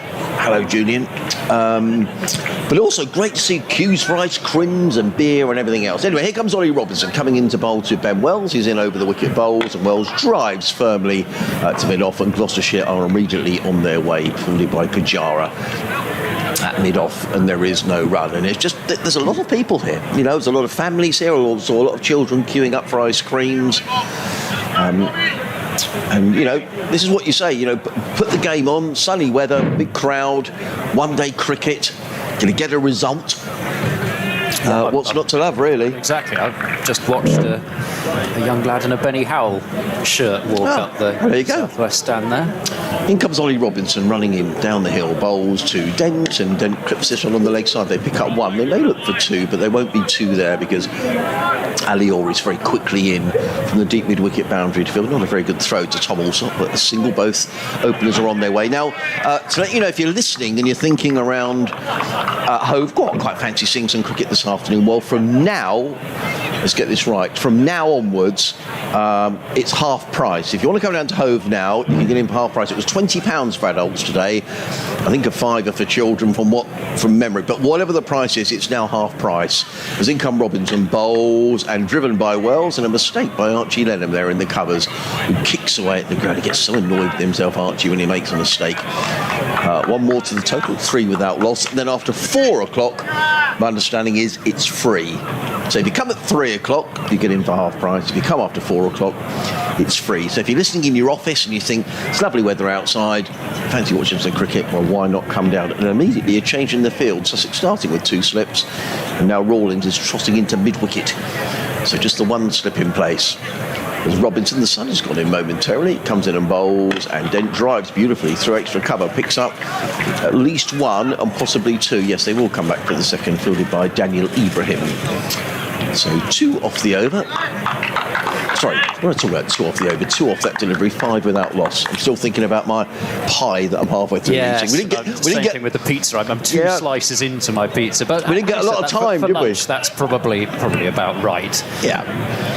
Robinson wheels around at the far end of the ground, the Cromwell Road end, running in and bowls to Dent, who he clips that down the leg side. I wonder if for a moment that might be signalled as a wide, and it wasn't, because I suspect it flipped the pad. Yes, exactly. I heard the noise. Yes. Just a second time, I could hear that clunk off the helmet quite clearly in the first innings, and this one as well. It sounded exactly like pad, and I can understand why Sussex wanted to try it on, and it was also why it wasn't given a wide, so the umpire heard it too.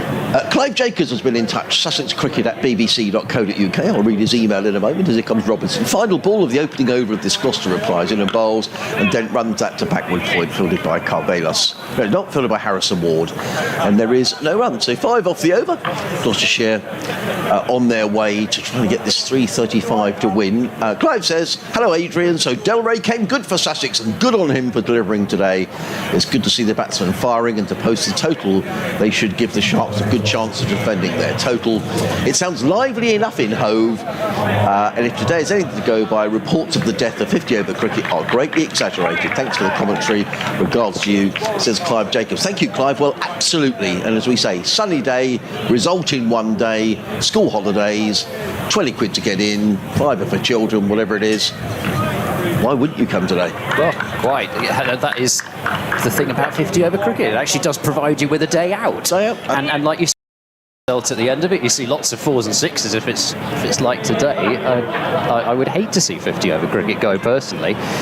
So it will be Carvelos to bowl the second over to Wells to start off with. Wells pushes that one into the covers, fielded at short extra cover by Delray Rawlins, who you kind of feel as if he'd been given a few more overs to try to get to his 100, he would have got there, because he could just have knocked the ball about, and We've had a decent chance to get to those three figures now. Who are these chaps? We've got some cricketers in their sun hats away to our left. As Carvelos bowls to Wells, drives firmly straight to Rawlins at short extra. There's no run. Are they umpires? I think they are umpires rather than players, actually, because they've got... I couldn't really see it as they were walking along the front because of the advertising boards, but they have long white coats, and we've almost got a full 11 of umpires. I think one of them hasn't been given a long coat, so he's just turned up in his cricket whites and a sun hat. Settle themselves down at the edge of the southwest stand. Carvelos bowls to Wells, who pulls that one high in the air, and that's going to go for a big 6 into the hospitality tent. And I thought actually that somebody might have a chance of taking a catch, but I hope everybody's all right in there, because it actually went through the door into the tent itself, and a sort of permanent tent structure away to our right hand side. He pulled it quite straight there, Wells. It would probably have gone straight over the head of a long on if there'd been one, but Wells has signalled his intentions early. Gloucestershire 11 without loss, as in comes Carvelos and bowls. That's short, that's wide, that gets the treatment, and it's 4 runs through cover. Cut shot from Ben Wells. You don't find too many keepers out there who can't play the cut shot well, and Wells picks up 4 runs and moves on to 12 from just 6 deliveries, picking up from where he left off in the last match, where he made 76 from just 87 deliveries on that occasion, but he had to slow down because of the wickets that were falling around him. He got off to a fast start in that one as well against Warwickshire the other day. Carvelos bowls, much better delivery, and it's treated with respect by Wells, who defends it into the covers. 2 lovely shots. Big 6 just over long on into the corporate hospitality. There's some sort of a luncheon club next door today, so they may have got a bit of a surprise as the ball came whizzing in. Something rather unexpected in my third course today. So looking here at Ben Wells, he's just turned 22. Just the other day, 30th of July. One slip in place. Last ball of the second over. Carvelos bowls to Wells, who gets completely turned around by that one, trying to whip it through the leg side, and it beats him on the outside edge, past off stump, and some encouragement for Carvelos to end that over. And in the end, it's another one. We actually saw that a fair bit at the start of Sussex's innings as well, where there aren't many scoring shots, but the ones that there are go for 4 or 6. So it was 10 off that over, but actually 4 dot balls as well. Well, it was a good finishing delivery to the over. We were saying earlier, Ed and I, about getting out of an over. As in comes Ollie Robinson from the Cromwell Road end, bowls and played by Dent firmly to backward point, fielded by Harrison Ward. He's a very fine fielder, sporting a white floppy sun hat. The only one on the field, everyone else has got caps on.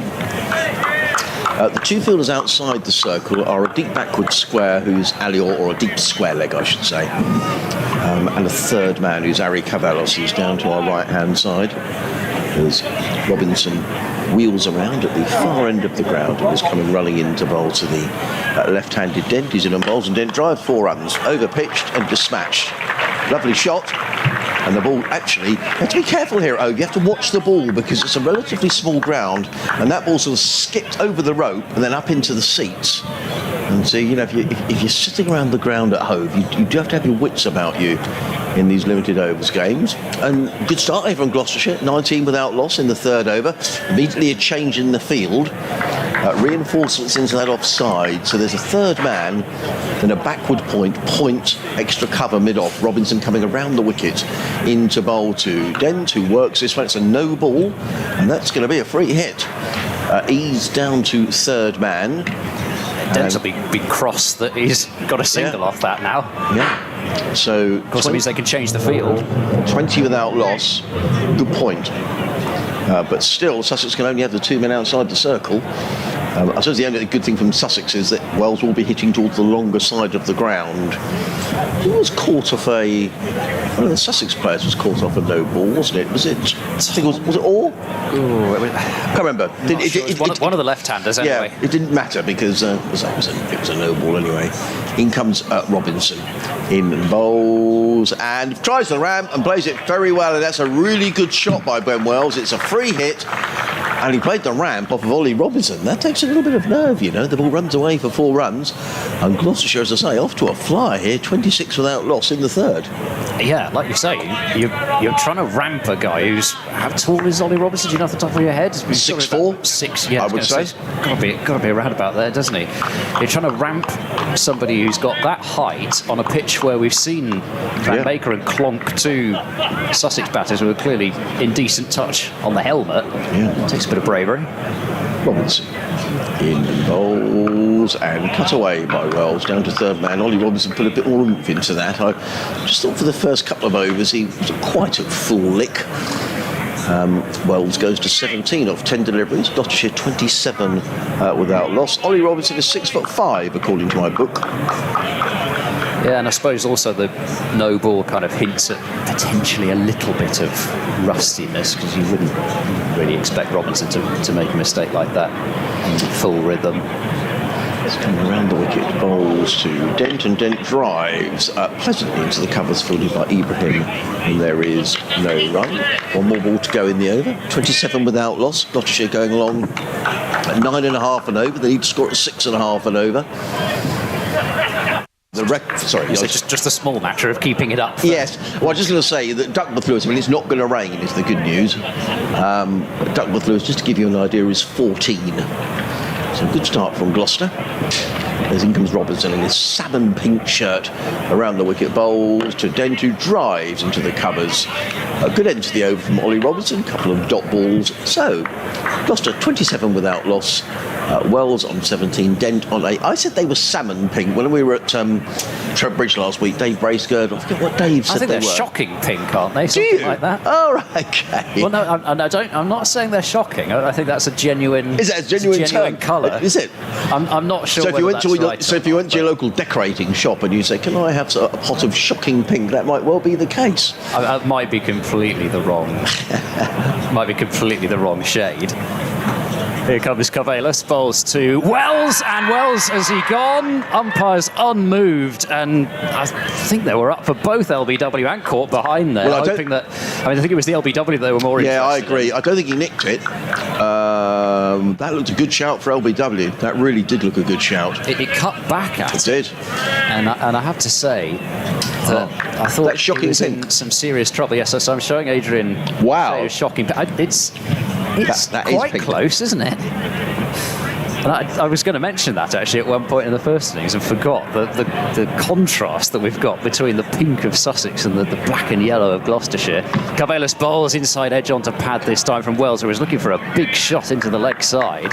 Now rehearsing a straight drive. I think he was looking to try to pick that one up over wide mid-on, but Ben Wells, 2 noises. The way Ben Wells is batting here reminds me of, I forget who's opening for Worcestershire this season, who plays in exactly the same way. You're either going to get runs or you're not. And I'm going to look up his name because he made runs down at New Road, and I'll find his name in a moment.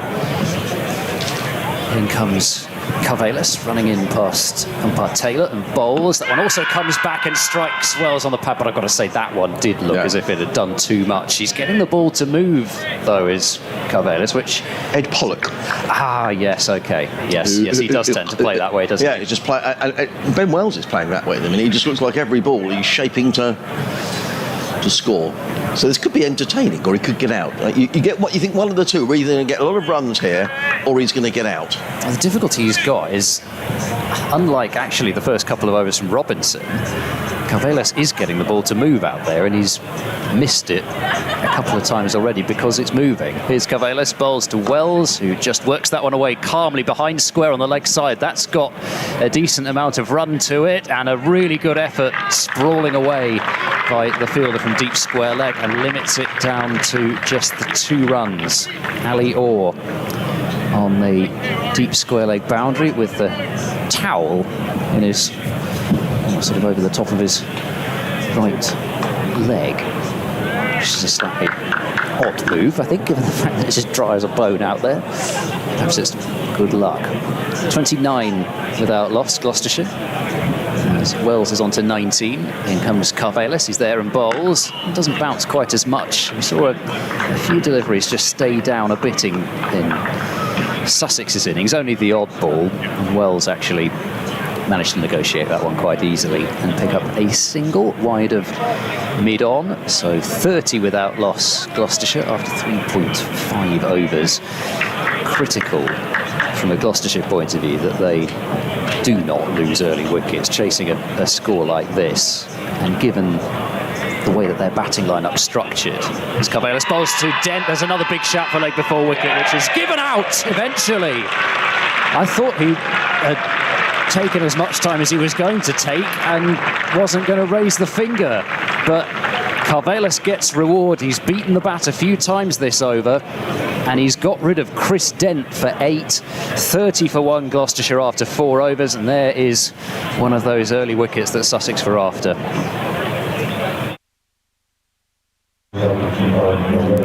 Sorry, I've taken my microphone out of the holder. Chris Dent didn't look very happy about that, I have to say. I mean, one thing I must speak to the lads who run the stream and see whether we can get a monitor over here in the box so we can see those and see the replays. But it was just the way no one likes being given out LBW, but there have been a couple of big appeals, and I'm not saying it is the case or umpires are swayed in any way, but 2 big appeals, and on this occasion the umpire's finger was raised. So Dent has gone and said we haven't got the benefit of a replay in here, but he didn't look best pleased. I'd stopped looking at the umpire because I thought that he wasn't going to raise the finger. It seemed quite late from just having one look at it, and we can have some sort of a look at a replay. It's quite full, isn't it? I think. Yeah, I mean, actually, looking at that first time, it does look a good shout. Was the pitch outside the leg? Well, I think that's the only, on first glance, that's probably the only thing that could say that. But it does look to be quite full. I'm not certain that has pitched outside the leg stump. But the one thing, of course, we cannot tell is inside edge, and that may be why Denver was particularly unhappy. Here comes Ollie Robinson, start of the 5th over bowls, and it's going to be caught down at third man. He's gone. The wicket goes down, and Ollie Robinson picks up a wicket, and it is the wicket of Ben Wells, who he said, well, if you get a lot of runs, he'll get out. It was short, it was outside the off stump, he carved the ball away, and it was a poor shot because it was straight to Sean Hunt at third man, who made absolutely no mistake. Robinson picks up a wicket, and Gloucestershire have lost wickets with consecutive deliveries, and having made a great start, are now 30 for 2, and both openers back in their pavilion. I don't know what to say. I mean, absolute disbelief that he has played that shot with the third man in place. He's just played it blind, hasn't he? He's not, unless he really thought that there was going to be enough pace to carry it over the top of third man, but then in which case there are only 2 fielders outside the circle. You don't have to take on fielders on the boundary rope. It was just an instinctive shot, I think, from Wells, and it was an absolutely dreadful one because of the fact that the third man was back there.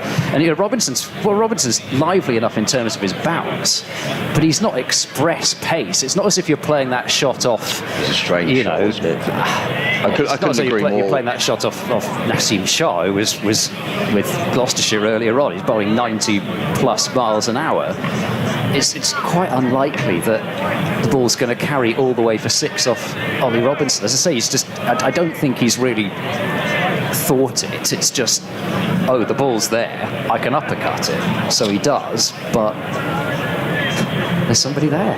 It's a shot which Gloucestershire could really not afford, and as I say, they rely very heavily, I think, on this top 4. Dent, Wells, who's been in good touch, Harris, and now Bracey, who's come out to join him. And really, if these two don't put on a big partnership, I think it's going to be tough for Gloucestershire, losing 2 early ones like this. Well, Sussex have got the 2 slips in place, and why wouldn't you? They've picked up wickets in consecutive deliveries. In comes Robinson, down the hill, bowls to Bracey. It was short. There was a bit of extra zip and nip about that from Ollie Robinson. He certainly bent his back then. James Bracey, for a moment, I think, was thinking about hooking, but decided against it. And the ball rattles through into the gloves of Tom Alsop, and there is no run. That was quicker. It was, yeah, definitely. I mean, it's amazing what a wicket can do, isn't it? No, absolutely. Suddenly, I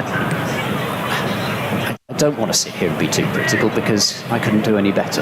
No. But there are some times when you just got to call a poor shot for what it is. Robinson in bowls. Oh, very nearly picks up a third wicket. It was an edge from James Bracey past the outstretched hand of Tom Clark, who's in at second slip. It's raced away for 4 runs. Bracey living a little dangerously, 34 for 2. I think all you can do, and we're all the same in these situations, is describe the shot as it was. And I would defy anybody to say that Ben Wells looked at where the field was placed, because if he had, he wouldn't have played that shot. So I think it's sort of criticism at all. I think it's an observation of why would you play that shot. In comes Robinson. Over the wicket, bowls, and Bracey covers up, plays down the track. The ball nearly hits the stumps at the far end, fielded by Pujara, and there is no run. So perfectly legitimate, I think. Yeah, I mean, when you add in the fact that Chris Dent was out of the previous ball as well, he saw the ball there and played the shot that the ball sort of invited, but then that's probably why the ball was bowled there. So, as I say, big partnership now needed between Bracey and Harris. Robinson, the sun has gone in, bowls down the leg side. That's going to be signalled a wide. Ollie Robinson looked around, frustrated. He knew it was a wide, but there's that sort of taken by Alsop down the leg side. And there is no run. I suppose that's the difference between bowling in the Championship and bowling in this, isn't it? You'd think, well, okay, it's not a great ball, but I gave myself a chance at getting a strangle down the leg side. And I suppose, actually, in this, there's a chance of that as well, because that's exactly how Bracey was out in the opening game against Warwickshire. But yes, the added detraction of the wide. Robinson in, bowls to Bracey, who plays that 2 mid-on, fielded by Chichester Pujara. Gets in the throw to keeper Alsop. And there is no run. 35 for 2, live cricket here on the BBC. BBC Radio Sussex, BBC Radio Bristol and Gloucester. Adrian Harms and Ed Seaborn, your commentary team, on a glorious day on the south coast. As I say glorious, the sun has gone in behind. A bit more cloud this afternoon. It's lovely weather for watching cricket. It's not too hot. Really good crowd. The ice cream van is here. Long queues for beer at the interval as well. So everyone having a smashing time. In comes Robinson, bowls to Bracey, who just dabs that 2 mid-on. Pujara has to trot in and field, but comfortable single for James Bracey. And that is the end of the 3rd over. And Gloucestershire, 5th over. Gloucestershire 36 for 2, Bracey on 5, and Marcus Harris yet to score. And under 300 runs to win. No problem at all. So the Carvelis to continue. He's come back well after an expensive first over, which saw Wells launch him into the hospitality tent away to our right, but he bowled a superb second over, regardless of whether the LBW was out or not. There was certainly another very good shout against Wells earlier on in the over, which from our position it looked as if that one might have been given, and in the end it was Dent who had to go. Carvelis into his 3rd over then. He's in and bowling to Bracey, a short ball. Bracey gets on top of it, pulls it away behind square, and there'll just be the single. The fielder in from the deep quickly. So 36 for 2 then. Bracey on to 6 now from 6 deliveries. Bracey, who I suspect would have been coming into that Warwickshire game feeling in rather decent touch about it. Yes, I know it was only the National Counties game, but he did produce a terrific display there. He brought up a century off 52 deliveries in that match, and I'd have to imagine that he'd be feeling pretty confident after doing that. But then, as I say, just strangled down the leg side. It was a terrific catch from Michael Burgess, actually, who is some wicketkeeper as well as some batter, actually. Carvelis bowls, and Harris is struck on the pad and not out, says umpire Taylor eventually. And this time I did wait for as long as I could before realising that The umpire was not going to raise the finger. I thought the finger was going up then. I have to say, Carvelos Must say has so settled did into it after being hit for that 6 and a 4 by Ben Wells. Slipping the ball around a bit here is Harry Carvelos. That was a really good shout.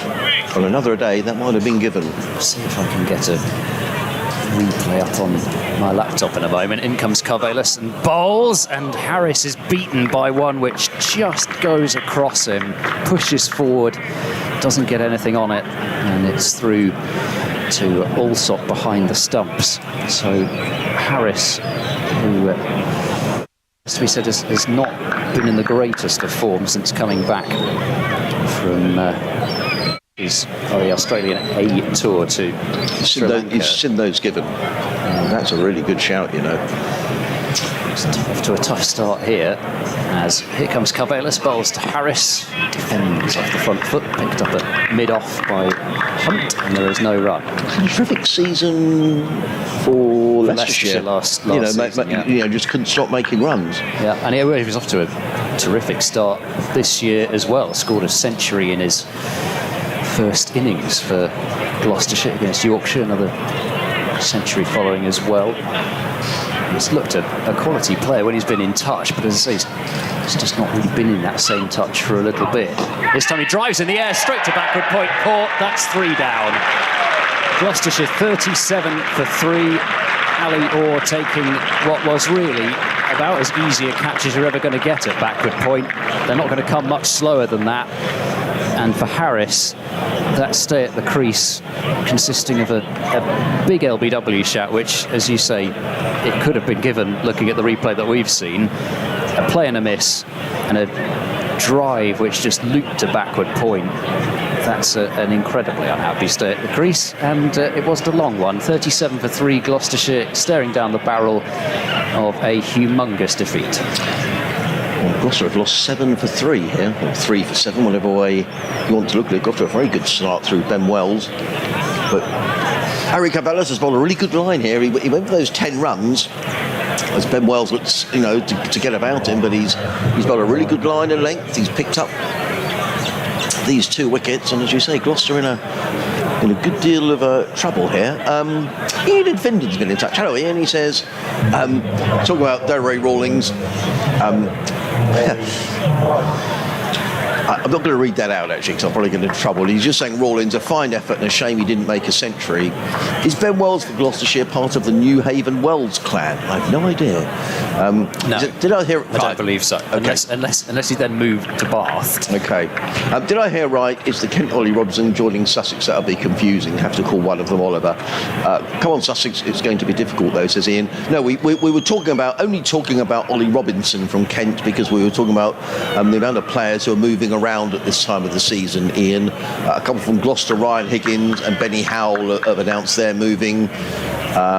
We also had Joey Everson moving from Nottinghamshire to Kent and making runs, and Ed was making the point that Ollie Robinson, it is rumoured, is leaving Kent.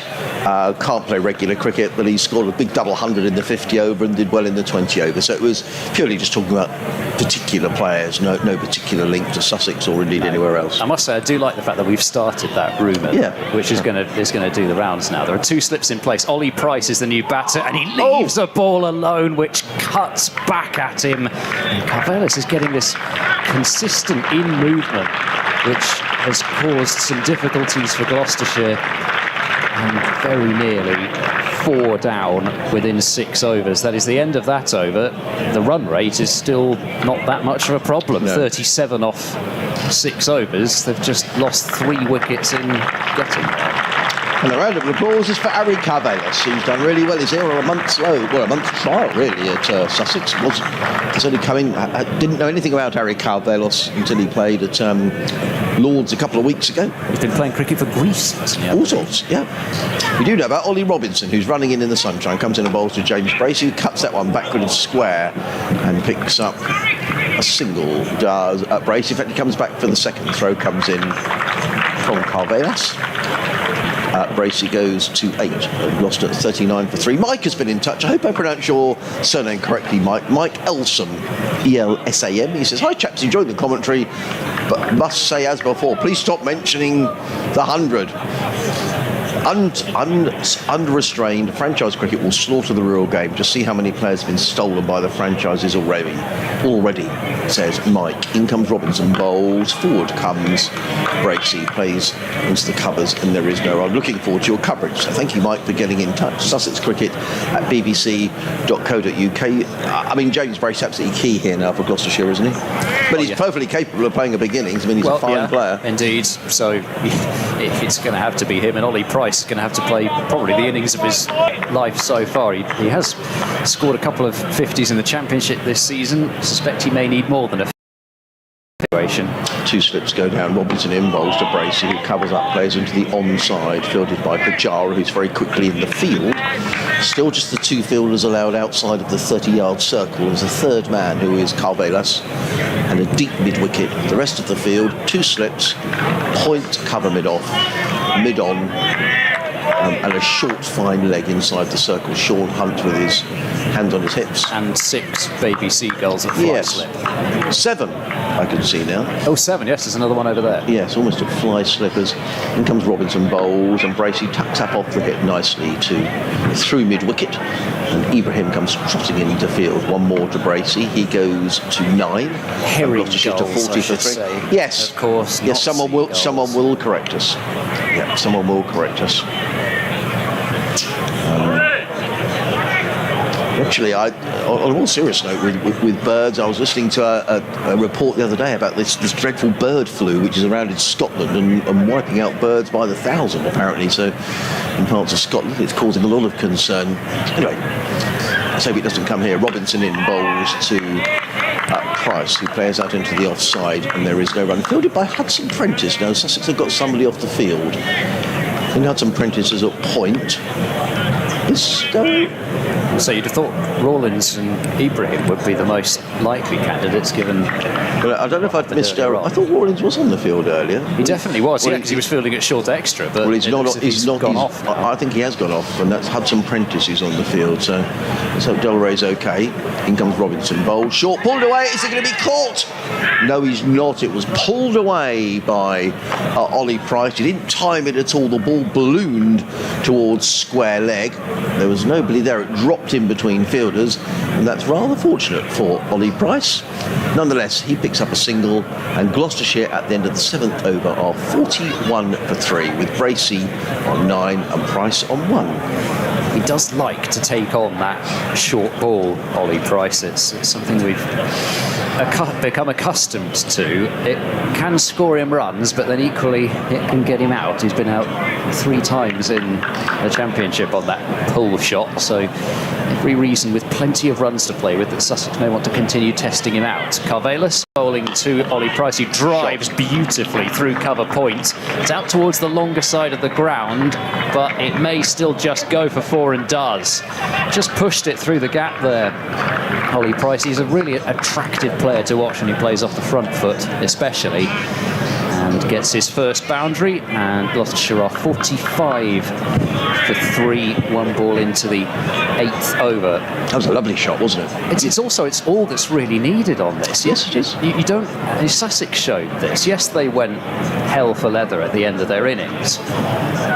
As in comes Carvelas, 2 slips in place, bowls to Ollie Price, who drives down the ground. Another nice looking shot, but this time not for runs. It's picked up by Pajara at mid-off. But they showed it's perfectly possible to score 4s and 5s through the middle, or even 5s and 6s through the middle, without scoring that many boundaries. And up front, actually all you need to do is just time the ball. Even if you are looking to maybe clear the ropes, you don't have to go hard at the ball. There's enough pace in this pitch.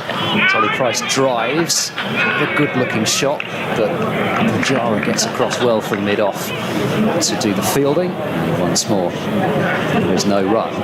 And it was actually the same thing at Cheltenham, where the outfield, as fast as it was, any shot that beats the infield is going to be 4, even if it's, again, just pushed into the gap. And I just think sometimes you can get a bit too het up and start going too hard at the ball, when actually you just need to play proper cricket shots, as Pujara did. Carvelos bowls. Well, it's a terrific performance so far by Sussex, Danny. Gloucestershire, in reply to the 334 that Sussex made, are 45 for 3. 2 wickets for Ari Carvelos, 1 for Ollie Robinson. In that Sussex innings, a wonderful innings of 91 from Delray Rawlings in just 62 balls, including 5 sixes. Beautiful scene here today, Danny. Lovely blue sky, big crowd, queues at the ice cream vans, queues at the bar. It's like Hove used to be.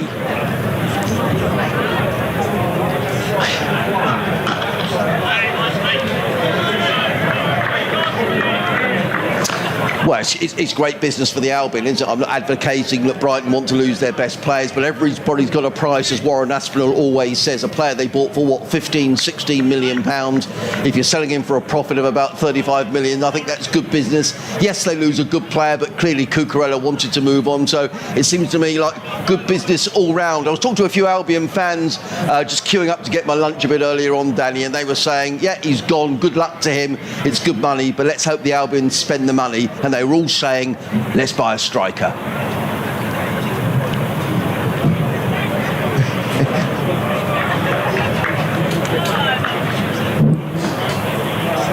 And I'm afraid that bit right at the end was the only bit of the cue that I managed to hear. Carvelos bowls to Ollie Price, who drives off a wide-ish delivery but can't beat extra cover. And the ball that the update came to us on, which unfortunately I couldn't hear, was a play and a miss, hence why. Yeah. Well, I'm sorry to have interrupted you there, Ed. They came to me very quickly. I suddenly heard the presenter saying, "What's the latest score, Adrian?" So it was a very quick update. So apologies. I couldn't hear it anyway. Apologies for you listening. There might be something wrong with the equipment here, but not to worry. 45 for 3. I think I've got the effects are sort of in my left ear, and then eventually the cue came into my right ear, but only after the event. So I suppose you can't really call it a cue. Anyway, never mind. It's going to be Ollie Robinson who's going to carry on. He's bowled into his 5th over. Gloucestershire 45 for 3. Lovely buzz around the ground as in comes Robinson over the wicket, bowls to Bracey, who drives to mid-off, fielded by Archie Lenham, and there is no run. We've had an email in from Andrew Gordon. Hello, he says, I'm thoroughly enjoying the commentary and the cricket while watching here in Portland in Maine, up in the top right-hand corner of the US. Lovely to see such a good crowd at Hove. Shows the appetite for real cricket. Thanks for the entertainment. Thank you, Andrew, for getting in touch. I'm wondering whether you're an ex-resident of Sussex or Gloucester, or whether your interest in cricket is from, over in the US, where I think there's a bit more cricket being played now, as Robinson comes in, bowls to Bracey, who just plays it into the onside, picks up a single. Bracey goes to 11, and Gloucestershire to 47 for 3. Yes, Maine, that's a long way out. Portland, Maine, I think would be cold winters, actually. Yes. Plenty of snow, I think. Yeah, I mean, I think that's above New Hampshire, isn't it? Yeah, so it's above Boston. It's the most northeasterly state, yeah. Yeah, it gets pretty. In fact, I remember flying to a place called Canada. That's on. In comes Robinson, bowls, and a nice looking shot by Price to mid-off, fielded by Pujara, and there is no run. Either way, thank you for getting in touch, Andrew, and good to hear whether you're perhaps a man of Sussex or a man of Gloucester, or where your interest in cricket has come from. Just the one slip in place.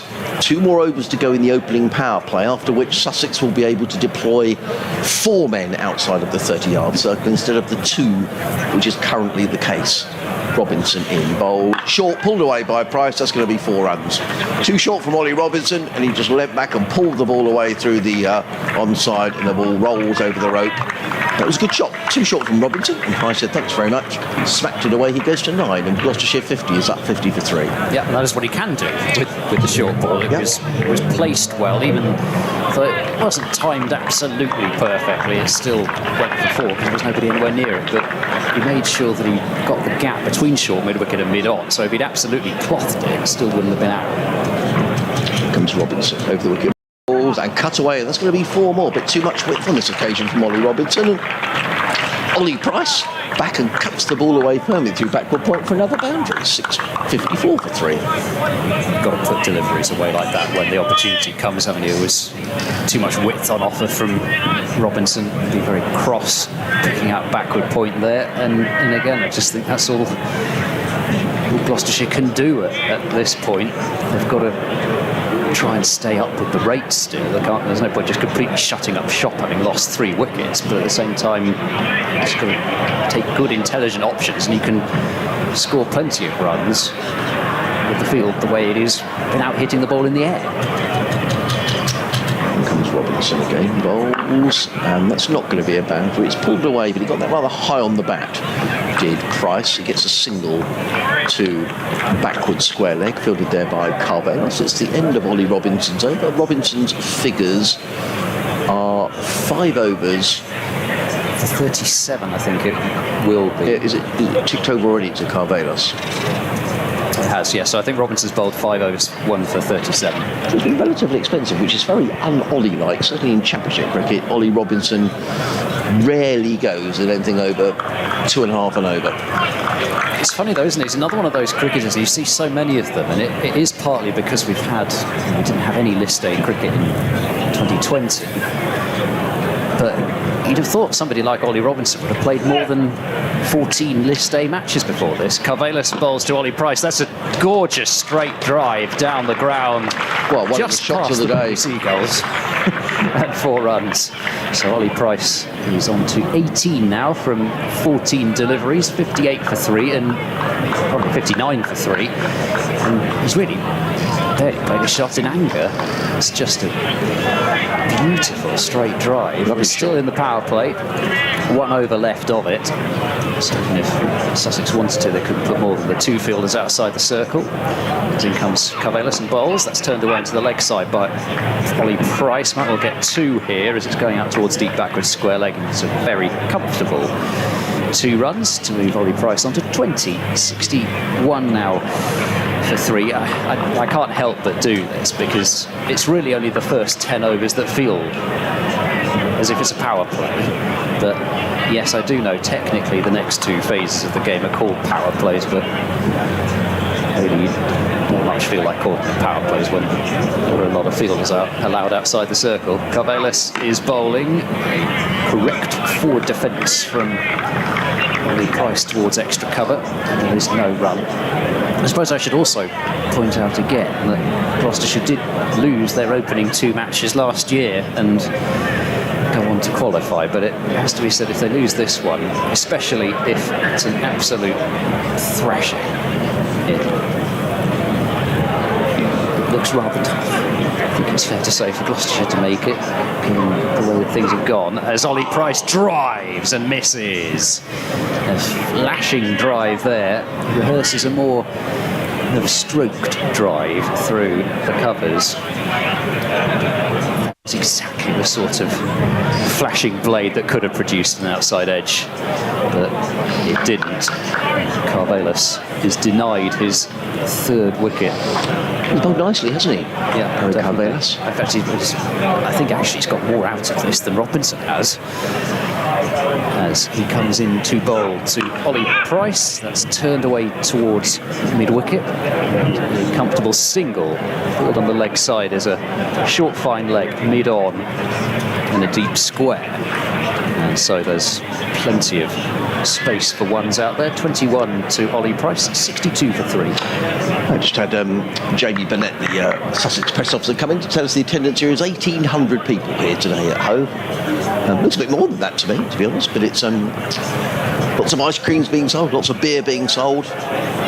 Last ball then of the first 10 overs. Carvelos bowls to Bracey. Bracey pushes at that one and misses it. And Carvelos with another ball which passes the outside edge. And he is through 5 overs, 2 for 25. And he's bowled really well with that new ball. 62 for 3 then, Gloucestershire, after 10 overs, needing 273 more runs to win from 40 overs. Sussex, after 10 overs, was 62 for 1. I was going to say, I didn't say it, but I had a feeling it was going to be very similar in terms of runs. But the 2 wickets, especially when you're chasing. Very to say. Yeah. You're listening to live cricket on the BBC. BBC Radio Sussex, BBC Radio Bristol and Gloucestershire, or Gloucester I should say. You may be watching via the Sussex live stream and the pictures. You'll see it's a lovely day, and you'll also see that Ollie Robinson is out of the Sussex attack, and it's going to be Daniel Ibrahim who's running in down the hill from the Cromwell Road and comes in and bowls. Swallow Price short, pulled away by Price, but Sussex now allowed 4 fielders outside of the 30-yard circle. And he pulls it straight to Harrison Ward, who fields at deep square leg. Ollie Price has looked really good, 22 of 19 deliveries.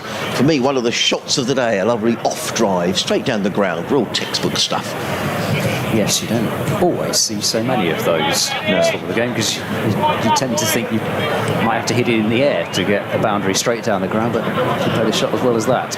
Ibrahim, who made his maiden one-day 50 today, comes in and bowls, and Bracey eases that one through. Backward point, it's going to race away. That could go for 4. Oh, brilliant bit of fielding. Harry Cavelos, that was absolutely fantastic. Really, really good, and he gets a good round of applause from these spectators in the southwest corner, and he acknowledges that applause. Chased around the boundary, diving stop, one-handed, and that prevented a certain boundary.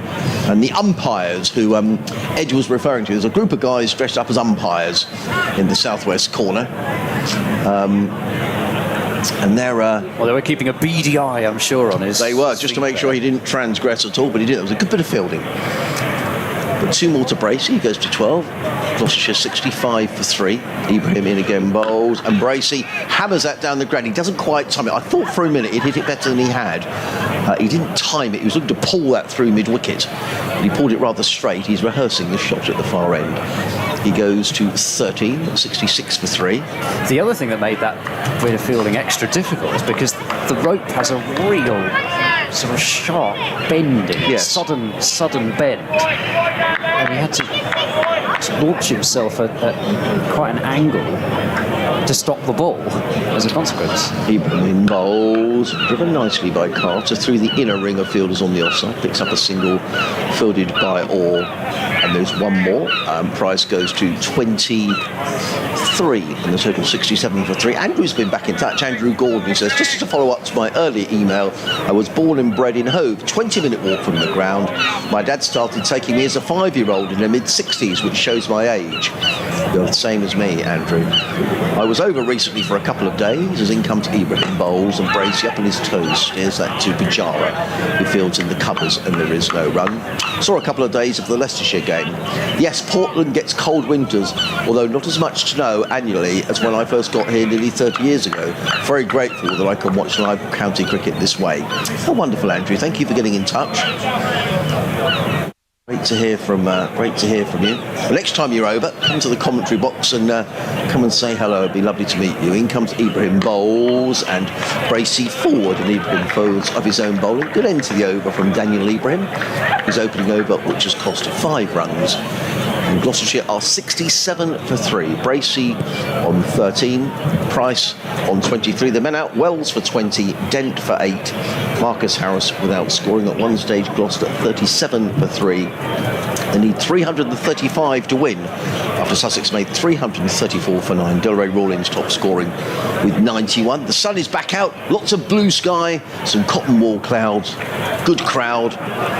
Gloucestershire trying to fight their way back into this game. Carvelis is going to continue, so 5 overs 2 for 25, and it's a good move to stick with him for another over. He's still causing problems. Ollie Price drives, gets the thick outer half of the bat on that, and it goes down to third man for a single, and Ollie Price is on to 24, 68 for 3. One of the other things I love about coming here is that if you just wander over towards where you enter the ground, you can actually look right down whatever that avenue is there. You can see the sea whilst you're actually still within the ground, and not even from a height, which is lovely. Carvelis is in to Bracey. Characteristic Bracey back waggle as he waits for the ball, turns it away out to deep square for a single, and moves on to 14. So 69 for 3 is the score. Breeze, which was kind of stiff at one stage at the start of proceedings, is suspect probably all it's doing is providing sort of a bit of gentle relief for the spectators on the side of the ground as we look at it. Ollie Price looks to pulls it straight to mid-on along the ground, so perfectly safe, but no run as it's fielded there by Sean Hunt. Interesting you say about the sea. Whenever I come down to Hove, I drive over the top, and as you come down just off of Devil's Dyke and down in towards Hove, you can look to your right and you see the sea. And it looked a lovely colour, and I often think, we're going to get play all day, and you could see for miles today, and I thought it's going to be a good day today. In comes Carvelis running in past umpire Taylor, and that's driven straight down the ground. Work to do for a fielder at mid-off, and good work from Robinson to prevent more than just the single. 25 to Ollie Price, 70 for 3. Certainly getting away those straight drives quite pleasantly. I thought for a minute Ollie had hurt his ankle, but he's okay, I think. Just slid across there to prevent anything more than a single. Carvelis is there. Bowls. Bracey turned around by that one. It scoops out towards extra cover, and there's no run. I've had a message from J Grover 2307 on Twitter. Any chance of starting a rumour of someone good coming to Yorkshire? Oh dear. I don't know. I mean, I don't know who to choose anyway. To tell me what you're after. You're after batter, bowler, all-rounder. Carvelis is in. That's worked away behind square on the leg side by Bracey. He'll get one, and that's all they'll get. It's a short throw for the fielder out at deep square into the gloves, so no chance to take it on. And it's 71 for 3 at the end of that over from Carvelis. So they managed to pick up 4 singles off that one. Required rate heading towards 7 and over. Hasn't quite hit it yet, but Carvelis is through 6 overs and may have to be taken out of the attack just because it's had quite a long spell.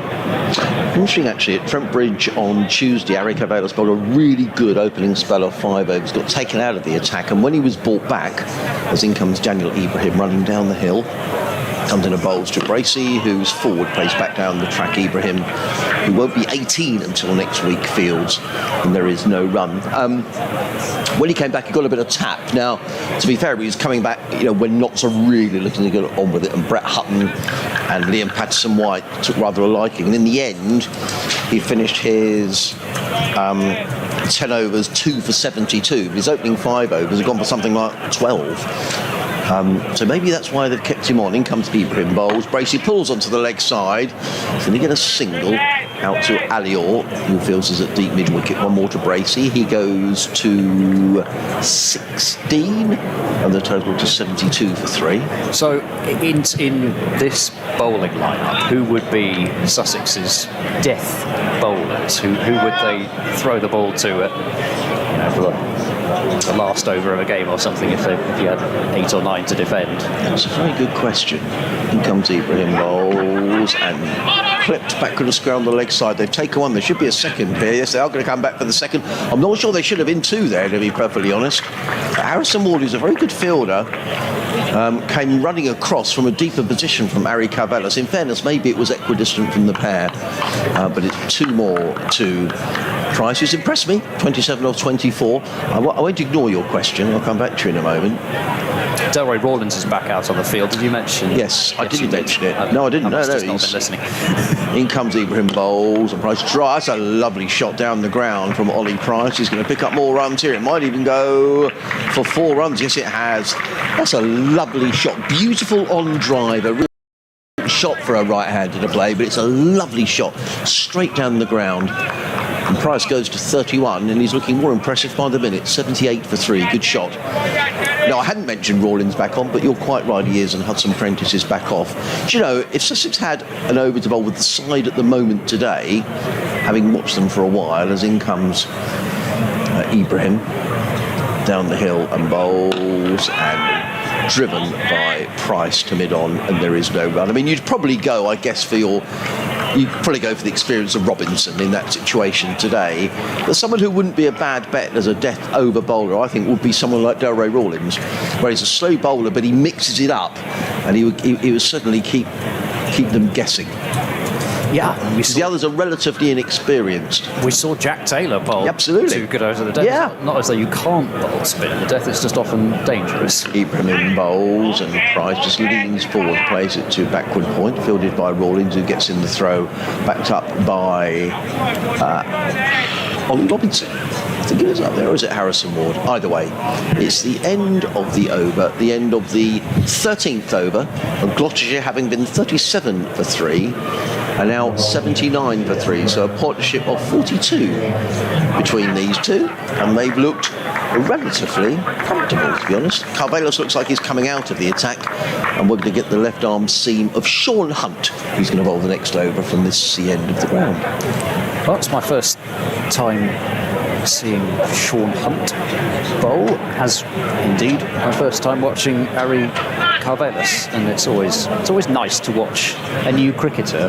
I think one of the great pleasures of being a county cricket fan, and it's always good to see the talent pipeline working, whether it's for counties or internationally. Here's Hunt then round the wicket, bowling left arm, and Ollie Price drives to mid-off. Robinson, oh gosh, he's almost plunked Ollie Price on the helmet there with that throw. I think it probably would have done if Ollie Price hadn't ducked. Obviously completely unintentional by Ollie Robinson, but trying to rough up Ollie Price even from mid-off. He just didn't get quite as much on the throw as he meant to. Here's Hunt bowling to Ollie Price, who dabs into the offside. Quick single. Rawlins is quick, but there was a single there always, even though Ollie Price had to run right round the bowler. But you've got to be very careful with the singles that you take to Rawlins. He's excellent in the field. He is Sussex's best fielder. When he and George Gartner are on the field together, Sussex have got 2 electric fielders. You know, really, both of them very, very good indeed. And the left arm throws as well can so often catch people out. Hunt switches to over the wicket to bowl to the left-handed Bracey. He's there now with him, and Bracey whips that one firmly to mid-on. Shy at the stumps, which misses, and eventually the backing up is good from Delray Rawlins, and there's Rawlins in the field again. There's applause for the backing up, I think, as much as anything else, because Ollie Price was back. But had that been another fielder at backward point, it will actually have gone all the way through overthrows. Good pick up from Robinson, actually, who now seems to be holding his back. Let's hope he's okay. Hunt to Bracey, who picks this one up over the top of mid-on. It's going to just land inside the rope, I think. Yeah, just about. Only a foot away from being a 6. So Bracey had enough of trying to hit the ball along the ground. And that will send potentially long on straight back. So 84 for 3. Bracey with his second boundary moves on to 20. And 251 more runs needed to win. I think the ball may have just gone in that gap between that sort of walkway area next to the southwest stand, and it may have gone a fair way across the tarmac area behind there. Yeah, we might have gone all the way down that avenue I was mentioning, all the way down to the sea. There we go, we've got the ball back. Have to be inspected. The umpires will want a little look at it, I think. Indeed, yes. Just to make sure it's not damaged in any way. Chucked to Billy Taylor, who seems happy with it. Tosses it to Hunt, and so far it looks as if, in fact, going to keep the same field. So Robinson's going to stay at mid-on, but he's stretching that back. He is. Hunt is in and bowls a short ball. Bracey pulls in the air and just over the head, a deep square leg. And he was off the boundary rope by a few paces. Had he been right back on the boundary rope, that would have been out, because it's gone for a 1-bounce 4 in the end. I think is that Hudson Prentice who's out there? Or is it Harrison Ward earlier, I think, wasn't it? To be honest, I don't see the point of having the fielder 5 yards in. You know, to me, in that position, you're on the fence, aren't you? What's the point of being a few yards in? I think you have your fielder right on the fence. Still a few steps off it. He was struck firmly by Bracey, which is what saved him. Next delivery is pushed into the colours for no run by James Bracey. That's the end of the over. 9 runs off it, but if James Bracey had gone there, then I'm not going to say absolute curtains, but would have felt pretty close to it. So 88 for 3 then is the score. 247 more to win. I'm a bit concerned here about Ollie Robinson because he seemed to be holding his side to me as he wandered off to retrieve that ball. He's doing some stretching and he's now waving towards the dressing room. Now, it's an observation, that's all it is. But he was waiting. Now, whether he's now speaking to Pajara, let's hope he's okay. Well, he's staying on the field, so you don't want to be alarmist in any way, but he did seem to be stretching a little, didn't he there, Ollie? Let's hope everything's okay. He's gone out to long off. Gloucestershire going along nicely now. Is that the 50 partnership? Yes. Between the pair. 88 for 3. And Delray Rawlings, he's waving again to the dressing room, is Robinson. So perhaps he wants something bought out. It's the problem with these 50 partnerships, because especially at Cheltenham, they always come up in big letters on the board. You get lazy in looking at such things when you have that available to you. Sorry, cut away by Roy. That's a good shot. Beautiful shot. Well played by Ollie Price. It was wide from Delray Rawlings, and Price cut the ball away through backfield point before runs. And runs coming quite readily here for Gloucestershire now. We're only in the 15th over. They're going along at 6.5 an over. They need to score at 6.8 an over, so the run rate really isn't a problem at the minute. Rawlings again. Bowls and cut away, and this time just a single because Alistair Orr is fielding in front of the top tower scoreboard, prevents anything more than a single. And Price, who's been mighty impressive, goes to 38. Gloucestershire 93 for 3. At one stage, Sussex were 93 for 3 when Ali Orr was out. I haven't got a note of what over that was in. I'll have a look in a moment, but it could well be that there's not much between the sides at the moment. Bracy waits. It was in the 17th over, halfway through the 17th right, so over. Gloucestershire are actually ahead. In comes Rawlings, bowls, cut away by Bracy. Comfortable single, fielded by Ward, who comes in from the cover boundary to field. One more to the total, 94 for 3. I suppose what you would say is that after that, every Sussex batter scored runs. Rawlings in bowls and just eased down the ground, but they're picking up runs quite comfortably here. That's 7 off the over so far. They need to score at 6.8 an over, so job done for this over as far as Gloucestershire are concerned. Yeah, I think it illustrates what they've got to do, doesn't it? Rawlings in bowls. Oh, Bracy's beaten outside the off stump now. He's looking to run that one down to backward point. Didn't make contact, could easily have nicked that behind, taken by Allsop. Well, I have to say, looks very tidy behind the stumps for Sussex. Rawlings in again, bowls, and Bracy covers up, plays that to mid-on, fielded by Pajara. 2 dot balls to finish the over. And Sussex, Ollie Robbins is just being brought out to drink, so that's good news. Was he being brought out? And he's just taken something, hasn't he? So yeah, hopefully it's not painkillers, but then... Well, he definitely had a drink, and he looked to me like he'd maybe just... he's staying on the field, which when we're interested in Ollie Robinson, everybody is he, certainly from a Sussex perspective, hoping Ollie's going to stay fit and bowl well in that the 4-day game coming up next week for the England Lions. But we're interested in this game at the minute. 65 for 3.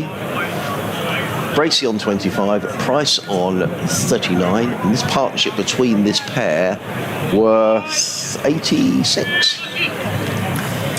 Hunt to continue. He's still pursuing this round the wicket angle of attack to the right-handed Ollie Price. And he's in now and bowling. Price is struck high on the pad. There wasn't really a shout at all. There's a shot at the stumps at the non-strikers end, which is it's fine because it's been backed up by Carvelis at mid-on. But one of these days, that throw is going to hit the stumps and it's going to ricochet off wide of Carvelis and go for 4 overthrows. I understand trying to keep the batters on their toes out there, but it's only got to go wrong once for things to look a little silly. Hunt is there and bowling. Price on the back foot. Ball dribbles away out into the leg side. Not exactly sure how that ball ended up there because it was difficult to tell with the non-striker in the way, but it's a single anyway, and Price moves on to 40. So he also has bettered his previous best List A score, which was the 36 that he made in the previous game against Warwickshire. Hunt now over the wicket, past the umpire and bowling short, pulled away by Bracey, but mid-wicket in play there. And just the single. Bracey's rehearsing this rather ferocious scythe through the leg side, which I said I think I probably preferred the more controlled pull shot that he just played than that one. As if he was doing a bit of threshing or something. 97 for 3. In comes Hunt bowling. That's driven by Ollie Price. 2 backward points left. They'll think about 2 here. They're going to come for it. Here comes the throw, and it's going to be late.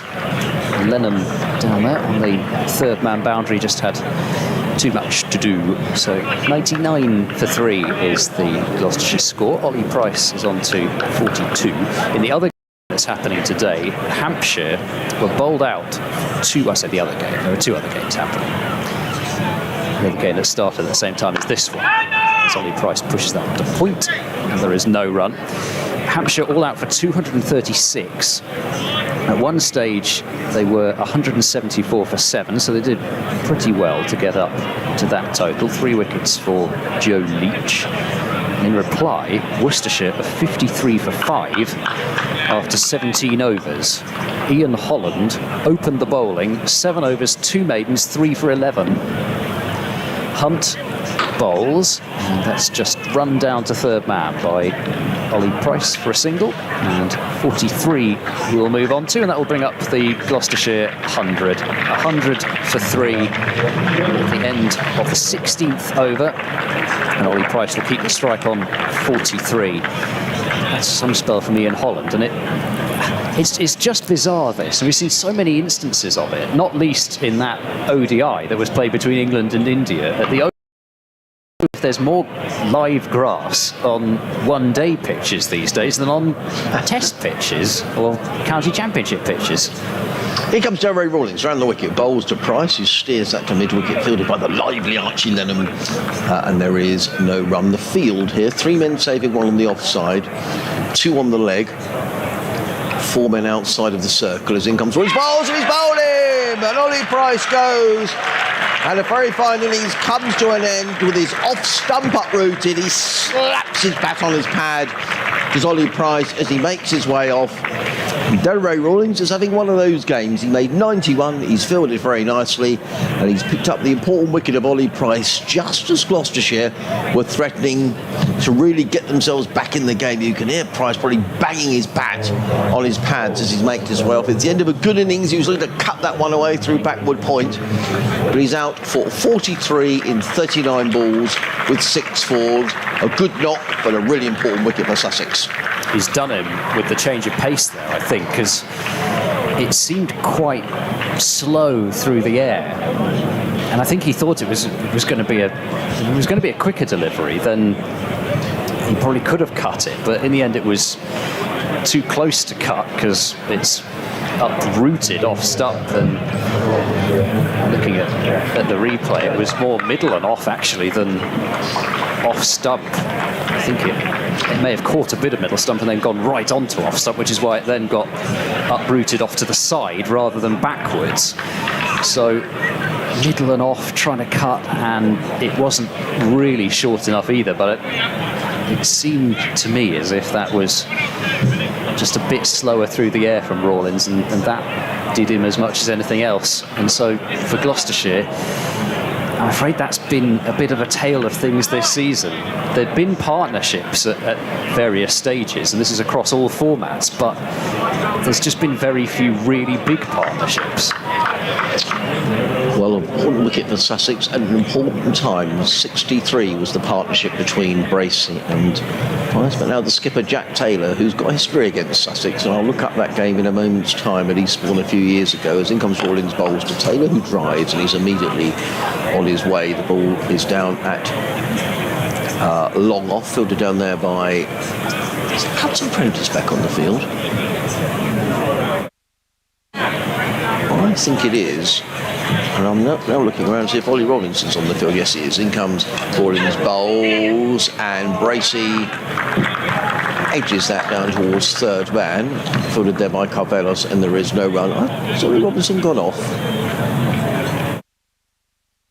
I can't see him out there, and that does look like Hudson Prentice down at long on. Oh, he's coming back on now. Here comes Rawlins, bowls, and Taylor is forward. Rawlins falls off his own bowling, and there is no run. And if he's taken some painkillers, you think it might make sense to have him off for a few overs to let them take effect, and he's just not going to come back on bowl for a bit.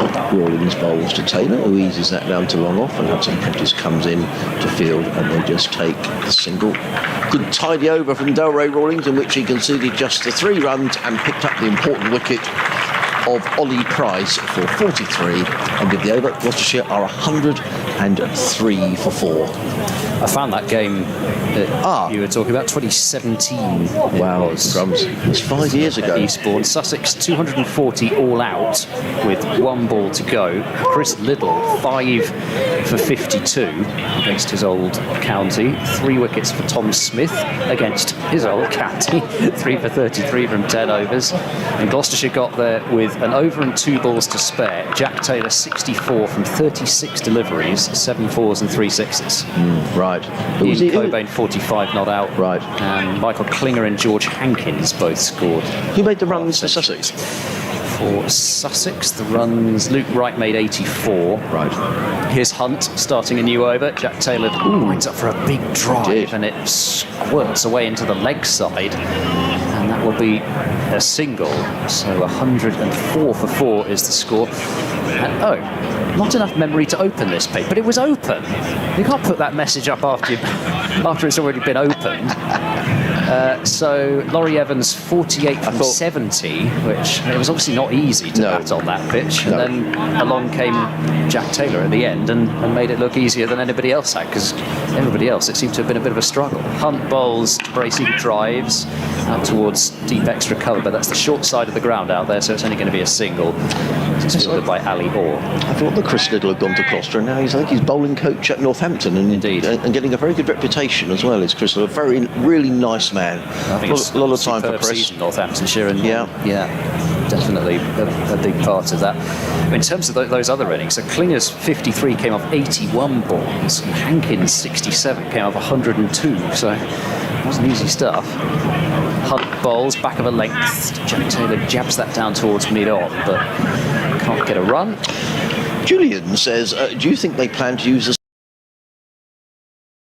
question? I would see another one that they. I mean, I think this has been a good track. I mean, I personally, to me, this looks like a good 4-day track to me. I mean, there's been a bit of bounce, bit in it for the bowlers, which I like to see. Hunt bowls to Jack Taylor, who goes big down the ground. That's 6 runs heading towards that same hospitality tent. This time it's on the roof of it. So Jack Taylor is not going to hang around, and he's on to 9 from 6 deliveries. That's got a few Sussex fielders just scrambling about a little bit. Well, not only to go and retrieve the ball, but to wonder whether they might decide to change the field. Phil, who was our Kent eavesdropper, as he puts himself, says, I've just been looking at the other scores and fixtures and noticed that the Netherlands are playing New Zealand today in The Hague. Obviously, Van Meekeren isn't playing for them, and apparently neither is Kent's resident Dutchman, Fred Klaassen, who's involved in the 100. I'm presuming that they're not required to be released like other international players are, which seems pretty harsh on nations trying to establish themselves in international cricket. Do either of you know if this is the case? Yes, I believe it is the case. That they don't have to be released? No, it's different for the Netherlands and I assume associate cricket. Yeah, and that kind of reduces. I mean, I'm sure New Zealand are there with a reasonably, and they'd be wanting to play the best side, wouldn't they? There's not much point playing a side shorn of, 2 of your best bowlers. Has that ball been lost, or are they just checking to make sure that it's either way, a ball is back with Sean Hunt. So 111 for 4 with that 6. It's just brought the required rate down below 7. In comes Hunt, long on back. Jack Taylor drives to mid-off and will get a single as Robinson shies at the stumps and misses. And Jack Taylor moves on to 10, 112 for 4. So yeah, that was also the case for that England series, I believe, where Fred Klaassen didn't didn't play until, I can't remember if he played the last game. Van Meekeren certainly did, but that I think was more due to the fact that they weren't expecting him to be fit. Hunt runs in past the umpire and bowls to Bracey, who pushes to mid-off and gets another comfortable single with the fielder back on the edge of the circle, and they're going to get an overthrow now. Corvallis shied at the stumps, but so I didn't kind of imagine that there was going to be too many difficulties backing that one up. No, it's just the sort of thing, isn't it, when that happens, that you just need to, everyone got a bit lax, bit of a, come on fellas, Sussex in a good position here, but by no means home and hosed. I like Ollie Robinson. We should mention hosed now. He's he's up there. I just see Ollie Robinson as a natural captain here at Sussex going forward. He's vice captain at the minute to Tom Haynes. You could see he's obviously thinking a lot out there about who's where and who's doing what, and he's having a word there to Pajara. And he's gone back to his position at long off. And it's going to be Delray Rawlings, who's coming in around the wicket, comes in and bowls. And Taylor drives. Ooh, that wasn't far away from Pajara at short extra. But maybe Taylor wouldn't have played the shot if he knew that Pajara was there, but it was slightly loose. Taylor goes to 11 off 8, 115 for 4. BBC Radio Sussex, BBC Bristol and BBC Radio Gloucester, as in comes Rawlins, bowls, and Bracey with a flick of the wrists plays this through square leg and picks up a single. He goes to 31. He's quietly going about his business here, James Bracey. 31 off 34. A small matter of 219 more needed by Gloucester, but one of these two gets going. You never know. In comes Rawlins, bowls, Taylor forward, and he's going to pick up another single. Pajara made good ground to short extra. Couldn't field it. One more to the total. Archie Lenham is warming up as well, so we're going to perhaps see some Lenham leg spin. I wonder if we're going to get spin. Rawlins. Over the wicket, bowls, and Bracey cuts firmly to Ward, who comes in off the cover boundary to field, and there is no run. There's a nice sort of chatter around the ground, people really intently watching the cricket. So sort of time of the game where you maybe get a little bit of a lull, but this is where games can be won and lost. 4 singles off the over, another wicket here for Sussex, and they're really in pole position. But if these two experienced players can stand together here on a good pitch, Gloucester will feel they're not out of it. Rawlins around the wicket, bowls. Taylor is forward and plays that straight to Archie Lenham. He's annoyed with himself there, Jack Taylor. Didn't time it at all. Lenham fields in at short mid-wicket, and there is no run. Yeah, they're trying to pick up a single every ball, aren't they? Rawlins in short, pulled away by Taylor. Rather got away with that, did Delray Rawlings. That was a quicker delivery. Taylor looked to pull it away. The ball rather dribbled to square leg. He picks up a single. Delray Rawlings takes his cap from umpire. I think the umpires have switched over. Taylor at the far end. It's so difficult with umpires when they're the same height. They've got exactly the same clothing on to see who is who, to be perfectly honest. I think they should have their names on their back like the players do. Anyway, end of the over, the end of the 19th over, and Gloucestershire are 119 for 4, and as I thought, it's going to be Archie time. And a bit of leg spin. Yeah, always good fun to see leg spin into the attack. Adrian Thomas has been in touch and says it's the 2019 match at Eastbourne which you're referring to rather than the 2017 match. So I apologise. I mean, that's my fault because I've given you... No, not at all. Not at all. I mean, but the thing is that Jack Taylor did score 60s in absolutely no time at all in both of those games. Right, OK. So in this one, in 2019, Gloucestershire 335 for 6. Jack Taylor 69 of 26 balls with 2 4s and 8 6s that time. Miles Hammond made 95, and then Sussex will bowl out for 219 in reply. Lenham bowling to Jack Taylor, who's forward and nudging this one wide of the bowler down towards long on. He'll pick it up just outside the 30-yard circle. Yes, and it'll be a single. I remember Sussex were poor. I think Laurie Evans might have made some runs there for Sussex from memory. He made 44. David Visa made 55 from 58. That was about it, by the yes, sounds of it. Exactly. It was 20s really. After that, 1, 2, 3, 4 players. Yes, in the 20s. So they played Gloucester twice. Oh, thanks, Adrian. Yeah, So you shouldn't say one match merges into another, but what was very similar was Jack Taylor making runs, practically like the Saffrons.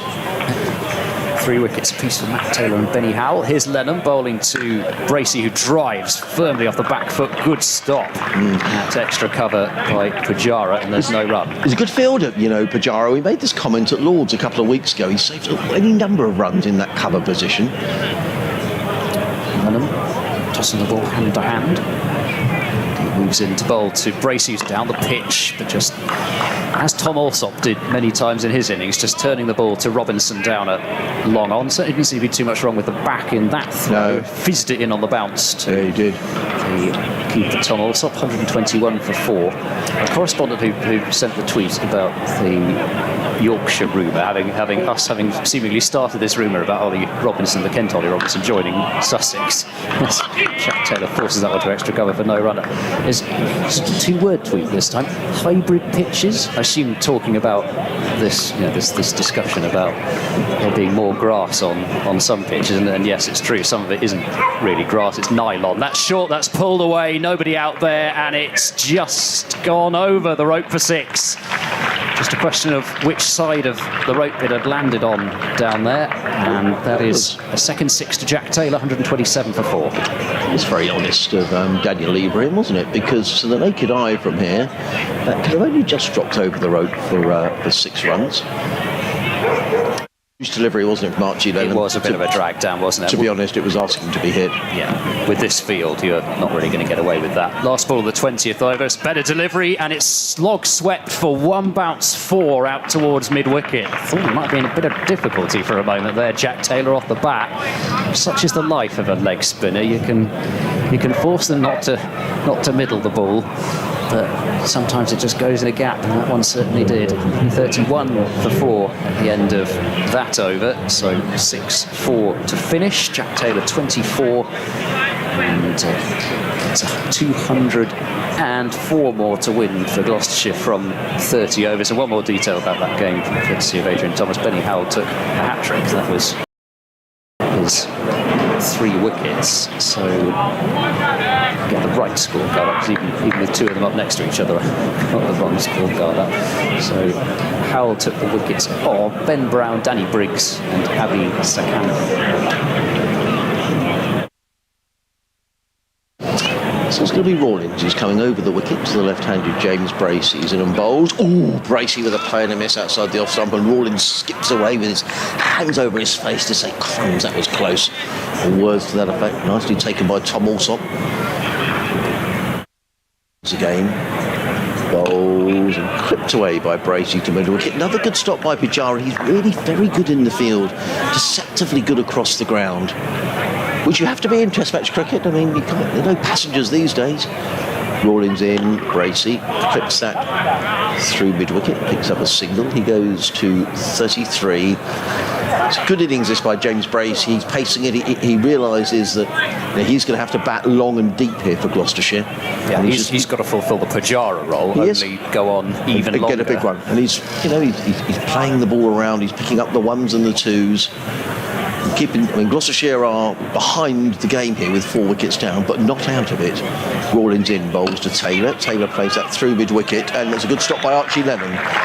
He's very quickly round and prevented the single. Rawlins just rattled through his overs, We've had 4 balls of this over already. He's back to his right. Sussex's over. It hasn't been good in recent weeks. Comes in and bowls, and driven firmly by Taylor. Straight to cover. Again, it's another ball, so just a single off the over so far. It's again around the wicket bowls. Taylor drives, and so he will pick up a single as Ollie Robinson comes running in off the long off bound. So just the 2 off the over from Delray Rawlins. So Gloucestershire are 133 for 4. With James Bracey on 34. Jack Taylor is on 25. They need a further 202 to win the game. Duckworth Lewis, for the record, is 178. Not that there's any particular relevance to that. And there are 29 overs left in the match. Gloucestershire will need to score at 7 and over if they're going to get there, which is not out the way, with a shortish boundary on one side, a lightning fast outfield. The big problem is they've lost 4 wickets, and Pujara has decided it's time to recall Ollie Robinson. I think probably Sussex feel that if they can get one of these 2 out, then they're, well, that would help them towards winning the game. They should be more than halfway there, I think, is what. Yes. Okay. Yeah. I mean, they're halfway there in terms of wickets, but they should be more than halfway there, given they've got the top order out. Here's Robinson then from the CN, bowling to Jack Taylor, who lofts this one high in the air, straight down the ground. That's going to clatter into something away to our right, over the rope for 6 more. So that's 3 sixes already for Jack Taylor. That doesn't happen very often. To see Robinson, first ball on a length, just smash down the ground for 6. Taylor is making his intentions clear here. Super shot, you have to say. Forced long on back immediately as well with that shot. Sort of saying to these fielders, get out of my face. Here comes Robinson bowling short, and Robinson gets a little bit in his face in terms of the delivery anyway. Didn't give him the stare or anything, but bowled a short ball which Jack Taylor just ducked underneath. So it's entertaining stuff here at the moment, with Jack Taylor clearly looking to go after anything that's in his half, which tends to be Jack Taylor's way, and it's good to see him striking the ball like this. Just signed his contract extension, so it'll probably be a bit of a weight off his mind. 2-year deal. Robinson bowls to Jack Taylor, who drives, gets this one behind point, probably going to pick up 2 runs for this, with even Rawlins running back from backward point. There's the opportunity to come back for 2, so 141 for 4 are Gloucestershire. You see, the other thing about these games in the past is if I wasn't there, I don't tend to remember them. Whereas I can remember the last 2 T20 games here because I was lucky enough to cover them. As Robinson moves in and bowls to Jack Taylor, who's a bit defeated maybe by a slightly slower delivery from Ollie Robinson. Jack Taylor just some hand signals there to James Bracey to show what the ball had done. He managed to keep it down into the leg side, but didn't pick up a run for it. But Jack Taylor, even though on paper, he probably wouldn't have scored that many runs, more than sort of 30s or so. But both times he kept Glenn Phillips company out there as Robinson bowls. That's just worked out towards deep square by Jack Taylor for 1 run, 142 for 4. I mean, a lot was mentioned earlier on. Sussex leading 28 from 39 in that game, but Gloucestershire were also 44 for 4 at the end of the 9th over in their first innings. Then Phillips and Jack Taylor scoring runs at the end, and Jack Taylor was kind of the steadying influence whilst Glenn Phillips was going berserk at the other end. In fact, Glenn Phillips is probably playing in that New Zealand-Netherlands game that we're referencing. Robinson bowls short down the leg side. Bracey helps it on its way, and that's going to beat long leg for 4. It was short, it was down leg, and actually not too dissimilar probably to the ball that caught James Bracey out at Cheltenham the other day, except this time he swiveled on it, got plenty of bat, and sent it fine of the fielder for a boundary to end the over. So was that 13 runs off that over from Robinson? Figures 6 overs, 1 for 50 now from I said 6. Well, it's not too often you see Ollie Robinson going for these sort of numbers. Anyway, Gloucestershire are not out of this. Still got a long way to go. And Sussex are still in a very good position. In comes Rawlins, bowls to Taylor. And Taylor's bowled! And go Ray Rawlins. Having the day of days. Jack Taylor beaten in exactly the way that Ollie Price was, leaning back, looking to hammer the ball away through backward point. He's bowled, and again, just as Gloucester look as if they're inching their way back into the game, the skipper goes, and Sussex now are well on top. 146 for 5. Taylor goes for 34. Was, at least from this angle, pretty much a carbon copy, as you say, just cutting a ball on off stump. He's given himself plenty of room, Jack Taylor, but just can't miss those ones. No, I mean, that was a potential of 46, of which Jack Taylor made 34, so his intentions were clear. I mean, it wouldn't have had to have carried on for too long to start being a real worry for No, I agree. for Sussex. I mean, if that goes on for... Well, these games can as long change as it very had. quickly, Ed. You know, you get someone come in and smacks a few, you know, people start to get a bit worried. There's a shortish boundary. So just for the benefit of the Sussex supporters, particularly those who are listening on the headsets inside the ground, indeed everybody, to be honest, where else might a threat... I mean, James Bracey is still there, who's a fine player. Who can bat around Bracey here? Well, I think this is the thing now. So Jack Taylor would have, you know, as we've been talking about, really quite a strong history of a lot of runs towards the back end of a one-day innings. But coming in next, you've got Zafar Gohar, who made his career best score in the last match against Warwickshire, made 62 from 51 balls, 7 fours and a 6. So he can bat. So, yep, certainly can bat, but that was his career best. And so asking him to go out and score his career best every time is probably not going to be sustainable. Then Tom Price again is somebody who's got plenty of potential with the bat, but that at the moment he's not played enough list day cricket really to know exactly potentially how far it might go. He's got ability to clear the ropes, he's got a good technique, but really, yeah, it feels like a very, very tall order from here. Rawlins comes in, bowls too. Zafar, who plays it into the offside, and there is no run. Rawlins, good spell at this. He's picked up a couple of wickets. He's only conceded 17 runs. This is his 5th over. Comes in again, over the wicket, bowls. Zafar flicks that, too short for leg, fielded by Hudson Prentice, who gets in the throw. It hits Zafar, who says, sorry about that. The ball ricochets away.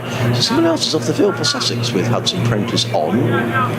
It's not Ollie Robinson on this occasion. It's not Delray Rawlins. But someone is off the field. Try and see who it is. In comes Rawlins again, bowls to Bracey. So much depending here on James Bracey. He's going to get a couple of runs here down to 3rd man. Good sliding stop by Harrison Ward, who needs to come round from backward point.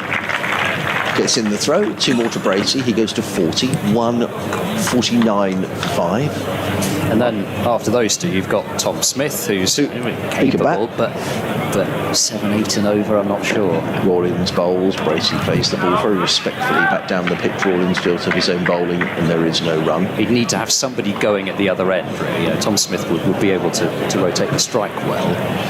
Rawlins in again, bowls, and cut away by James Bracey. Gets a single out to the sweeper from the cover boundary, who again is Harrison Ward. 1 more to the total. End of another very tidy over from Delray Rawlins, in which he got the very important wicket of Jack Taylor, just conceded the 4 runs. So the 150 up for Gloucestershire, 150 for 5. We're only in the 23rd over, so the required run rate is not out the way at all. It's just 6.9 and over. They're currently going on at 6.5. So, you know, run rate isn't a problem. The problem for Gloucestershire is that they've lost 5 wickets in the process. Indeed, yeah. Oh, I will probably have an update at some stage. I think you'd better take over, seeing as I can't hear it.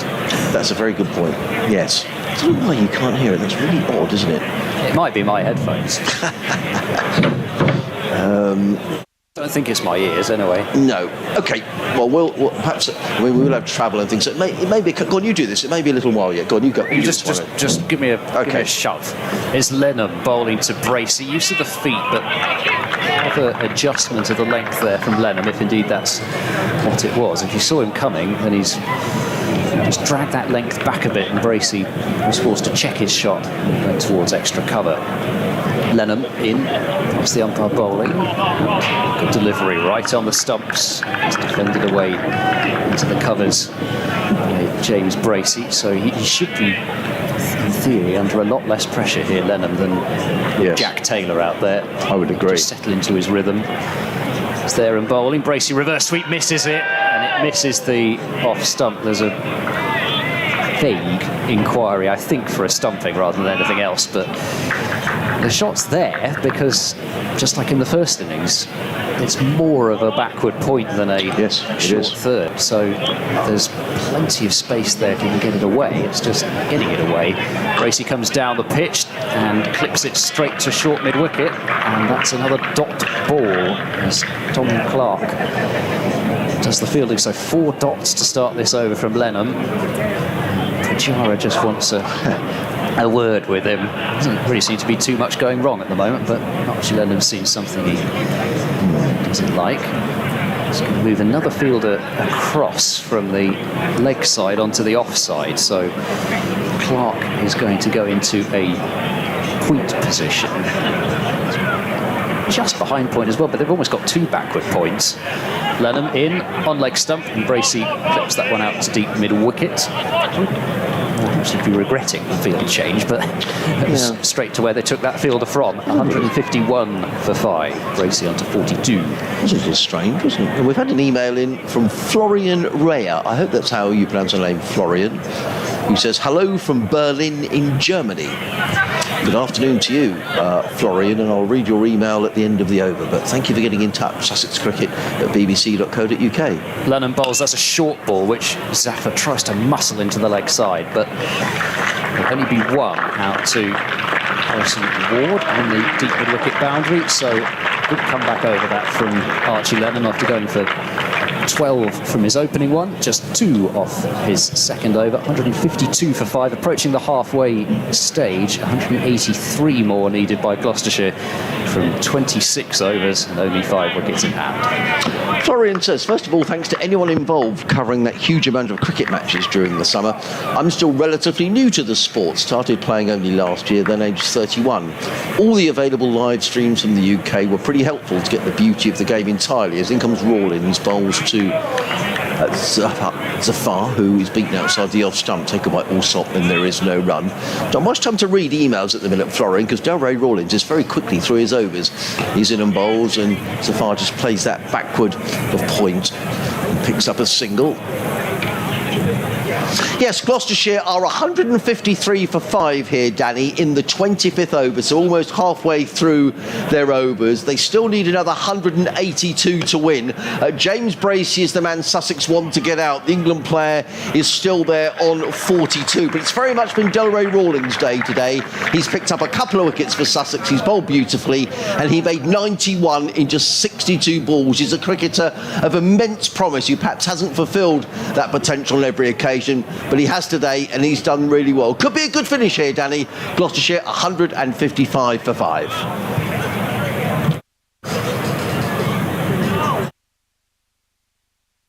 Yeah, Daniel Ibrahim, the young 17-year-old. In fact, he's 18 next week. I think on Monday, Daniel Ibrahim is 18. He made 50, a partnership of 104 with Delray Rawlins. And Checheswa Pujara is always scoring runs for Sussex this season.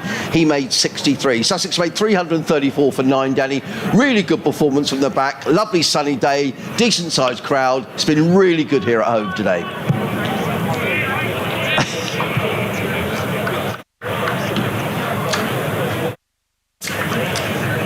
End of Rawlins over, 157 for 5. Bracey on 45, Sahar on 4. Let me read you Florian's email. He says, all the available live streams from the UK were pretty helpful to get the beauty of the game entirely. I used to follow Lancashire, what? But as they played yesterday, and Berlin's climate is still quite tropical, 37 degrees yesterday, I ended up on the couch watching Sussex. All the best and kind regards to Hove. Thank you, Florian. Well, the temperature here today is cooler than it has been of late. It's about 23, 24 degrees. There's a lovely breeze blowing, so it's a lovely cricket watching weather. But I think next week is meant to get really hot again, isn't it? Is it? Yeah, I think so. And we're all going, oh no. To look at the forecast with dread these days. Lenham to continue into his third over, bowling to Zaffer.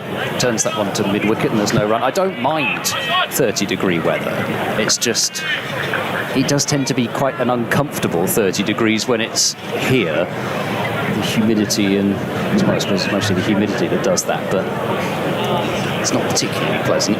There's a short ball from Lenham, which is pulled away towards the gap between the 2 fielders on the leg side boundary. They're going to take a second run on the arm, and they get there. I don't think Tom Alsop was too thrilled with the fact that they did get there. It was a slightly late decision to come back for that second run, but I think it was probably always there. And 159 for 6. Gloucestershire with Zaffer on 6. Lenham bowls to Zaffer, turned away into the gap.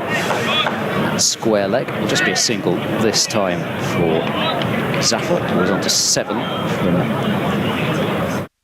9 deliveries. That game between Worcestershire and Hampshire is a bit of a recovery going on for Worcestershire at the moment, but they still need 139 runs from 24 overs with 5 wickets in hand. Down the pitch comes Bracey. That's going to be another 6, I think. Yep, just over the boundary rope. It slams into the bottom of the advertising boards. Good use of the feet from James Bracey. Mid-off inside the circle. And that is a half-century for James Bracey. It's come from 53 deliveries with 4 fours, and then that 6 to bring up the half-century. Lennon bowling to Bracey, reverse sweep, and he's got it past backward points left-hand side, and that's 4. It's almost, again, a reverse hit. I don't know that he switched his grip there, but it wasn't. It's the second time we've seen that today. I forget who it was who played the first one. It might have actually been Rawlins, who was almost a reverse pull rather than a reverse sweep, and that was another one of those from James Bracey. It's not too often you see one of those go to backward points left rather than their right. So 6-4 to Bracey. Lennon is bowling once more, turned into the leg side by Bracey. He'll just come through for a single, so 171 for 5 at the end of that over. So Gloucestershire have passed the halfway mark in terms of the chase. It still feels a very long way off, but 164 runs needed from 24 overs. James Bracey on 56. If Sussex can get him out, I think they'll feel they're pretty much there. As far as the other game going on, which was a later start, a 2 p.m. start in the game between Essex and Derbyshire. Derbyshire are 217 for 5 after 42 overs. Half centuries from Louis Rees and Brett Guest. 217 for 5 after 42 overs. It's a middling score there, isn't it? Yes. Here comes Rawlins. Oh, that kept a little low. That's why Rawlins' hands were up in the air. Bracey takes a single out to deep cover, fielded by Harrison Ward. Phil has been in touch, who's been in touch a couple of times. Lovely to hear from you, Phil, from down in Kent. We had an email earlier on today, which Phil is referring to, about Delray Rawlins, funnily enough, who's bowling now, comes in and bowls, and forward comes Zafar, hits him on the pad. I wanted a bit of inside edge on that because Rawlins was about to appeal. The ball rolls back down the pitch and there is no run. Phil says, I think you're earlier a correspondent who thought Rawlins wasn't very good, should be encouraged to complain about players more often. In comes Rawlins. Zafar plays down into the offside, picks up a single, footed by Lenham into the covers. It seems to have done the trick today.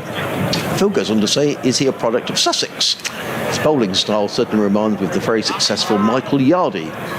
Great to seeing a young leg spinner bowl as well, as in comes Rawlins bowls, and Bracey plays a slightly cross-batted shot down the ground, too long on, fielded way down in the distance by... What's that all the way down there? It's Tom Clark, I can't quite see the number.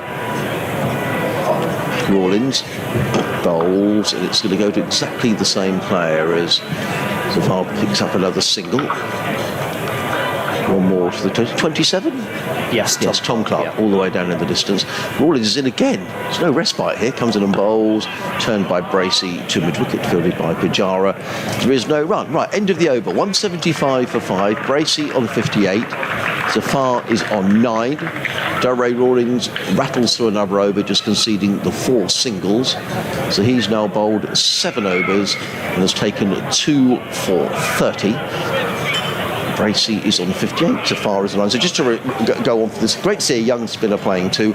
Also, now it's official that keeper Ollie Robinson is coming to Sussex. Yeah, people got the wrong end of the stick here. Perhaps we can simply agree a simple Ollie Robinson swap to save on admin, says Phil. Yeah, there was some discussion around Ollie Robinson from Kent going somewhere.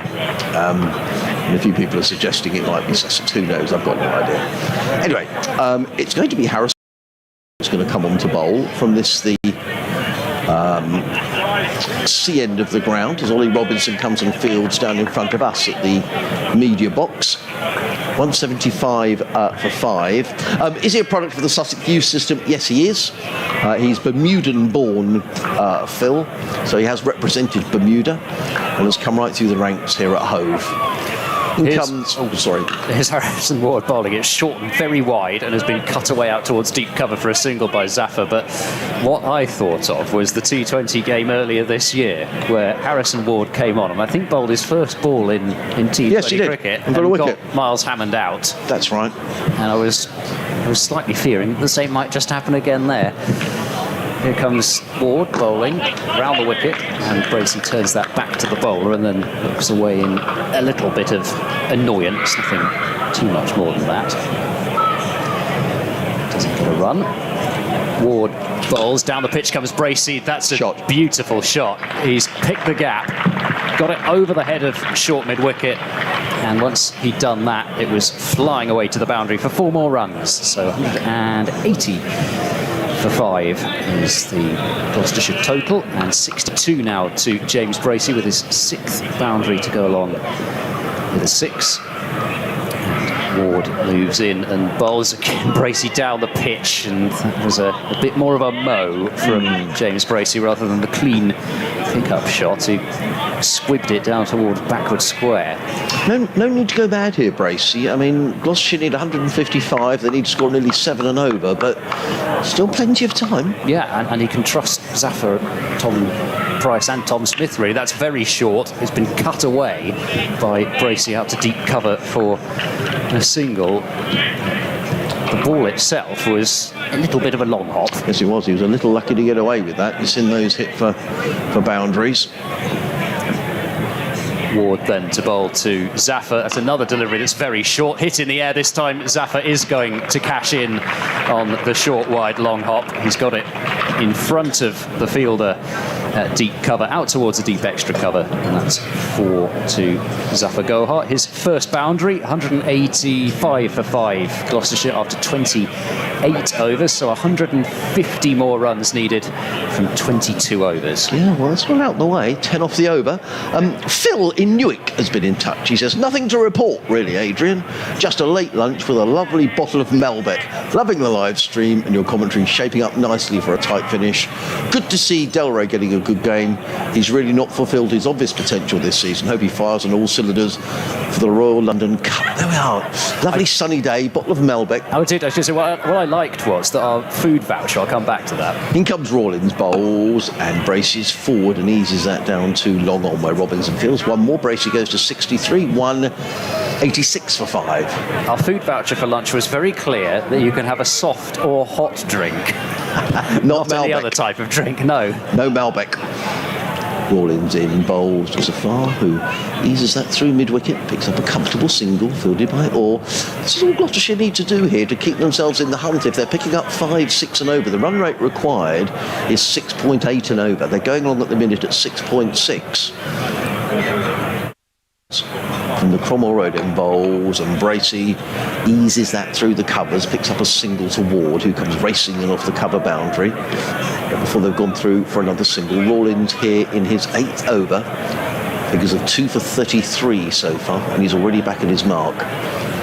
Hidden bowls wide of the off-stump, cut away by Zafar, and this is going to be more than a single. Ward's got ground to make up and does very well. He's a good fielder, is Harrison Ward. He gets round very quickly from fielding on the sweep or on the cover boundary towards third man. Gets in the throw. 2 more to Zafar, who's batting very confidently here. 17 off 16 deliveries, I think that is. The sun is shining right on the scoreboard. Rawlins in. Oh, that's a poor delivery. He rather got away with that. Clipped away to the leg side by Zafar. He picks up another single. He goes to 18, 191 for 5. Of this over so far, 4 singles and a 2, so 6 off the over. Another single, and Gloucestershire have done what they need to in this over. In comes Rawlins, and he's going to get more than a single here. It beats Lenham at short extra cover. Bracey comes back for a couple of runs, so a good over as far as Gloucestershire are concerned, picking up 8 off the over, which is more than they need. 193 for 5. Bracey goes on to 67. Zahar is on 18. So I hope you enjoyed your lunch, Philip. I can just imagine you there with your bottle of Malbec sitting in a nice chair, nice bit of lunch. I wonder what your lunch would be on a day like today, sort of salady, I think. Yes, I think so. Sort of nicely arranged, maybe some avocado in there or something like that. That's Yeah, good on a, I think I would. Cucumber. I would probably go to sleep. I have to. Oh, I think he sent a photo. He has. There we are. He's got his wall-mounted TV. There's his bottle of Malbec. He's got a little bit of cheese. A little bit of cheese. I don't know what that is. Bit of crusty bread. Look. Ward then to bowl his second over. It's another short and wide delivery, which is cut away out towards deep point. Fielder's going to have to go into a dive. They thought about a second, but the boundary's so short that they can't get 2 runs out there. And I think that's that Orr still out there with that towel, which he likes to have tucked into his trousers at the front. Harrison Ward has got a towel tucked into his trousers at the back, and Bracey drives off the back foot. And clearly somebody, whether it was Alsop or Ward, thought that they were very nearly through there. Bracey sort of drove that one right off the stumps and quite late. Doesn't get a run to backward point. Ward in again. Oh, it's a little flip reverse from James Bracey. That's a gorgeous shot. He's made that look easy as pie. Just the last moment, reversed the hands and just helped it on its way down. Super innings. And you feel at the moment for Sussex, they need to get Bracey out. You get the feeling here, if Bracey stays in, Gloucester could go very close here, you know. He's got 71 now. As Ward comes in and bowls on the leg stump. It's flicked away out towards deep mid-wicket for a single. I think that was also the 50 partnership up between. Yes, these two came together when it was 146 for 5, so you're quite right. It's just a little ripple of applause. Yes. Which was nice. Ward in to Zafar, fires that one in on the stumps. Zafar on drives down to Rawlins at long on, and it's another single. 20 now to Zafar, and that brings up the 200 for Gloucestershire. 200 for 5. 7 off the over. 1 ball left in it. Ward bowls. That's another one of those very short deliveries. Gloucestershire certainly missed out on a few opportunities there with that short boundary over there, but it's a single and 201 for 5. Bracey bringing up that cut shot, but it's difficult really because you don't want to hit the ball in the air at all, I suppose is the one thing. So you've got to keep it on the floor at this stage. You can't lose a wicket. So yeah, so sometimes the eyes can light up a bit too much. 201 for 5 is Gloucestershire's total. 30 overs have gone and 134 more runs needed from the final 20. I noticed over in the one of the little boxes on the far side of the ground, there's perhaps some the company over there who. I say they're an account. I won't say who they are, but they're an accounting company, and I see some people over there just enjoying some very nice ice creams were just bought into the box. We've got a change of bowling. Rawlins is out of the attack, and Daniel Ibrahim, who bowled 2 overs for 13. I'll give you Rawlins' figures in a moment. They've just been taken off the scoreboard, so he bowled 8 overs, 2 for 38. 2 for 38 off of 8. It's been a good spell. Gary Knight's been in touch. Hello, Gary, regular contributor from Horsham. Daniel Ibrahim comes running into bowl to James Bracey, who's on 73. He's in and bowled, and Bracey eases that to mid-wicket fielder by Lennon. There is no run. He says, I have a question regarding interviews. I make a point of listening to them whenever possible, but it occurred to me recently, I don't think I've heard you interview Cheteshwar Pujara at all this season, which seems strange, bearing in mind his tremendous form and his recent appointment as a captain. Yes, I've only spoken to him once. That was at Derbyshire after that wonderful 200. So we'll get a message to the club and see if we can speak to Cheteshwar again during this Raw London campaign. As in comes Ibrahim bowls and Bracey drives into the offside, and as if by magic, fielded by Pujara. But 1 more to the total. He made 63 today, did Cheteshwar Pujara, captaining Sussex throughout this Royal London campaign. I think that he goes back to India at the end of the month, or when this campaign is finished. He won't be around if Sussex get to a final, which is in September at Trent Bridge. But that's a long way away yet, as Ibrahim runs down the hill. In and bowls, and Zafar cuts that one away nicely to backward point, fielded by Ward. Another single. Total goes to 205 for 5. Thank you, Gary, for your email. I'm sure Gary's a big football fan, big West Ham fan, so he'll be very excited about the start of the season, I'm sure. Can't believe it gets underway tomorrow. I mean, it's ludicrous, isn't it? It is mad. 7th of August. Can cricket really not have more than I know. more than a month? I know. In comes Ibrahim. Over the wicket bowls and Bracey plays firmly to mid-off. He played it too firmly, really, and fielded by Robinson, who comes across the mid-off to field. And there is no run. It's because of this World Cup that starts, what is it, middle of November. Of course. So it's all going to be a very strange winter. The field for Sussex, 5 men inside the circle, only 4 men out at the minute. Those 4 men out are a third man, a deep cover, a long on, and a deep mid-wicket as Ibrahim. Just the 2 runs off the over so far, bowls and braces forward, and another dot ball. And Ibrahim doing a good job here. Made a very nice 50 earlier on today, a partnership of 104 with Delray Rawlings. That's Ibrahim's highest List A score. Footballers at least should be used to the temperatures, though, by the time it comes around. Yes. Well, that's true. To be believed. Yeah. Ibrahim down the hill bowls, and Bracey drives, beautiful looking shot. He's only going to get a single, is James Bracey. Good bit of fielding out there by Harrison Ward, who fielder in the Sussex side. Lovely shot, just a single for Bracey, and the round of applause is, I think, for the shot, the throw, and for Daniel Ibrahim, who just conceded 3 runs in that over. Welcome breaks put on by Sussex, 204 for 5. Bracey, 75. Zahar, 21. These two have now added 54 plus 58, I think, isn't it? 58. Yeah, thank you. Your maths is much better than mine, Ed. And it's going to be Sean Hunt who's going to return to the attack. So the equation is Gloucestershire need to score at 6.9 and over. Sean Hunt back into the attack. 3 overs, 0 for 25. Yeah, they need another 131 in 19 overs. So if this was a T20 game, you'd be thinking, oh, that's a good finish here.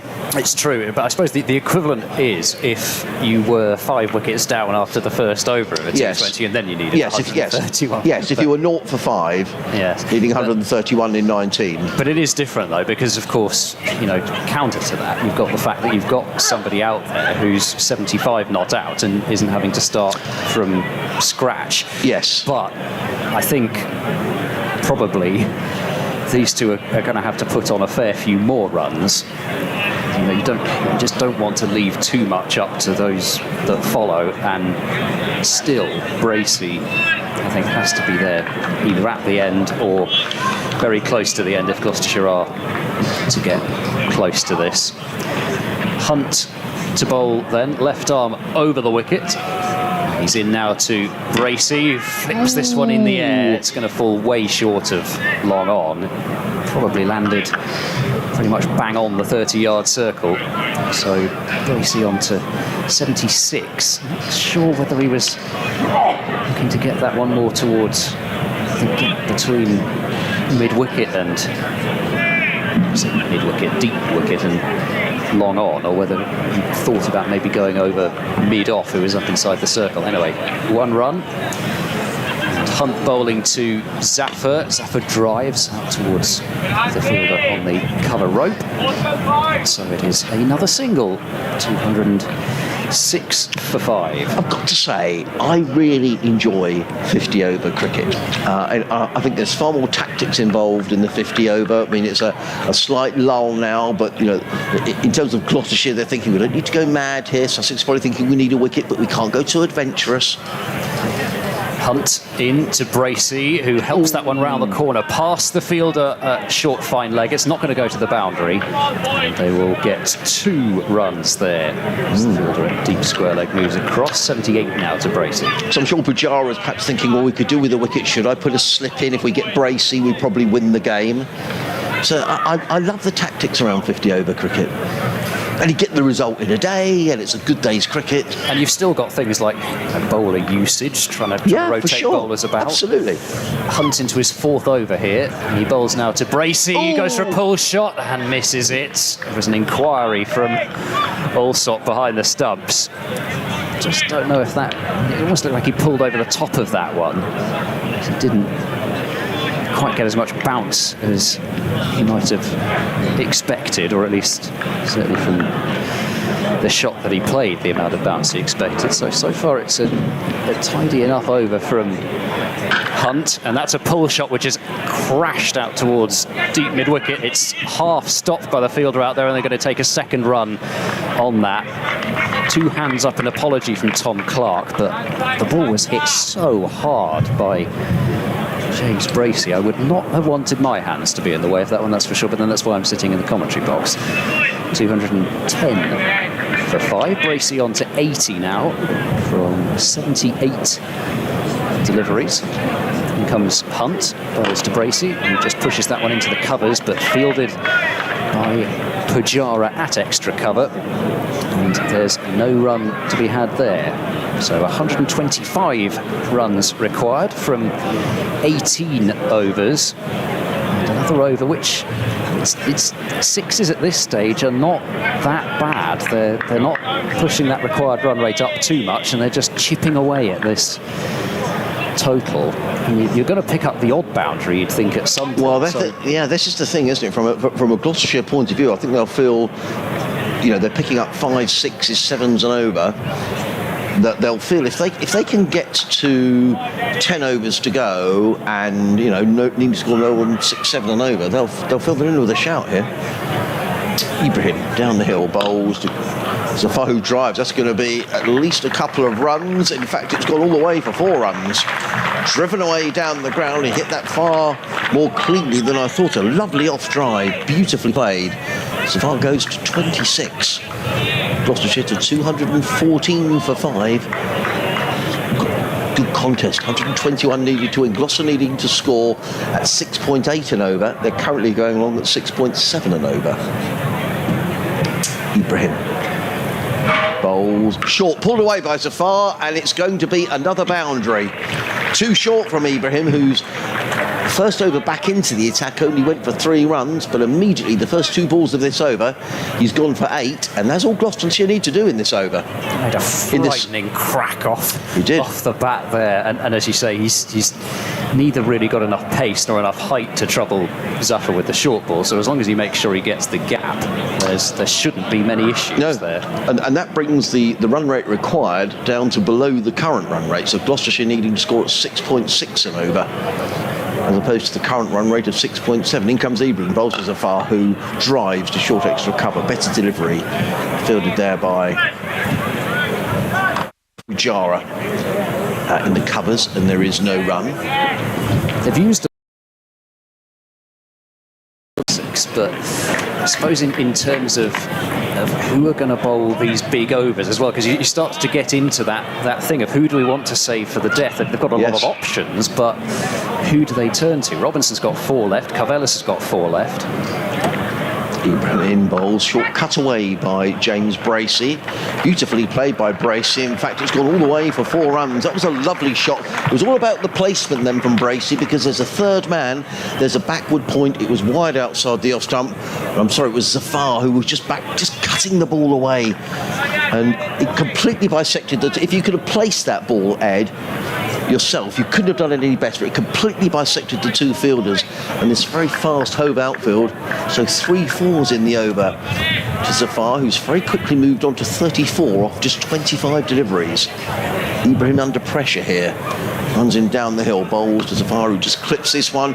More runs here, back to the square on the leg side, and they're going to come back for a second run because Orr needs to come round from deep mid-wicket to field. 2 more to Zafar, that's 14 off the over. He has been, it has to be said, he wasn't brought in for his batting, Zafar, but the number of crucial runs that he has scored, and yes, a lot of them have still ended up with Gloucestershire losing, but he has been so good with the bat when it's been needed. Ibrahim again bowls, and Zafar is easily 4, plays it back to Ibrahim, who fields off his own bowling, so he finishes the over with a dot ball, but he looks rather disappointed with himself, does Daniel Ibrahim. So another over slips by, 224 for 5. Zafar is on 36. James Bracey is on 80. So the equation is that Gloucestershire need 111 to win in 17 overs. They need to score at 6.5 and over. Duckworth Lewis, for the record, where Gloucestershire were miles away earlier on in the innings, is 228. So it's pretty much level now. Yeah. It's turning into a very good contest. It provides such a good, just in terms of one number to look at, it provides such a good indication of where the game is. So Hunt to continue, bowls very short down the leg side, and Bracey misses it, and then umpire says, no, you've moved across there. It's gone over the top of his body, but I think Hunt's a bit lucky to get away with that. Good. I wasn't going to say it. I didn't No, want to seem as if I was just going to say to you, Ed, how is that not a wide? Good. Well, because he didn't go want that to say far. it. No, I think that was a wide. It's unfortunate. I don't think he'd really moved that far No, across. he hadn't. And it was down the leg side of him. Anyway, here's Hunt bowling to Bracey. Another short ball pulled away in the air out towards deep square leg. There'll be 2 bounces out to the fielder out there. So Nelson to win nearly struck for Gloucestershire. 110 more needed. He's testing him out with that short ball. Yes, he is. A very kind email from Richard Callahan, who's enjoying the commentary. Thank you very much, Richard. Good to hear from you. We could be in for a very exciting finish here. And a good crowd, and everyone totally absorbed in the cricket. It's lovely buzz and hum around the ground. Zaffer on 36 is on strike, and Hunt bowls down the leg side, helped on its way, and that's going to go for 1 bounce 4. So went way over the head of the keeper, that, and with fine leg up. It was a pretty safe shot from Zaffer, quite similar to the ball that he bowled to Bracey, first ball of the over. It's just that Zaffer managed to get a good amount of bat on it. So for Zaffer, what's that? That's now 4 boundaries in the last 7 balls that he's faced. It's been a terrific knock, 40 off 28. And yet, despite that, he wants to retake his guard. 229 for 5, with 106 more needed from 99 deliveries. Comes Hunt, and he's there and bowls, and it's just defended away into the covers by Zaffer, but he can come through for a single, because at this stage fielders are very much on the edge of the circle rather than in tight on that single. 230 then for 5, with Zaffer on to 41 from 29 deliveries, and it's the shots that he's played. Yeah, I would agree. Well. And already off the first 4 balls of the over, Ed, they've taken 6. They need to score at 6.4 and over. Bracey waiting for Hunt, who's there and bowls, turned into the leg side. They're going to push hard for 2 here. Zaffer's run the first one hard. They're going to turn and go. The throw comes in from the deep, but there was always 2 there, and the key there was running that first one as hard as possible. Bracey was after 2 from the moment he played the shot, wasn't he? It was really good running between the pair. 83 then to Bracey, to 32 for 5. Hunt steams in and bowls to Bracey. Another short ball which is pulled away, kept down by Bracey. Safe shot out to deep square for a single. So that ends another profitable over for Gloucestershire. 9 runs, I think, coming off that one. And 233 for 5 is the score, with 102 more runs required from 16 overs. Fine partnership between these two, now worth 87. When Jack Taylor, the skipper, was now 146 for 5, it almost looked as if, well, it'd be wrong to say Gloucestershire looked out of it, but certainly Sussex were very much in the box. Yeah, things had to be, the way I would say, was things had to be absolutely perfect from that point onwards. If everybody remaining was going to have to score runs that could score, and so far Bracey and Zaffer have done. I'm not going to say they've done their bit, because they've probably got to do most of it, but there is still Tom Price and Tom Smith to come. Shaw and Van Maker make up that Gloucestershire batting lineup, but you wouldn't want a wicket to fall now if you were Gloucestershire, because I think Duckworth Lewis is the indicator. They're 2 runs ahead at the moment, but if they lost a wicket, I suspect they would go to good 15 runs behind. Yeah, 102 needed in 16 overs. And Sussex have turned to the opening attack of Ari Cavelas, who's going to run down the hill from the Cromwell Road. The first time he's bowled down the hill in this match. He comes in and bowls to the left-handed Bracey, who pulls that away through square leg. Picks up a single fielded by Orr, who comes in from the deep square leg boundary, throws on the bounce to Alsop. Bracey goes to 80. 5. Gloucestershire 234 for 5. 101 needed to win. These little landmarks, I wonder when Gloucestershire get down to less than 100, you know, they're ticking off the runs. I remember not so long ago, it seemed it was well over 200 they needed to win. Carvelas, right arm over the wicket, bowls, and driven by Zafar. He's going to get a couple of well, certainly one. It was in the air. There are 3 fielders saving one on that offside, and it flew between them. A good piece of fielding by Ward. He's very quick on that cover boundary, got to the ball quickly and got in the throw. Yes, he's done particularly well to stop that second run there, as Harrison Ward, flying Harrison Ward. Bracey, 85 not out. It's been a wonderful innings. Comes Carvelas, bowls, and Bracey up on his toes. He plays that beautifully down towards deep backward square. It's a comfortable 2 because Daniel Ibrahim needs to make up ground away to his left down here at third man. 2 more to Bracey. He goes to 87, the total to 237 for 5. They played so intelligently. It would be, if they gave it away now, they would be absolutely furious because of just the way that they've made it look in the last few overs. Well, they need to score 6.3 and over here, Gloucestershire. They've already got 4 off the first 3 balls of this over. Carvelas in, bowls, pulled away by Bracey. Is he going to be caught? He is caught by Alior at deep mid-wicket. And just as Ed Seaborn was saying, giving it away, James Bracey has done exactly that. He's absolutely furious with himself. It was a short delivery from Carvelas, and Bracey pulled the ball straight into the hands of Alistair Orr, who's in front of the clock tower scoreboard. And this game takes another twist, and the advantage drifts back towards Sussex. Wonderful innings from Bracey. He made 87, but I think he'll feel he's rather let himself down with that shot. Yeah, I think he was probably looking to get it more in front of square, which would have been quite a safe shot with mid-wicket up. It would have been quite a large amount of space to hit that ball into, but that was exactly what they weren't doing. They weren't hitting the ball in the air, and when they were, it was over the top of an infielder and not towards somebody in the deep. So it's a superb innings from James Bracey. You have to say, if Gloucestershire lose this game, it's not because James Bracey got out at that point. It's because of the fact that they dropped catches, key catches in their first innings. But Bracey, having batted so well, as you say, it was a shot which was totally out of character with the rest of his innings. And not only from the team point of view, but from an individual point of view, there really was 100 for the taking there. And with the required run rate only, I say only, I mean it's still something, but with the required run rate being 6.3, it's not a run rate required which needs that many risks to be taken. And they got 4 runs off the first 3 balls of the over. And now Tom Price comes out, and he is going to have to play one of his innings of his career in order to keep Zafar Gohar company. What is it about brothers? Because you've got the Taylor brothers, you've got the Price brothers. There's also the Charlesworth brothers.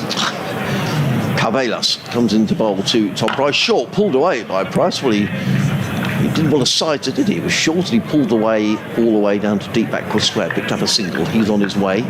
Gloucestershire 238 for 6. So Tom is the elder brother or the younger brother? He's the elder brother of Ollie. Yeah, and the other thing about the brothers is that they're all from Oxfordshire. All from Oxfordshire. Right, that's the same as Harrison Ward and James Coles. In comes Carvelas, who's picked up 3 wickets. Bowls to Zafar, who just plays it, drops his hands, plays it into the offside, picks up a single. It's the end of the over from Harry Carvelas. And you have to give Checheswar Pujara some credit here, because he changed the bowling. He brought Carvelas back into the attack. He's picked up a wicket, 3 wickets for Harry Carvelas, who gets a good round of applause. Just the wicket that Sussex needed. So the equation now, 239 for 6. Gloucestershire needing 96 to win in 15 overs, but they've only got 4 wickets left. They need to score at 6.4 and over. They're currently going along at 6.6 and over. And Carvelis has fulfilled very much the same role that Van Meekeren did for Gloucestershire. It took a couple of wickets up front, and then as soon as they really needed a wicket, on came Van Meekeren and was able usually to force that breakthrough. He really did bowl superbly earlier on. Van Meekeren just looked so difficult to hit, bowled quick, got really good life out of his surface. 10 overs, 1 maiden, 5 for 48. Very much the standout Gloucestershire bowler. So Lenham back into the attack bowling. That's chipped away in the air, wide of the fielder at long on, but Rawlins was so quick across the ground, there wasn't even a thought of coming back for a second run. So 95 more needed from 89 deliveries. Zafar on 44 from 32. And, you know, I said that he was going to need his career best score is 62. I think he's going to have to better that by a decent distance. Lenham to Tom Price. Price forces that one off the back foot down to long on for a single. And he'll move on to 2. And he certainly knows, as I say, certainly knows what he's doing out there, Tom Price. He's got talent with the bat, but he's only played in 3 List A matches before this, and so it's difficult to know how it will translate to the white ball game at this point. We're just kind of getting to know him. Zafar opens the face, dabs it down towards short third man. The throw's going to come in, but they are in quite safely. 242 for 6. See, with the run rate being 6.4 and over, if Gloucestershire were to pick up 6 and over and they get to the last 5 or 6 overs needing 7, 8 and over, they'll it just needs a couple of lusty you take blows. That position from here, don't you? Of course, and they would from whatever they were, 37 for 3. Sorry, missed a ball. But yeah, no, don't worry. The ball just actually stayed down a bit there. Tom Price did quite well to cover it. That was just one of those few. Only been 5 or 6 today that have stayed down a little. Managed to defend it into the leg side. Next ball is worked away through square leg for a single by Tom Price. He's up to 3, 243 for 6, 92 more runs required to win. So a quiet over so far this from Lenham. It's just his 4th of the innings. And he's in and bowling over the wicket to Zafar, who hits this one firmly down the ground, just past the hands of Archie Lenham. I don't even know if he got a fingertip on that. He might have done. He beats the ground in fury because it's 4 runs off the last ball of the over. Much too straight for long on to field, and it's 247 for 6 as Zafar moves up to 49 with his 6th boundary. 88 runs needed from 14 overs by Gloucestershire with 4 wickets in hand. And actually, 8 runs coming off that over and relatively low-risk shots, and the shot for the boundary at the end of the over was exactly that. Now, Ollie Robinson is coming back into the attack. I'm just looking here. Sussex have used 7 bowlers, and so there's some juggling around to do here from Bajara. Robinson, 6 overs, 150. Carvelas, 7 overs, 3 for 35. Ibrahim, 4 overs for 30. Hunt, 5 overs for 40, so he's going at 8 and over. Robinson, down the hill bowls, and forward comes Price, plays to mid-on, there is no run. Durray Rawlins, by far the most economic, 8 overs, 2 for 38. Archie Lenham, 4 overs for 36. And Harrison Ward, 2 overs for 18. So on that basis, you'd have thought Bajara's probably thinking, well, I need to keep Rawlins back. From a Gloucester perspective, might be thinking Robinson, just very cough. Robinson bowls, and forward comes Price, plays into the offside, there is no run. I mean, Robinson figures don't reflect it. He's 1 for 50 off 6, so he's going at 8 and over. But Gloucestershire might be thinking here, if we could just see Robinson off here, take the runs the other end. Yeah, potentially, yeah. They've just got to keep playing it intelligently, haven't they? They will get home, I think, with intelligent cricket, or certainly get close with intelligent cricket. Yes, I would agree. Robinson in bowls and tucked onto the onside by Tom Price. They've taken 1, and that's all they'll take because Ward is quickly in from that leg side boundary in front of the Sven Karma pavilion. which is, well, it's not full, but it's not far off. There's not too many seats spare in the Spencam Pavilion today. It's been a terrific day's cricket. 246 for 6. So far on the verge of his half century. Robinson wants a change in the field. Still Sussex needing to have these 5 men inside the 30-yard circle. That will change once we get to the 40 over mark. As in comes Robinson.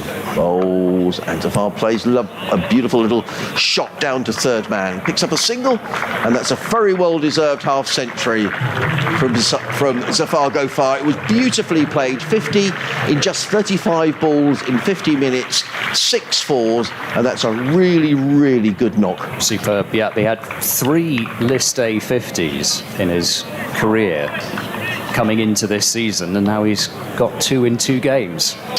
Lovely innings. You wouldn't have thought that. In comes Robinson, bowls, and Price is forward, plays it into the offside. He wants a single. He's sent back, and rightly so. That would have been absolute suicide. He played it straight to Archie Lenham, who's fielding there at short extra cover. He wanted the single, but there was no way there was a single there. Just the 2 off the over. Some welcome relief for Sussex, but I think from a Gloucestershire point of view, they may be thinking, well, we've seen an over from Robinson off. Yeah, potentially, and especially if he is going to be the choice for later on, that you'd be burning a bridge, I suppose, by bowling too many overs here. You might say give him 1 more and then leave 2 for the death, which is what Gloucestershire did with Van Meekeren. Robinson. Full toss driven by Price to mid-off. There is no run. It's the end of the over. I don't think Ollie Robinson is bowling anything like full pace here, if I'm being honest. However, he's bowled an over that's just conceded the 2 runs. His previous 6 had gone for 50, so that'll be welcome for Ollie, welcome for Sussex as well. 249 for 6 here on BBC Radio, Sussex, BBC Radio, Bristol and Gloucester. An absorbing day's cricket. Gloucestershire needing another 86 to win. They need those in 13 overs. They need to score at 6.6 and over. At this stage, Sussex possibly with their noses, maybe in front, but not much in it. I wouldn't like to call a winner here, Ed. Well, no, I think what Gloucestershire can't bank on as Lenham continues, bowls on the leg stump of Zafar, who turns that towards deep backward square leg for a single that will bring up Gloucestershire's 250. Zafar onto 51. But what you can't bank on is that absolute deluge of boundaries towards the end of the innings. But then they may not need it if they can keep going up close to the required rate. They won't need a deluge of boundaries. They'll just need the odd one here or there. Lenham to Tom Price, full delivery. Tom Price drives down the ground past the dive of Lenham to Rawlins at long off, and another single. I had a tweet in from Graham Smith on what we were discussing earlier about overseas players, about counties releasing players to associates for matches. I'll read his tweet in a moment. Lenham is in and bowls. That's turned quietly into the leg side. Lenham, sprightly fashion away to his left, makes sure that there's no run at all. Counties are obliged to release players to associates for ICC competitions, not friendlies. However, often they aren't, as players do not want to risk their county contracts, is what he says. As in comes Lenham there and bowling. Zafar goes for a slightly more expansive shot into the leg side, but doesn't really get that much bat on it, and it will go down to long on for 1 more. 52 for Zafar, 252 for 6. So I suppose we said that they might not be obliged, but then I suppose it seems to be that it's up to the players to say whether they want to go or not, and the risk, I guess, is then if you go too often, then counties will start to look at you as a commodity that's not going to be there too often for them. Price with a lofted off drive, and that's going to be 6 runs. That is a wonderful shot from Tom Price. Just an easy strike over the head of long off. Well, it was a wonderful shot as well, Ed, because Sussex had changed the field and they'd brought Rawlins up from long off inside the circle into a one-saving position. And it was excellent batting, it was intelligent batting, because now Rawlins is saying to Lenham, well, where do you want me? And had Rawlins been on the boundary, he wouldn't have played the shot. but it was really good cricket by Tom Price. And now they've had to bring up deep backward square. As Lenham bowls to Tom Price, reverse sweep struck on the pad, and Lenham loves it, but the umpire says not out. Lenham throws his head back in annoyance. That can't have been far away. I don't know. I know that cricketers practice the reverse sweep a lot, but it just looks fraught with danger for me. And what I can't understand is that it's some intelligent batting by Tom Price. He's hit 6 down the ground. It's been a good over for Gloucester, and then you play a shot that it just must have an element of risk, mustn't it? And he didn't need to play it. Just having a look at he's got away with it. The replay. I think he's probably just outside the line of off stump. I mean, where his pad has ended up is definitely outside the line, but then he might have moved it a bit. So at the end of that over, 258 for 6. Gloucestershire needing 77 to win. In 12 overs, they need to score at 6.4 and over. We've had an email in from Sebastian, who says, "Good evening, gentlemen. I'm listening from Blackpool. This could turn out to be an ecstatic finish to a highly contested one-day game. Much appreciated for the commentary." Well, thank you, Sebastian, for getting in touch. Sussex Cricket at bbc.co.uk. As in comes Robinson and bowls and played to mid-wicket by the left-handed Zafar, and there is no run, fielded by Rawlins. I love trips to Blackpool, going on the Big Dippers, and sometimes since I've been there. But I can't say I've ever been, actually. But some of the best fish and chips I ever had was in Blackpool. They had the cricket there. Yes, they do. Lancashire play there. They do. Lancashire, I can't remember actually who they're playing, but Lancashire do play a fixture there in the Royal London. Robinson back to his mark, running down the hill from the Cromwell Road end. He's in and bowls. Zafar drives into the covers, and there is a single played there to Pajara. Zafar goes to 53, 259 for 6 here on BBC Radio Sussex. BBC Radio Bristol and Gloucester. Charlotte Burton's been in touch. Hello, Charlotte. She says, "Loving the live stream and watching my beloved Sussex while having an admin day working from home." Yeah, we all know about admin days. No, I'm sure you're working very hard, Charlotte. Can you give a shout out to the Sussex women's team? I'll read this in a minute because Ollie Robinson is on his way, Charlotte, so I'll give the email the credit it deserves at the end of the over. In comes Robinson, over the wicket, bowls. Ooh, and well, it was right up in the block hole from Ollie Robinson. It didn't miss the off stump by that much, taken low down by Alsop, and there is no run. I don't think Ollie Robinson is anything like full tilt here, to be honest. No, he's taken the pace off a couple of deliveries, but at the same time, I don't think in terms of the full pace delivery that's intentional. And I'm sure he's feeling his way back. He's got this very important game for the England Lions at Canterbury next week, which will be crucial for Ollie in terms of the season. In comes Robinson, bowls. That's a full toss, and he's a bit lucky to get away with that, in all honesty. It was a full toss. It was turned away by Price, fielded by Pajara at mid-wicket, and that could have gone for 4. Could. It also wasn't actually that far off being a catch. I mean, it was a little short mid-wicket, but goodness knows he'd have been kicking himself the rest of today and probably tomorrow as well if he'd gone out like that.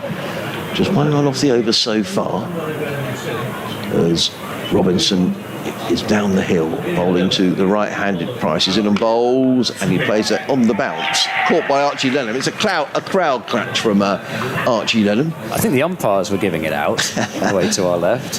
So 5 men inside the circle, 3 on the off, 2 on the leg. The 4 fielders scattered around the boundary. There's a deep square leg, a long on, a sweeper on the cover boundary, and a third man as Robinson wheels around.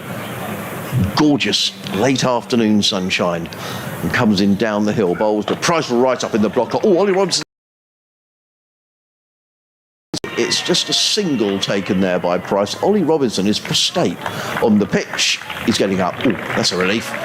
So, end of the over from Ollie Robinson, a good over in which Sussex just conceded the 2 runs. At the end of that over, Gloucestershire are 260 for 6, Zafar on 53. Tom Price is on 12. Gloucestershire needing 75 to win in 11 overs at a rate of 6.8 an over. So I'm going to read your email now, Charlotte. She says, "Can you give a shout out to the Sussex women's team who also played a one-day match against Dorset in the South Central Regional Cup, with the women winning by 255 runs, with maiden centuries for Mary Taylor, who scored 151, and Phoebe Wilkinson scoring 108. Hopefully we can make it a double with the men winning as well, and I have every belief if they can do this today. Come on, boys, says Charlotte Burton. Here's Lenham starting a new over. It's quite short. It's pulled away towards Robinson, who's in action again at long on. It's just going to be the single. So when you've got a bad back or something like that, the ball will surely follow you around. But then I suppose if you will field at long on, then the ball is likely to go there at this stage of the innings. 261 for 6. Lenham to Zaffer, goes for a slog sweep, misses it, struck on the pad, out LBW. And it's probably the end of that for Gloucestershire. There's still one last hope in Tom Smith, but Zaffer Gohar, who played so well for his 53, I think reasonably after a couple of tight overs from Robinson, he wanted a boundary, but the ball clearly just pitching in line, and I think it was going on to hit the stumps that much. Looked pretty certain from where we are. And Zaffer goes for 53 from 41 deliveries. Good knock. 6 fours, yeah, terrific innings. But I'm afraid, as has happened so many times this season, it's a really good knock from Zaffer, but he's just been left too much to do by those that have come in before him. So 74 needed to win still from 10.4 overs, but just 3 wickets left now. Tom Price and Tom Smith feel as though they are last hopes for Gloucestershire. And got to love Archie Lennon's celebration. He's so enthusiastic. I mean, in fact, I think he knew that was out because he was running down the wicket even really before the umpire had raised his finger. But a good innings from Zaffer Gohar, who's had a good game. He batted beautifully. Just coming back to Charlotte Burton, she's the Women and Girls Development Officer for Sussex Cricket Club. So that's some victory, 255 runs. And Mary Taylor, 151. Phoebe Wilkinson, 108. So thank you, Charlotte. Lovely to hear from you. And well done to Sussex women. So can the men make it a double? We shall see. I have a feeling that this is still going to go quite tight. We know that Tom Smith can bat, and we've seen enough evidence in the 13 runs that Tom Price has scored that he can bat as well. So all is not lost for Gloucestershire. So it's Smith then to face Lenham. Lenham bowling. Smith pulls away out towards deep square leg. There's no fielder there, and that's 4 runs. So not the start that Lenham was after to Tom Smith. A bit too short, and with only the deep mid-wicket out on that part of the boundary, that was asking for trouble. Well, Archie will know that's a poor delivery. It's down the leg side, and it got what it deserved. 70 needed to win. Comes Lenham, bowls to Smith off the back foot, worked away towards mid-wicket. There's no run there though. Pujara quickly onto the ball. He's got quite a quick release as well from that position, one-handed pick up and throw. So a dot ball. And Lenham moves in, bowls to Smith. Smith drives, but no timing. Goes to short extra cover, so a good couple of balls in riposte from Archie Lenham. And Tom Smith is being given the single now, with mid-wicket dropping back onto the edge of the circle. Same with extra cover. Lenham bowls to Smith, who cuts, won't get a single because it's gone to point. So 3 dots to complete the over, just 5 runs off it. And Gloucestershire, they need 70 to win from the final 10 overs, which in terms of runs, you'd certainly have taken. But that wicket of Zaffer in particular has really changed things. Yes, it has. No, I would agree. On 13, Smith on 4. No, I would completely agree. And a good recovery there from Archie Lenham. He took the wicket, then he bowled a long hop really down the leg side, but then to finish the over with 3 dot balls is really good from young Archie Lenham. You know, today, what value the crowd have had? It's been a lovely sunny day. It's been a terrific atmosphere here at Hove. We've had 600 runs. 599 runs we've had. We've had, 9 plus 7, 16 wickets in the day. Some good fielding, some good catches, a couple of bad drops, some good sixes. It's just been a really good day's cricket, and we're going to get a change of bowling. Ollie Robinson out of the attack. And it's going to be Delray Rawlins, whose 8 overs so far have cost 38 runs. He's taken 2 wickets. So 10 overs to go. We're now into power play 3. That means that 5 fielders are allowed outside of the 30-yard circle, and that's the reason for the lengthy debate between Cheshire Pujara and Delray Rawlins. The 4 fielders inside the circle for the right-hander are a short third man, a backward point, extra cover and a mid-on. The other 5 fielders, there's almost a fine leg as in comes Rawlins round the wicket, bowls, and Price nudges that back to the square on the leg side and picks up a single. Lennon runs from mid-wicket to field. Runs required down to 69. Price goes to 14. It's already a career best for Tom Price. Actually, his career best was also in the last game. In comes Rawlins, bowls too. So Derby Rawlins runs straight through the crease. He forgot to let the ball go there, or something happened. And anyway, the ball wasn't released, and the umpire, and I wasn't sure which umpire is which because they're both similarly attired, signals a dead ball. Rawlins in again, bowls. Smith drives only as far as Pujara at short extra, and there is no run. The ball rather bobbled uncomfortably there for Pujara, but he managed to field it. There is no run. Rawlins again, in and bowls. Smith drives down to long on, picks up a single, fielded there by Robinson, who's very quickly in the ground, completely in shade for a moment as the sun disappears behind one of these cotton wool clouds, and they really are cotton wool clouds today. Rawlins in bowls. Price to a full toss, drives the ball down the ground to long off, picks up a single, fielded by Carvelas, who's all the way down on the boundary. One more to Price. He goes to 15, 268 for 7, 67 needed to win. Rawlins in that one away on the leg side.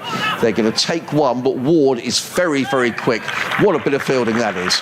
It was pulled away by Smith, and he was round. In fact, it's Tom Clark out there who was round very, very quickly and got the throw in to the right end as well, to the non-striker's end. Just a single to Smith. Rawlins again, and Price eases that down the ground. Rawlins tries to make a sliding stop. Doesn't succeed. It's another single. So 4 off the over, or is that 5 off the over? 5 off the over. Well, Gloucester need to go at 7.2 and over. But if they're in with a shout with 3 or 4 overs to go, they'll fancy having a bit of a thrash. 270 for 7. Price on 16, Smith on 6, 65 needed in 9 overs at a rate of 7.2 and over. So far, what I've seen from Tom Price, I would say he's happier targeting the spinners than he is targeting the seamers. So I don't know, is there an argument for Tom Price potentially to try to play a couple of shots here? Do you mind if I just take over, Ed? Yes, please do. We've just got the weather on, and then we'll do our final update of the day on BBC Radio Sussex. So Archie Lenham, he's going to come on to bowl from the C end of the ground. They're just organising that leg side boundary. There's a long on, a deep mid wicket, and a deep backward square. As in comes Lenham, over the wicket, bowls, and Price looks to club that one away, misses completely. The ball goes through to keeper Allsop, and there is no run. Really good game of cricket, Danny. Gloucestershire are 270 for 7. They need another 65 to win in 9 overs. So Sussex with their noses in front, but only just. 3 wickets for Ari Cavelos, who's bowled really nicely for Sussex this afternoon. Earlier on in the day, Sussex making 334 for 9. Delray Rawlins top scoring with 91. This could go either way, but Sussex, as I say, just ahead on points at the moment. They now need 64 they now need, Danny, off 9 and a bit over. So they need to score at 7.5 and over, but they've only got 3 wickets left. So as I say, I think Sussex slight favourites, but if one of the Gloucestershire batsmen comes off here, and Tom Smith is batting at the minute, he was born in Sussex, so that would be rather ironic. Could be a good finish. In comes Lenham and bowls, and Tom Smith is bowled by Archie Lenham. Smith is on his way, 271 for 8. Lenham picks up his second wicket, and now you would think it's very much advantage Sussex. Yep, something really rather extraordinary would have to happen from here. Smith tried to bring out a rasping pull shot, but I don't know whether the ball didn't get up or whether... Seemed to keep it a little low, didn't it, perhaps? I did wonder a little bit. Can we look now? Well, I think actually it's turned. Looking at the replay, it's actually turned a bit. It's sort of forced him to get the toe end of the bat on it, because it sort of started off outside off stump and then turned further away. So it was a big bottom edge or toe end from Tom Smith. And it was bottom edge onto leg stump in the end. It just flicked off the leg bail. So Smith not that far away from getting a fortuitous boundary down towards fine leg, but it got the leg bail. And now it's Shaw and Van Meekeren to come. I suspect it will be Shaw to come out first. Looks as if it is. And both Shaw and Van Meekeren certainly like to give the ball a club, but whether they can keep it up for the length of time that's required, and what does Tom Price do? He's probably pretty much just got to go for this now, because you can't necessarily rely on batting out the 50 overs. So if Tom Price sees a ball in his half, I think he's got to go for it now. Yeah, I mean, the runs required up to 7.7 and over. However, I would say Sussex favourites now, having taken that wicket. But I still maintain with these games, if, for example, 5 overs to go and Gloucestershire need 45 or something like that, 9 and over, with this relatively short boundary, if somebody comes off, you never know. In comes Lennon. Bowls and let go outside the off stump. That was a good leave by Shaw. Haven't seen a leave. I've forgotten what a leave was in this game. What a lovely day's cricket. 600 runs, lovely sunshine. And a leave. Lennon has picked up a couple of wickets, 2 for 51. He's in a mould, and that wasn't a leave. It was a play and a miss outside the off stump. So the end of an Archie Denham over. He'll be delighted about that. He's picked up a couple of wickets as young Archie takes his cap and bits and pieces from the umpire. So 271 for 8. Shaw yet to score.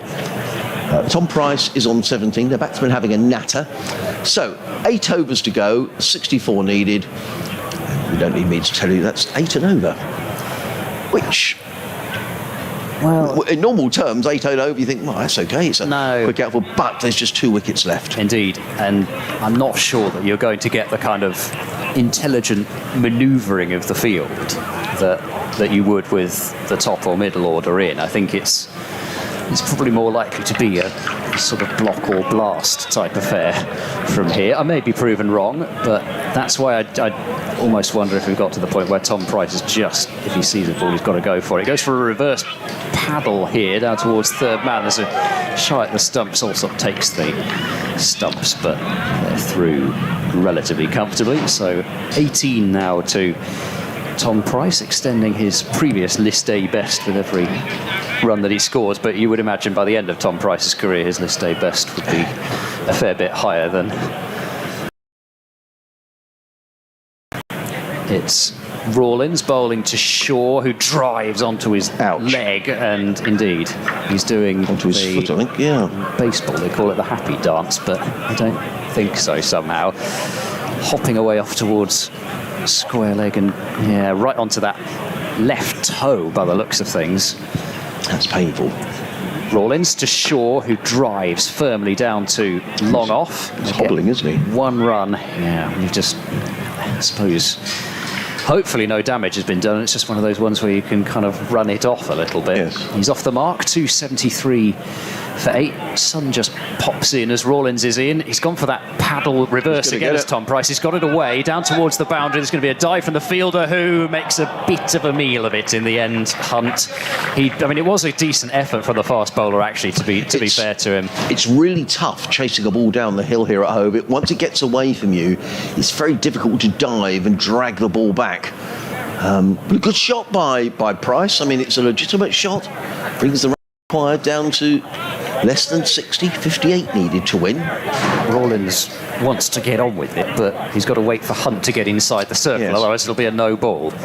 He's in now, bowling to Price. He's gone for the same shot again and will pick up just the single this time as Hunt fields a short third man, 278 for 8 with Tom Price on to 23. He did get a fair bit of it in that dive, did Hunt, just not enough of it, and palmed it further along, wider and onto the rope. It's Shaw then to face the last ball of this over. There's a field change. Rawlins' last ball as well. Yes, indeed, of course. Yeah, last ball of his spell. As here he comes bowling to Shaw. Struck on the pad, looks pretty close. Out, says the umpire. So a wicket off the last ball of Delray Rawlins' spell. It's his third wicket. And Gloucestershire are now 9 down with Josh Shaw, LBW for 1. 10 overs, 3 for 50, I think that is, for Delray Rawlins. 57 more runs required from 42 balls. And Gloucestershire down to their last wicket. Van Meekeren will be striding to the crease. Yeah, well bowled Delray Rawlins. He's had a good game, hasn't he? 3 wickets, 91 runs. Yeah, 10 overs, no maidens, 3 for 50. And he gets a good round of applause. And rightly so does Delray. Hopefully we'll get a chance to natter to him after the close of play tonight. What a day he's had. Yes, he has. Career best with the bat and career best with the ball in List A cricket. The first time he's taken 3 wickets in a List A innings. Managed to catch that just before it would have disappeared off my screen. So congratulations, Delray Rawlins. And I think I agree with that emailer earlier on that people should probably write in saying saying that the players have been given too many chances more often. It might work quite well for you. Maybe you should try it next game, Sussex supporters. Lenham will bowl, and it will be Tom Price on strike. And he's having an extended discussion here with Van Meekeren as he walks out to the middle. I just had an email in from Paul Wickens, which I'll try and read as we go through. Applause around the ground for Delray, I think, who's just made his way down to his fielding position. So we'll read your email, Ben, when we get a chance, maybe at the end of the over. If it goes that far, you never know. Is it me or is it you? It's you. We've switched ends. In comes Lenham, bowling to Price, who clubs that one away. He's going to pick up a single, so he's obviously got faith in Van Meekeren because it's a single off the first ball of the over.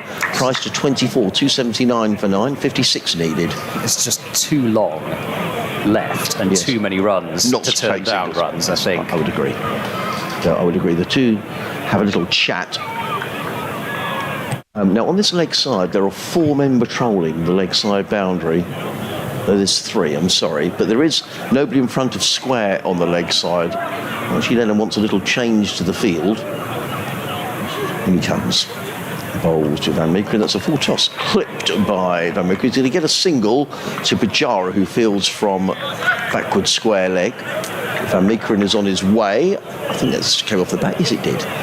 280 for 9, so 55 needed. It's going to need some boundaries from Gloucester here because the run rate now up to 8.3 and over. And judging by that chassis down the pitch from Van Meekeren, he thinks he's going to provide a couple of them. Yeah, he's a big fella, isn't he? Lenham in bowls, and Price clips this nicely through mid-wicket. They've taken 1, and that's all they'll take. So a single off the first 3 balls of the over. 281 for 9. I think I mentioned it last match, but in the run fest at Radler to start Gloucestershire's T20 campaign, Van Meekeren hit probably the biggest 6 of the day on a day when about 430 runs were scored. Lenham in bowls, and Van Meekeren is beaten outside the off stump. Well taken by Tom Alsop behind the stumps. There is no run. Actually, Lenham is in his 8th over. Figures of 2 for 54. Took the last 2 wickets. Tom Smith and Zafar Gofar. In comes Lenham bowls. And Van Meekeren turns that very comfortably. Down to deep backward square, fielded by... Who's that running in down there? It is... Carvelas, I think. Carvelas, yeah, well spotted. Deep backward square. 1 more to the total, 4 off the over. Lenham in bowls. Oh, that was slightly across the line from Price. He gets it to backward square. Philip Piper Jara. There is no run, so 4 singles off the over.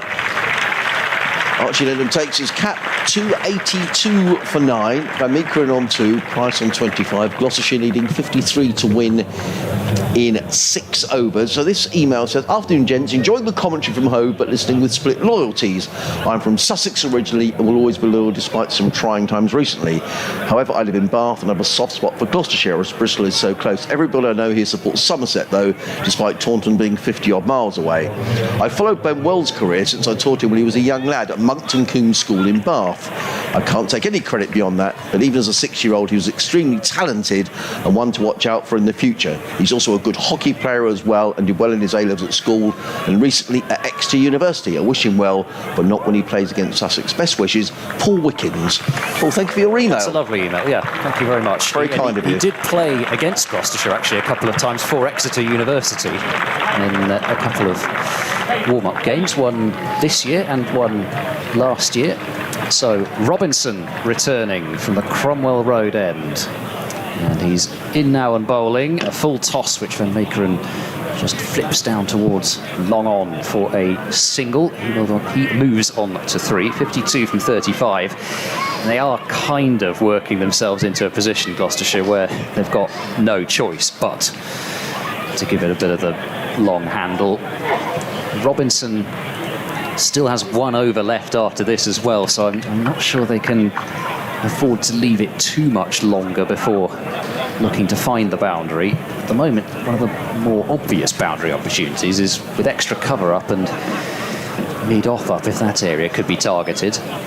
Robinson bowls to Price and outside edge gone, caught behind, and that is the game. Sussex have defeated Gloucestershire. I think it's the first time that they've defeated Gloucestershire in List A cricket since 2007. Gloucestershire had won the last 5 completed matches. They've won Sussex by 51 runs. Tom Price the last to fall, with Robinson claiming his 2nd wicket. Outside edge, Alsop doing the rest. Out for 25. And congratulations to Sussex. They've played the tidier cricket today and thoroughly deserving of the win. Well, it's been a good contest, hasn't it? You rather felt that the well done to Sussex. I mean, they haven't had the best of seasons so far, so it's good to get a victory under their belts. And well done to Gloucestershire as well, who made a real fight of it, didn't they? Having been 37 for 3 and looking in all sorts of trouble. Super knock by James Bracey making 87, Ollie Price 43. Once Safar got out, that seemed to be the moment when it was always going to be a little difficult for Gloucestershire. But well done to Sussex, who cleaned up the tail effectively. But it's been a thoroughly good day's cricket there, doesn't it? It has. We've seen a lot of runs, we've seen a lot of wickets. 19 wickets, and what's that? We've seen 620-ish runs, so a magnificent day's entertainment. But from a Gloucestershire point of view, it's yet another loss. And not only are they losing games, but they're seemingly losing players as well. So it's very much tough times at the Shire at the moment. And another loss which, and it's quite a heavy loss despite the efforts of the likes of Bracey and Zafar Gohar in particular. And Sussex, as I say, they played the cleaner cricket. They took their chances. They batted with intelligence throughout their innings. And that's what wins cricket matches usually. It does. So the Sussex players leave the field. Handshakes all around as the players make their way up. So it's Delray Rawlins leading the side up, and well done, Delray. Personal best with the bat in List A cricket. Personal best with the ball as well. Good day for him, and we'll hope to speak to Delray in a few moments' time. Can I just thank everybody for listening? We've had lots and lots of emails today, so it's been really good to hear from everybody. So thank you for that. Thank you for listening around the ground on the stream. Special thanks to Ed. Always a pleasure to work with Ed from BBC Radio Bristol. Likewise, and Gloucester. It's always wonderful to talk. It's been good fun today. We've thoroughly enjoyed. Hope you've enjoyed the commentary. We'll be back with you from here on Sunday when Sussex play Leicestershire in an 11 o'clock start. On BBC Radio Bristol via the BBC talking about. Next on Sunday, it's Somerset taking on Gloucestershire at Bristol in a game which probably both sides have got to win. So the big local derby coming up down in the West Country. So hope you've enjoyed it. Enjoy your evening. Thanks very much for listening, and we'll do it all again on Sunday. But just to reiterate, Sussex have won here their first match in the T20 in the 40 over this season. They've won here by 51 runs.